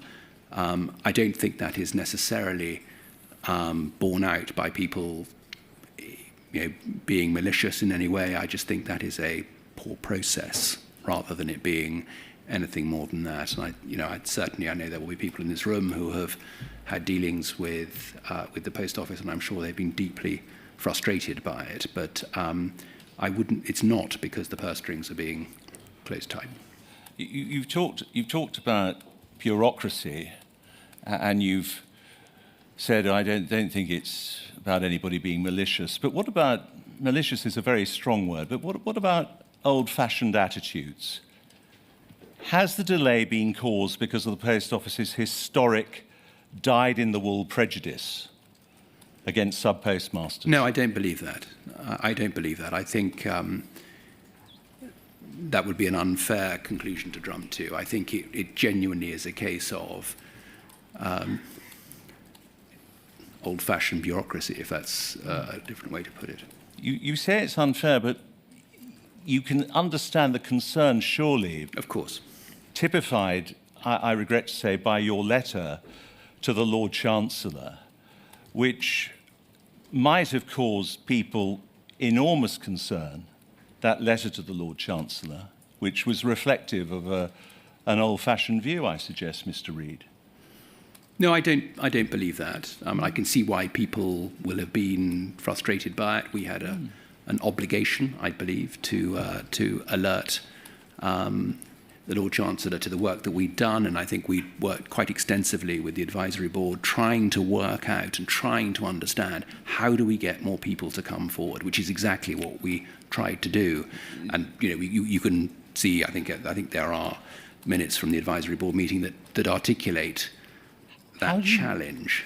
How do you get people to come forward, Mr. Reid, when your letter to the Lord Chancellor was in the terms it was, and also Mr. Vamos's unsolicited letter, I'm going to call it "they must be guilty" letter, which was inexplicably posted on the Post Office's website earlier this year? I mean, how can you get people to come forward if that is happening on your watch? Well, we tried it many times to engage with the 700 convicted postmasters, both writing to them, trying to engage with them, getting the CCR to help us. And it was a source of great concern, certainly to me, back in the summer of 23, when we were discussing this with the advisory board, that we just simply couldn't find a way to get people to come forward. And we sought the CCRC's help, we sought others' support. We even inquired of the CCRC if we could bring cases forward to the CCRC without postmasters necessarily being aware of it, as in to try and get those convictions overturned, which is something that we did but was rejected by the CCRC in the Court of Appeal, obviously, because postmasters need to be involved in that process.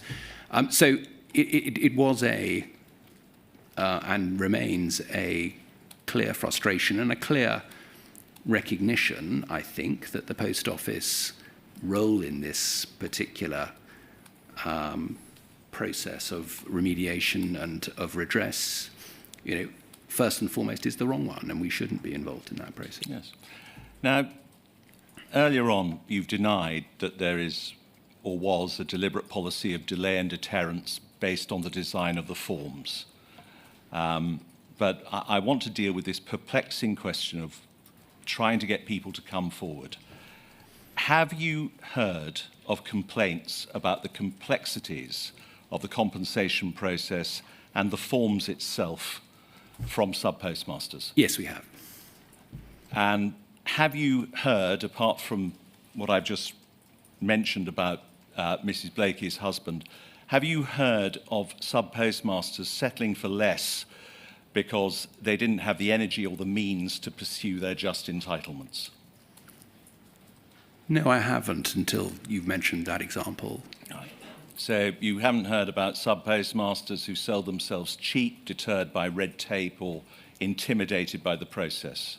I didn't get that sense, and certainly if I look at the HSS scheme in particular, that wasn't my takeaway from that process. If the application forms have misinformed people as to their rights or deterred them from applying, but let's concentrate on if they have misinformed people as to their rights, that would be appalling, would it not? I agree. Now, again, I have to be careful in the light of the Chair's earlier observations, but let's just concentrate on the historical shortfall scheme very, very quickly.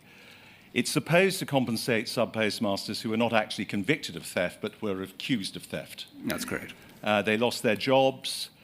Many were threatened with prosecution and forced to repay cash shortfalls, which were entirely fictitious.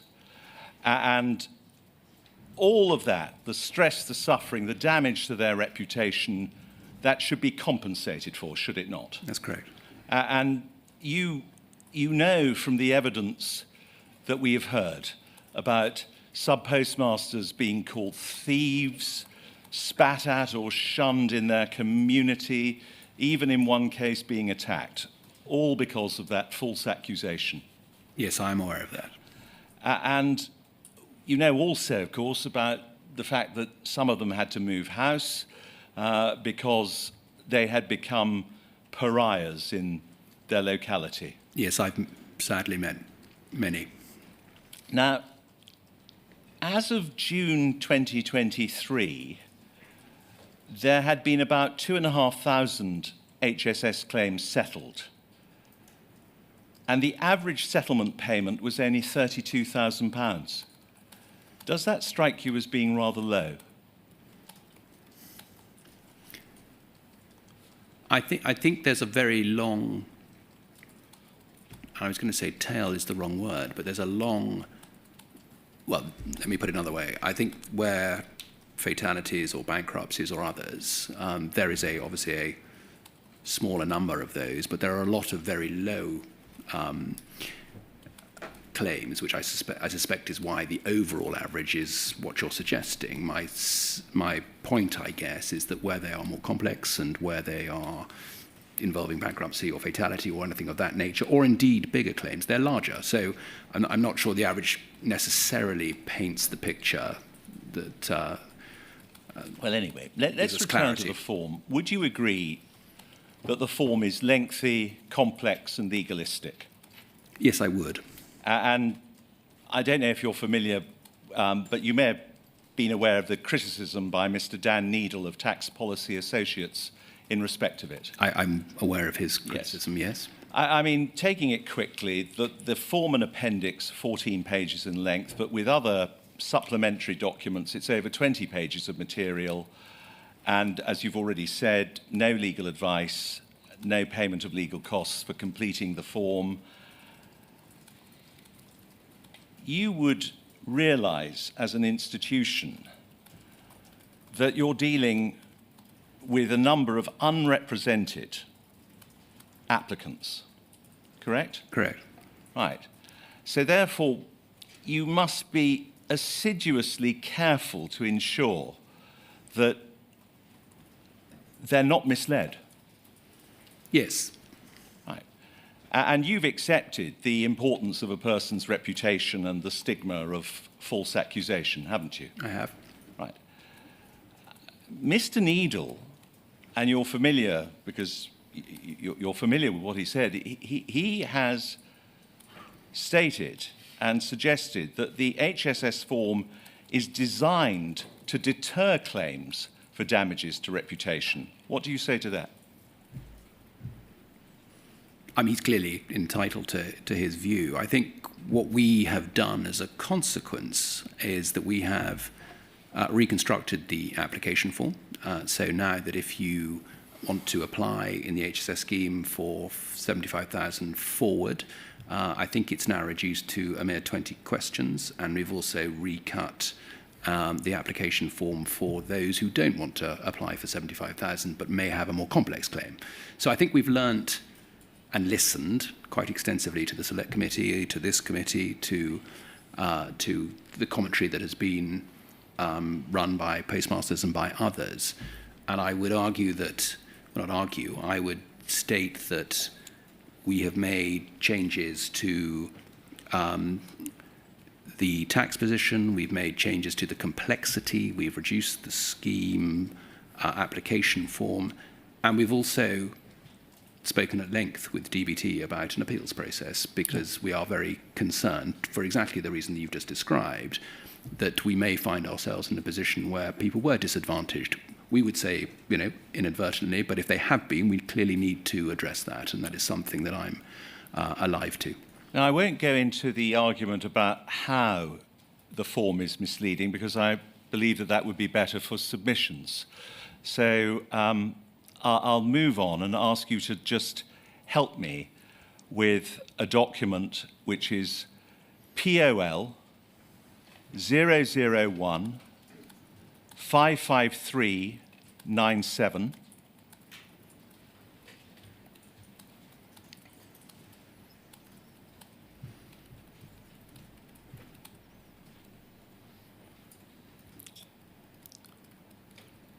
And I think you've been shown this document, have you not, Mr. Reid?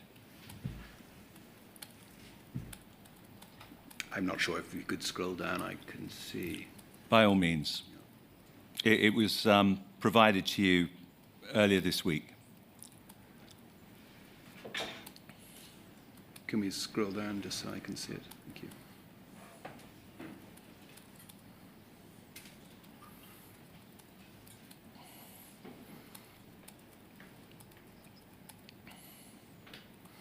We'll take it. Which piece? Sorry, which piece are you taking me to? So, Yes, of course.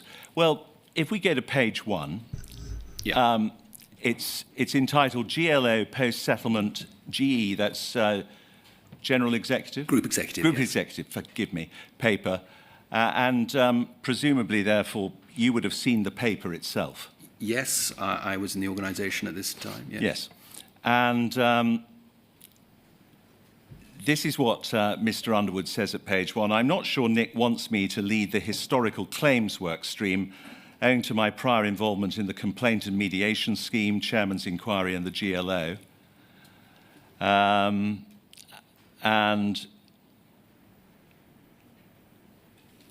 it goes to, I'm not sure the work stream leads set out in Appendix 1 are set out in stone yet, and then the words that I have just taken you to have been highlighted.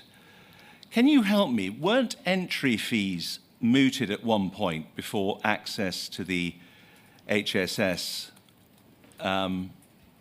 was allowed? Entry fees, sorry. Yes, fees for applicants. So I'm not sure what that means, actually, to be honest. Well, in other words, you've got Mr. to... Henry suggesting that before you could enter the scheme, you had to pay a fee, Oh, really? Okay.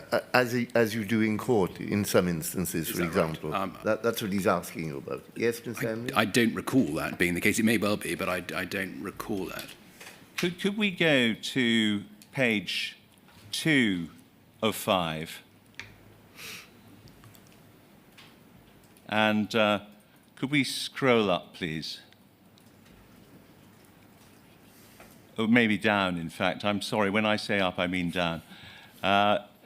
If we keep going, yes, fees, exactly. Thank you. So we've got Mr. Underwood there saying, my strong view is that you cannot seek payment from applicants, however small, and regardless of the rationale behind it. Optically, this would be extremely challenging and would be a position that I believe the business would struggle to maintain under political and media pressure. I think you can achieve the same desired outcome through having, it says though, through having a very tight and clearly communicated set of eligibility criteria and requirements in terms of the documentation applicants have to provide in order to be accepted into the scheme. Now, that's an atrocious line of thinking, is it not? That at one point the Post Office would seem to have been discussing charging fees to be paid by the wrong victims of the Post Office before they would be allowed to enter into the scheme. It does seem a bizarre. Yeah.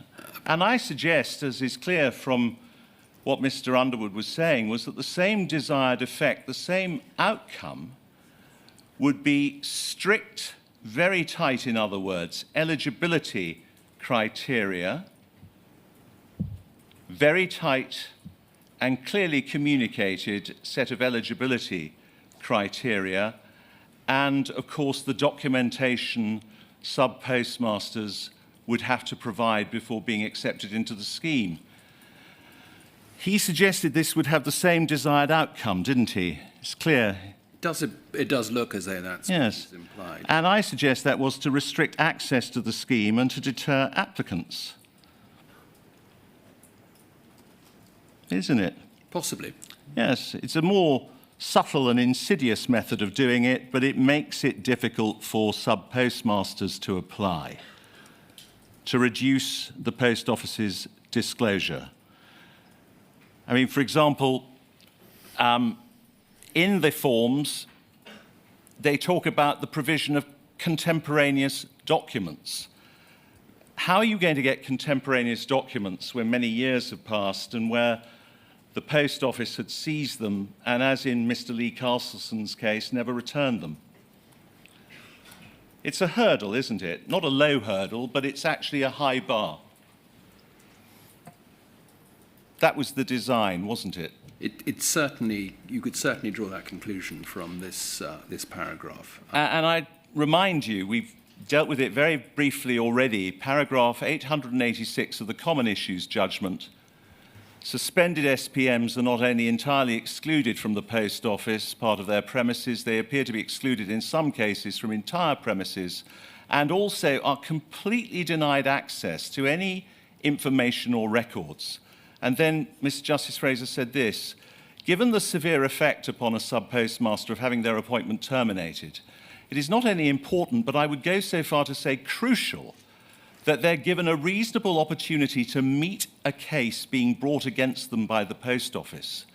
It is difficult to see how they can have such an opportunity if they are denied access even to copies of information or records. That judgment came out on the 15th of March 2019. This email is January 2020. By that time, the people in this email, one of whom, of course, was Mr. Williams, Roderick Williams, would all have known the difficulties for sub-postmasters of obtaining contemporaneous documents when these were historic events that had occurred many, many years before and where they had been subjected to such unfairness.